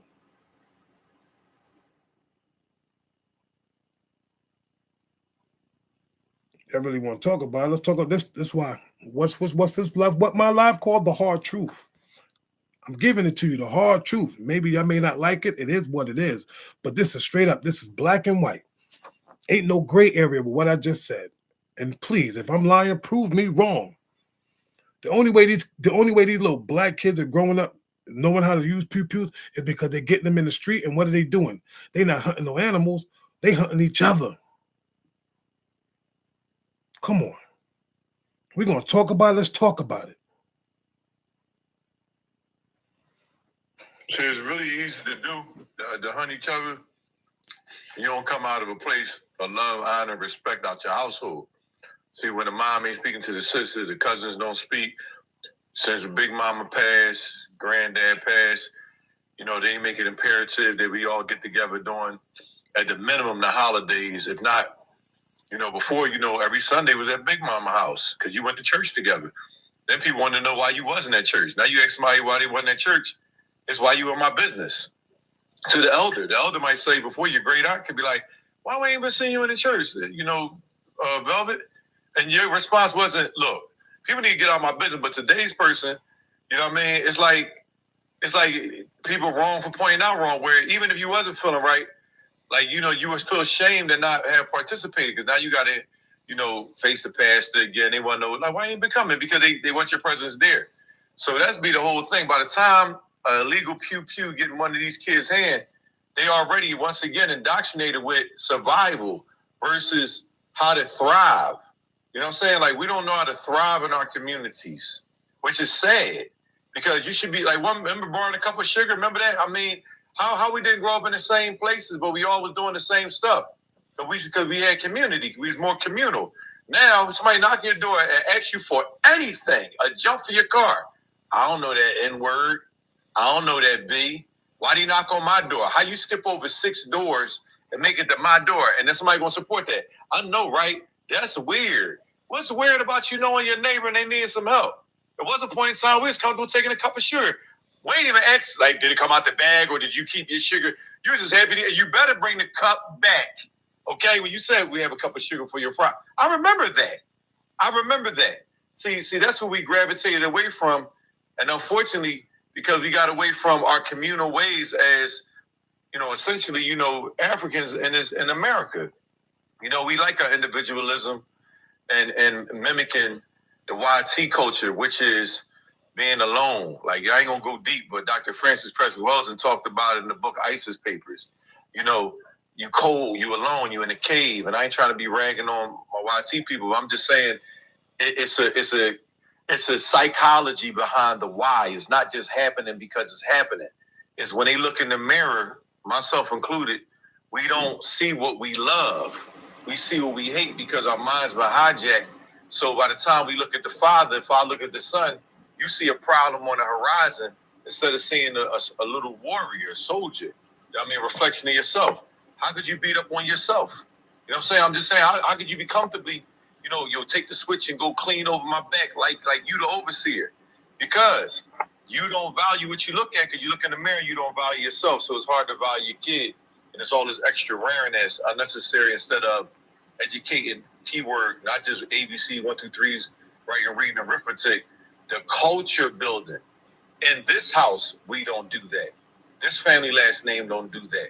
And one thing on the upper crust of society, not to be long-winded, but on the upper crust of society, okay, let's just use the JEWs, okay? I worked in the Mainline Reform Temple up there in the main line, and I watched it.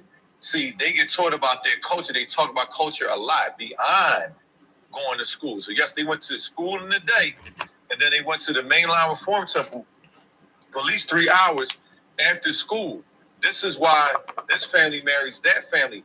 No, it's not a necessary arranged marriage, but the culture been built that she think that she like Jebediah just because she like him. No, you and Jebediah been around each other since y'all been 6 years old. And the families keep putting themselves around one another through culture building, that the likelihood of you marrying somebody outside of even this temple, okay, is slim to none, because how you get to know Velvet over there? What would you hang in New York? You see what I'm saying? So that's how I could keep going, but we don't understand what we don't understand. Therefore, we reach the wrong conclusions all the time. We got to understand the right stuff. You know what I'm saying? I love what you said, my brother, but you know what? Think about it like this. All the other cultures, I'm going to say something and listen, y'all get mad at me if y'all want. I don't care. I think our culture has been tainted. It has been tainted, and it has been cursed, and it has been reversed. We are black people are in a culture of who can get the fastest bag, who's going to unalive who, which girl got the fattest box, who's going to give it up first, who's going to get rich first. I'm not looking out for the next person. We have been tainted, and guess what? Whoever got the best gat, whoever got the best cars. This is what our history has reformed to. It's all about what can I do for me, and everything has become the bag. We have reformed to the bag so bad, it is bananas. We don't even look out for one another no more. People talking about it takes a village. The village is gone. The village has been burnt down. I'm sorry, but I'm not sorry. You ain't looking out for nobody else's child but your own. You ain't doing nothing for nobody but yourself. We have become the most selfish black people on the face of this planet. And we talk about, well, remember back in the day? Yeah, because back in the day, they did stuff for each other, but we're not doing that. It is for self. Every black person right now has been for self. We may help a little bit, and you got a handful that'll help out a little something. But the majority of us, heck nah. That brother need help, man. He on your own because I ain't got it. You could, let's talk about it. How many times brothers be like, yo, my man, you got $1, knowing that you got a hard-earned job, and you can't spare a man a brother $1 that's down and out? Nah, I ain't got no $1, but I can give you a spare job. You can go get an application. Come on. Seriously? But you had to ask somebody to get something to where you was at, right? See, sometimes we forget those things, that we was down and out at one point, because we wasn't all raised with a silver spoon. Some of us had to go out there, either put the footwork in, but we had to ask to get something to get somewhere. But we forgot about that. And now we got brothers. Now we out here, we getting it, we chasing the bag. But guess what? You got somebody out there that need help, and you ain't even willing to help them. We ain't even willing to open our door to a brother and sister that need help. But back in the day, remember, we're going to talk about back in the day. Back in the day, when that brother needed some place to stay, or listen, I got an extra room, or you could sleep in the basement, or you could sleep on the sofa, this, that, and the third. Nowadays, you don't even want nobody on your doggone sofa. More or less in your house, because guess what? Man, that's a whole nother mouth to feed. I ain't trying to feed that. Come on, man. Really? I think and you're right, Brother Velvet, and this is the same selfishness that's creating a generation of collateral damage when it comes to children. We're selfish. There's a selfishness going on. You know, a lot of us say we would unalive ourselves for our kids, but not many of us would say that we would live for them. Go to therapy, go to church, be neighborly, stop isolating yourself, go back to school and get the degree, build a business while you're at home, keep a clean home, marry a good man, marry a good woman. We're not willing to make those changes, but we beat our chest and say, yeah, I'll do anything for my kids. I'll unalive myself for my kids. Well, they need you to live and they're looking at you. One of the things about discipline, we're talking about discipline, we're being disciple. And discipleship is just duplicating yourself. And when Jesus said, go out into all the world and make disciples, it starts at home. And whatever culture, tradition, standards, principles that you keep repeating, or the lack of that you keep repeating, you are duplicating yourself. And here comes a whole nother generation of selfish people. And it's sad. We all need to work on ourselves because we deserve it, but our kids deserve it more. How many times have your friend asked you for a ride to take because they need to get some certain places, and the first thing you say, you got gas money? You just couldn't do it out the kindness of your heart to make sure that your friend needs to get what he needs to get.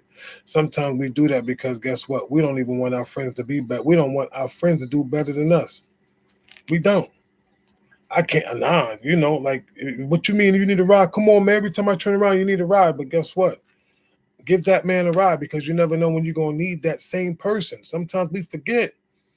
The sad part about it is people say, I'm not like this person, but you were at one point. At one point, we all had to struggle. At one point, we all had to ask somebody to continuously do us favors. At one point, we also had to go and borrow something from somebody to make it work. But guess what? Back then, we borrowed, we got rides, they didn't complain. None of that stuff. You know what? I got you, brother. I got you, sister. Now, it's like pulling doggone teeth to get a black person to do something. And a matter of fact, I gotta stop. Because y'all ain't trying to hear me. Yeah, you know what? They're not learning today. They don't want to hear the truth. You know, it's really amazing because I read a book that I thought I was reading just for students called Beyond the Behavior. And what we have to also understand as a part of the solution is that everyone's behavior is communicating something to us each and every day. And that's the part we have to be able to decipher. You have to be able to decipher, why did such and such do the thing they did or say what they said? A lot of times they said it for attention. They said it for their whatever they have an anxiety about, or even fears. Now, a lot of times we just say that for kids, but it happens to a lot of adults too. A lot of adults will talk out of the side of their neck for a number of reasons: anxiety, fear, confusion, frustration. And I think it's important for us to start educating ourselves on how to decipher what the behavior is and where it's coming from, because it goes back to knowing your audience. If you don't know who you're dealing with, who you're talking to, you can't even properly have a conversation with people. You got to know who to talk to, who not to talk to, and how to talk to them. So it's really, as we talked about earlier, it really has not a whole lot to do with, you talk real rough or real aggressive. No, the message is the message. You know what I'm saying? And people fail to realize, if we want to get real deep, even in the Bible, please know, Jesus wasn't being polite to everybody. He was actually throwing shade at people, and they didn't even know they were being thrown shade at.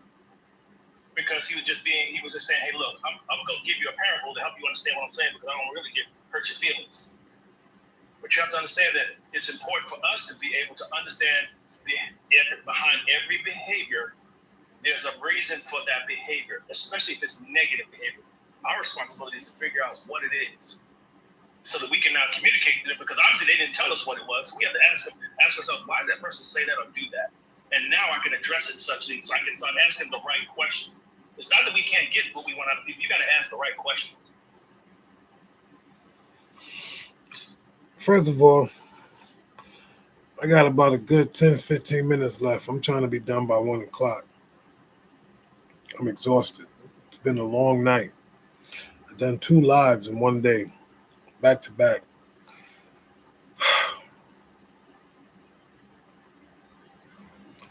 These are conversations that we need to normalize. Normalize them. Keep inflicting this into each other, pouring into each other the correct way.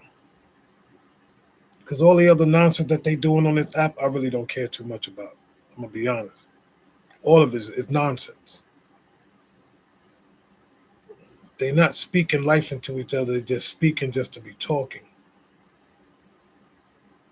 It's not what I'm gonna do. It's not what I'm about. I told you I got a whole. I want to go in a whole nother direction.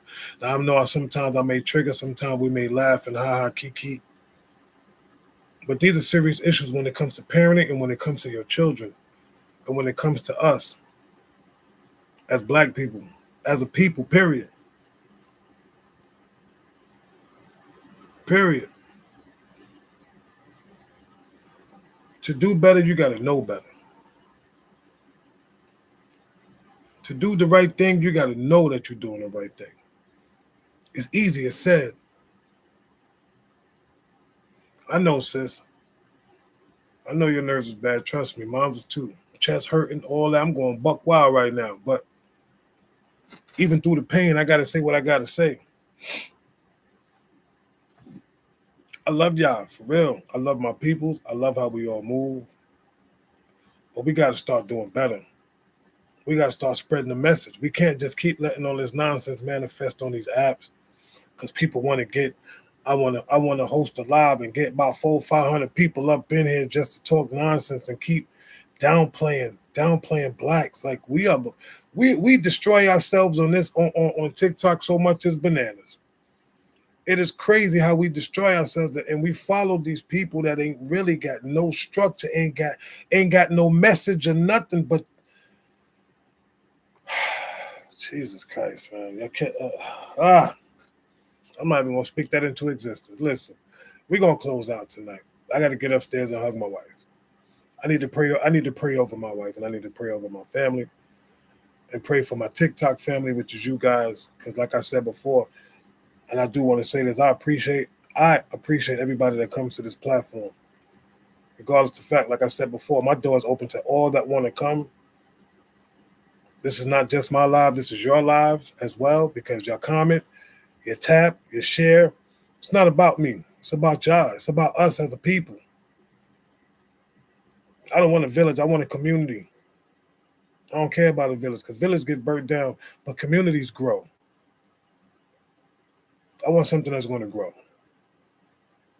And as far as I'm concerned, people that pull up on here, even the new ones that come, listen, you're part of this community as well. That's how we got to do it. You got to start from somewhere. Come get the message. It may be the hardest truth that you ever heard, but it's the truth. Hear the message. Don't hear the words. Hear the message. Bottom line. Thank each and every, I thank my panelists. You know I love y'all, my brothers, my sisters. Thank you for joining me. If anybody that's new to this live, that never been up here before, thank you for joining. Thank you for pulling up. Real talk. Even thank you for stopping by, just listening. Even if you scrolled through and heard a little bit and you heard something, at least you heard something. That's what it's all about. So with that being said, anybody that's on this panel right now, please do not drop down. Give a very short, and I mean short, closing so we can slide out of here and enjoy our Saturday and get ready for tomorrow. Anybody can start. Thanks for having me on, Brother Velvet. I really appreciate it. And I pray that God continues to give you the strength, grace, and wisdom to do what you do, because you are making change and you are making impact. And God bless your lovely wife who gives you the space to do it, to be you and to work in purpose. She's a good one. I just want to encourage everybody to take a closer look at your babies. I don't care how old they are. They came out of you. They came from you for a reason.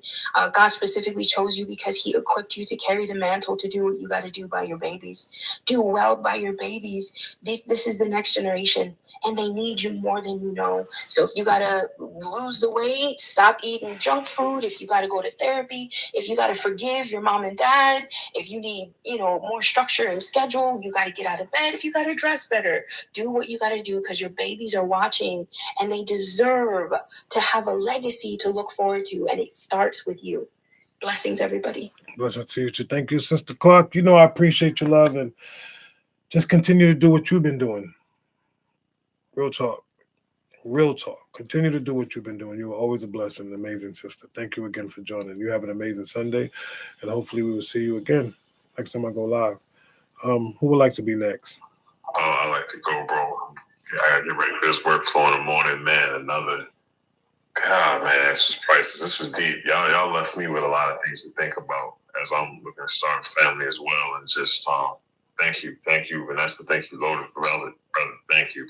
Thank you for always doing what you're doing. I'm sorry with you, man. Thank you, Uncle, everybody, Cherry, y'all. Definitely know what I would leave with it, man. We're better than what we show. I love our people. We are much better than what we show, man, and much better than what's shown of us. And I think ultimately that's what we should take from this, is that we got to dig deeper. And if that means reevaluating how we parenting, reevaluating where our attention goes, we are better than this. I think we all can agree on that. We are better than this. Like they've been trying to make it seem like this is all that was made for us. That's all we were meant to be. But I think all of us know deep down there's much more to us than what we have been displaying. And I just want us to tap into that. That was heavy. First of all, little brother, I appreciate you, man. For real. Thank you for always pulling up. Thank you for your support. You already know we part of the team. So you already know you're part of the team. So I ain't even worrying about that. Like, you already know, big bro. Much love, man. We locked in like Flynn, baby, for real. Already, man. You have a blessed big bro. Love you. Love you too, my brother, for real. Y'all be easy. Definitely. You have an amazing night, brother. Who would like to be the next contestant on The Price is Right? Yeah. I'm about to take it down too, bro. Like I always had a good conversation with you, man. As always, you know how it go, man. I learned a lot. So let's keep it simple and plain. Stop hitting on your damn kids. Stop. Knock it off. It's not helping them. You know what I'm saying? It ain't even helping you. You losing your cool. You teaching them that it's cool not to be cool. And then you wonder why they going to school not being cool. I'm not trying to be funny, but I'm just saying, like, it makes sense. Like you the first and last teacher. You understand what I'm saying? In the beginning of the day, they start off with you, and at the end of the night, it ends with you. So that's why it's good to sit around the table, eat dinner with your kids and stuff like that, even with your wife, and you got that family dynamic, and turn off the phones and the television and sit there and chew and have a delightful conversation. Not let me question them until I can find something that they're wrong about. You know what I'm saying? Don't nobody like feeling like that. You don't like feeling like that, so why treat your kids like that? So that's all I'm trying to say. Find a better way to resolve conflict and spend some time indoctrinating your kids with your value and culture. And when they step out in the world, they got the armor in the sense they're able to face the world, not falling victim to what's on the cell phone, what's on the television, and what these funky schools is putting in their head. And I'll rest my case right there. Y'all have a good night, all right? First of all, Cherry, you already know I love you, bro. For real. I love your stance, man. You know what I'm saying? And the fact that you are who you are, man, that's what I love about you, bro. For real. Like, you ain't, from day one I met you, you ain't never changed. So I respect that, man. From day one. I'm a cabin with this. Like I tell a woman that I was messing with in the past, I'm going to be the same dude tomorrow that I was yesterday, today. So if you're looking for somebody different, it sounds like you're looking for a different man. That part. All right, be good. You have a good weekend. All right, you too, my brother. Respect, love. Good night, Dr. Cherry. All right. Yeah, I'll go next. Is that big wheels? Yeah, well, I guess. I just want to tell you, I was scrolling through earlier, and I ran across your live, and it was interesting, and I knew you left, and you said you was coming back, so I made sure I followed you so I can. I made some lot of interesting stuff that was said here tonight. I definitely will be back, and I think earlier when you was on, if I'm not mistaken, you're a Marine, right? Oh no. No. Oh, I thought I heard you say Semper Fi one time. I'm like, okay, I got a fellow Marine there. But Well, thank you I for serving. appreciate you, man, and I'll definitely be back to you live. Well, I appreciate that, William. And let me say that thank you for serving. All right. We'll appreciate you. Yeah, you're always welcome, brother, for real, man. Thank you, man. And not only you, but everybody that comes, you're always welcome up on this platform. If you want to come up here and speak, and don't be afraid, be like, oh, you this. I'm going to challenge you, but it's okay. It's okay to be challenged. There's nothing wrong with it. I don't have no ill will towards nobody unless you get packed up. That was my joke. But anyway, who's next? I'll go next. I want to thank y'all for allowing me on again today. I'll be back. And we just all need to take a look at life and know that there's always room to grow and change and do better tomorrow. And just give everybody grace. Oh, yeah. Good night, guys. First of all, Crossfaded, thank you again for joining, Sister Pharrell. She trying to make it 2 for 2, Lo. Let me find out. No, it's all good, but listen, Thank you, Lotus. that tells me a lot when people can come back and come up and they understand, like, okay, he ain't what we think he is. Because the first impression, I'm gonna be real. The first impression of me, people get a little like, oh, he's this, he's that. But after a while, you keep coming back, you'll understand the reason why I do what I do. It's always a message. There's always a method to my badness. Well, it's definitely today was a little more serious, but I still respect it. I don't have any kids, so it's good to chime in on conversation still. Exactly. But thank you again, Cross, and I guess I'll see you when I go live again. Yes, sir. But thank you again, my sister. Blessings to you as well. You as well. A quiet storm morning. Y'all know about that song. Well, I enjoyed the live tonight. Melvin, it was very interesting. It's always interesting with you, though. But yeah, it was deep, but I really enjoyed it. Thank you so much.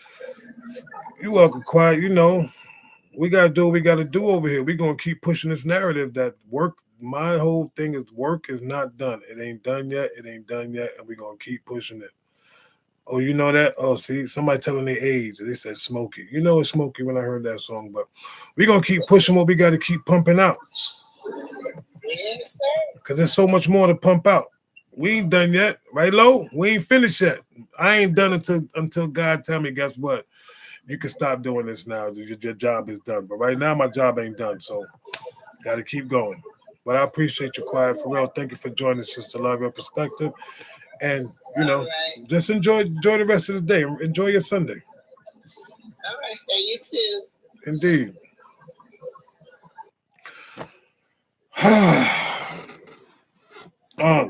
My man. got hot up in there. I had to go put on my fire retardant suit. Lotus was about to take my head off my shoulders. I had to go back in the corner and be quiet. No, for real. Not never. For real.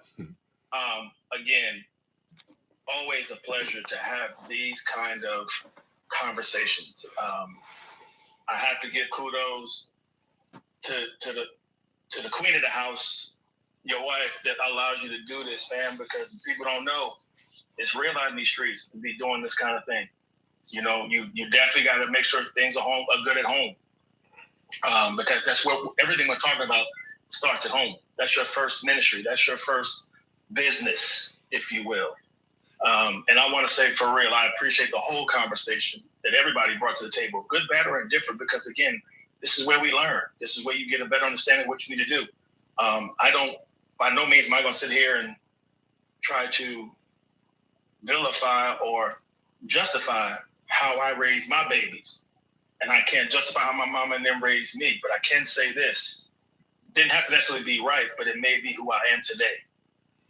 And I'm always looking to be better each and every day. That's the thing. To be the best version of me every single day. Why do I say that? Because I also understand somebody's watching me. In order for them, and they can either watch me from the perspective of they may be drawn to want to know how I became the best version of me, or they will be thrown off by me and walk away from me.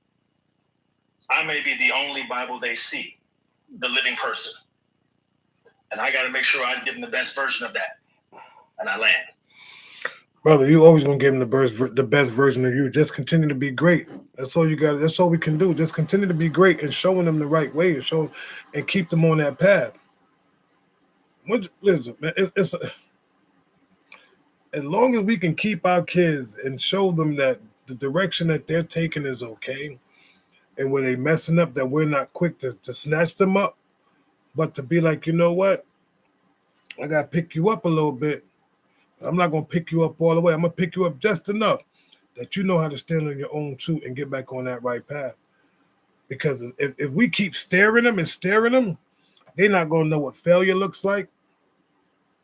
They're not going to know how to be on their own because all they're going to do is keep leaning on mommy and daddy. Every time something goes wrong, at least I know I can go back to my parents, and guess what? They got me. They got me. But what happens when you're gone? And now they're 30, 40 years old and don't know how to handle themselves. Who that falls on then? Now your kids are failing, but you're not around to pick them up no more. So we got to start giving our children the hardest lessons now.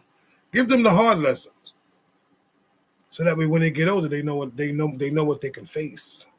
Let them fail a little bit. Let them fail without having consequences, because the consequences is going to come, and that consequences is life. Got to go through it. Got to let them go through it. Because the more you pacify and you keeping that titty in their mouth and you keeping that nipple in their mouth, guess what they're going to do? They're going to keep sucking on it. And they're going to never let go. Sometimes you got to let, get them off that. Real talk. Well, let me see. You ain't lying. Sergeant at Arms, always a pleasure to see you packing folk up. For real. Yeah, I'll be looking forward to that. I kid you not. It's probably not cool, but it makes my night. It's cool. Listen, I love packing. I don't get a chance. I had to pack, but I had to pack old boy up earlier because he got on my nerves. Right. Yeah. But see, the Sergeant at Arms be trying to be real graceful about it. Mm-hmm. Before they get packed up, it's real graceful. She try to be on. It's the warning. But again, thank you for the opportunity, bro, and blessings to all those who participated. Oh, no doubt, definitely. I'm in my soft woman era.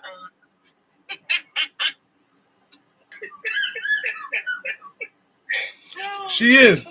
This her season. She get like this every season.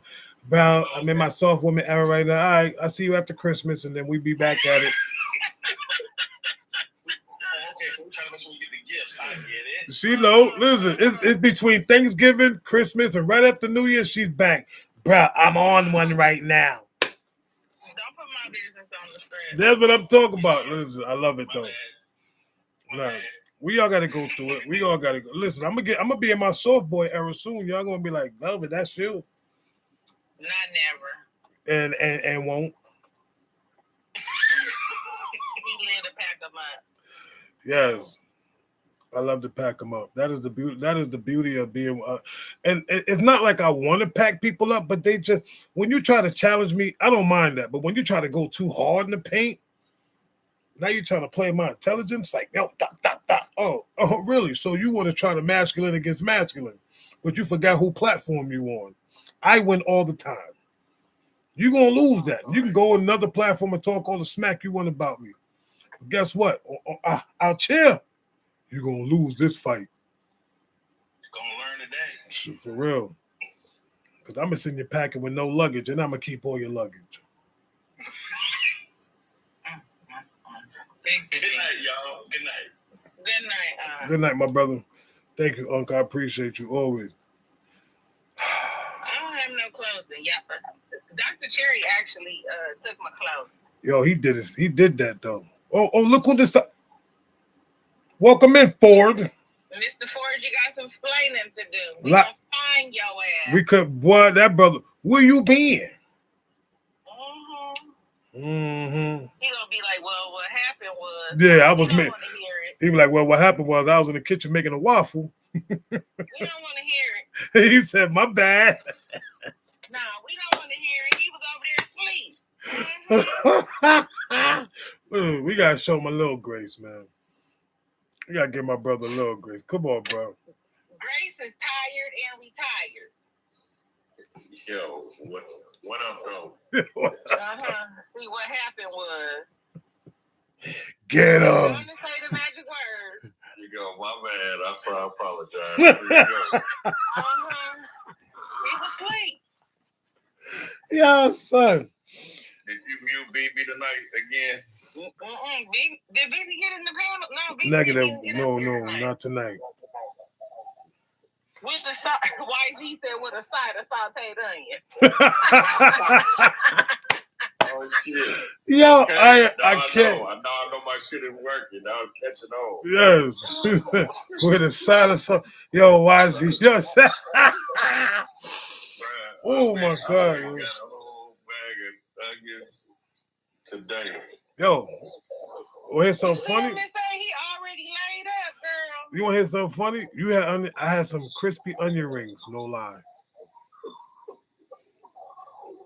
Things was busting. With that sauce. Oh, yeah. Oh, Grady. Yeah. Yo. So tell me, how did Cherry came in tonight? Yeah, Cherry came in, put some work in. Yeah. Brothers came in, put the work in. And you know the brothers gonna pull up. They're gonna put that work in. 7-5 put the work in. Unk put the work in. Cherry put the work in. I had to pack this dude up because he was trying to come in and I had to pack him up. He got smart. He got mad because I was like, "This is my platform." He said, "I don't give a whoop." He didn't even get the F word out. No, he said he tried to call me. He said, "F you, mother." Oh, see, now you mad. See, the disrespect is the blatant disrespect, bro. What was the topic? Oh man. It was about 10 of them tonight. Yeah, we went through about 3. I went through about 3 topics. So tonight's the original topic was the real damage isn't social media, it's distracted parenting. Ooh, that's hard hitting. Well, it was basically based upon old girl that hit old boy with the car, and she was on TikTok and she had a panel and she was driving, had a grandson in the car, and she wound up hitting the dude and actually unaliving him. Because she was so focused on TikTok that she wasn't focused on the street. And if you black and you hit a white T person, it's ball game, son. Yeah, game over. So that's what it was based off of that. Like, it's crazy. And you know what the sad part about it is, though? The whole situation is sad, but you have people on social media asking her, like, "Oh, I hope you're okay. Hope you're okay." What about hoping that family's up? But I don't even want to get back into all that. But that's what it was. What's up, Styles? But that's what it was all about. Like, hope that family's okay. What about the grandchild? All that. Yo, it was crazy. It was crazy. Man. But so, what time do you go on Saturday? Well, because I didn't have to work, I went on about 9 o'clock. So you just went 9 to midnight? It was like midnight to 3 a.m. Yeah. Well, it's technically it's 1 now because we were just wrapping up. Okay. What's up, Stylist? Yeah. So we was actually on our closing. I'm about to go upstairs and close some eyes because I got to get up. My bad. No, you good? We gotta get ready for Monday, bro. Because we gotta come up with. Oh, I got some things that we could talk about for Monday too. Yeah. I was talking to Lo earlier, so we gotta let's get together on that. Yeah, because we gotta come out swinging Monday morning. Just to let y'all know, Monday morning, 7 Central. I got that. 7 Central, 10 o'clock. Well, I just 7 Pacific, 10 Eastern. Well, my bad. 7 Pacific, 10 Eastern. Pull up on Brother Ford on Monday morning. We got some crack-a-lacking for the brothers. I think it's going to be amazing. I think that this is something that men and women, but mostly I'm going to say the majority of the men need to pull up. Yeah. And let some of their hair down a little bit and and for your women to truly pull up and understand this and hear men's perspective, because a lot of times you really don't know where a lot of men are coming from, and a lot of us is coming from hurt places, and we just need y'all to sit back and listen and understand what's going on. Yeah. Welcome from Ohio.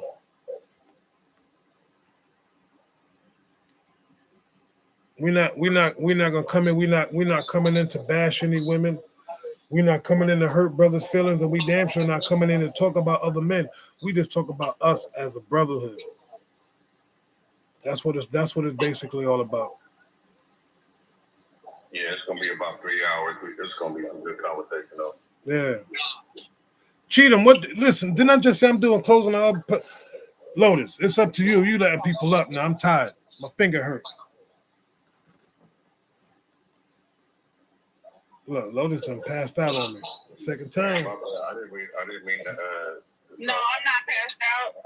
Any other time your finger is working, I am behind the wheel, sir. Oh, you behind the wheel? Listen, we are in a closing situation, BB. Oh, you made a mistake, Monique. All right, I'm gonna let you rock. BB, we're not doing this tonight. We're about to slide. We ain't talking about no. You BB requested of you know you need to laugh a little. No, I'm about to laugh when I take my behind the bag because she's gonna get this work, and I'm not in the mood to do it, Lotus, for real. She only coming up here to ask you, is you gonna make them green? And that's y'all. If she say talk about them greens one more time. Well, damn, y'all. Always. Why you always gotta wait to the last minute to want to come up? What, BB? What? I promise I won't talk about food. So, but I wanted to come on the live earlier because I was listening to y'all talk about the kids and the issues that's going on, right? Guess who's in the background and listening to you? And I didn't know it. My grandson, he was in the other room, right? He heard what y'all was talking about. And he said, Mom, you know what? He has a point here. Talking about you. He said, Grandma, he has a point. I said, what you talking about? So that's when I put my earbuds in because I ain't want them to hear anymore. He said, he's right. They should take away the phone and take away the PlayStations and all that stuff because it does distract us. Where your grandson at? He's asleep now. Oh, how about next time? When next time he's 13. Well, he got a point. According to, I said, you don't know him. Be quiet. He ain't gotta know me to like me. Listen, do you know what the beauty of it is? 13-year-old, he got the message. Yeah. That's all that mattered. He got the message. He did. See, his father was more sheltered. And I don't know. I mean, he has a good relationship and he listens. He's a good kid. His dad is a little strict. He's a little too strict for me, but I can't tell him what to do. All right, so we're not gonna get. I'm just want to hear the little feedback. But thank you, BB, for real. I'm trying to get out of Dodge. Right, I'm getting ready to leave. All right, we appreciate you though. Oh, you look kind of nice with your little cap on though. I ain't gonna hold you. Yeah, I put this on because you was talking about my fucking forehead. My freaking forehead. My freaking. Oh, you almost. Yo, she was about to get packed up real quick. She was about to get packed up real about boop. I respect you so much, and trust me, it does not look right when a woman has that potty mouth. But sometimes things slip out, and I'm learning not to do it on your platform. Trust me, I'm not. I'm a grown ass. It don't be slipping out, baby. It just be there. All right. Basically. You don't even know. And It's coming out sometimes. you know what the problem is? I'm not going to do it on your platform. You know why stuff slip out? Because y'all ain't locking your jaws. But anyway, let me slide them. What are you talking about? Nothing. Mr. Jones. Oh, God, that means shut up. That's what that means. That I ain't got nothing. See how y'all taking stuff? No, he doesn't mean it in a negative way. He doesn't mean it in a negative way. He doesn't. But that's okay. I'll lock it up. Don't be laughing. What you talking about, Hunter? All right, listen. BB, we love you, sister. We appreciate you. Thank you for joining. Thank you for bringing me up. Good night, guys. Good night, sister. Thank you for not talking about the green. Thank you for not talking about the green. No, you're four. You're wild boys. You know, Velvet, as time goes by, I feel like you need me next to you a damn near all time. My boy. Just Ray and Low can only do so much. You abandoned us tonight, Ford. You on timeout. I did not abandon. I'm sorry. I didn't mean to. You on timeout. He must have been somewhere cupcaking. I was cupcaking on this couch. Yeah, I got a little man with me. Oh, that's what's up. Yeah, I got a little man with me. So. Ooh, thanks for the laugh, baby. I needed that quick laugh, yo. My bad. No, it was good. That was quick. Lotus said, Mr. Jones.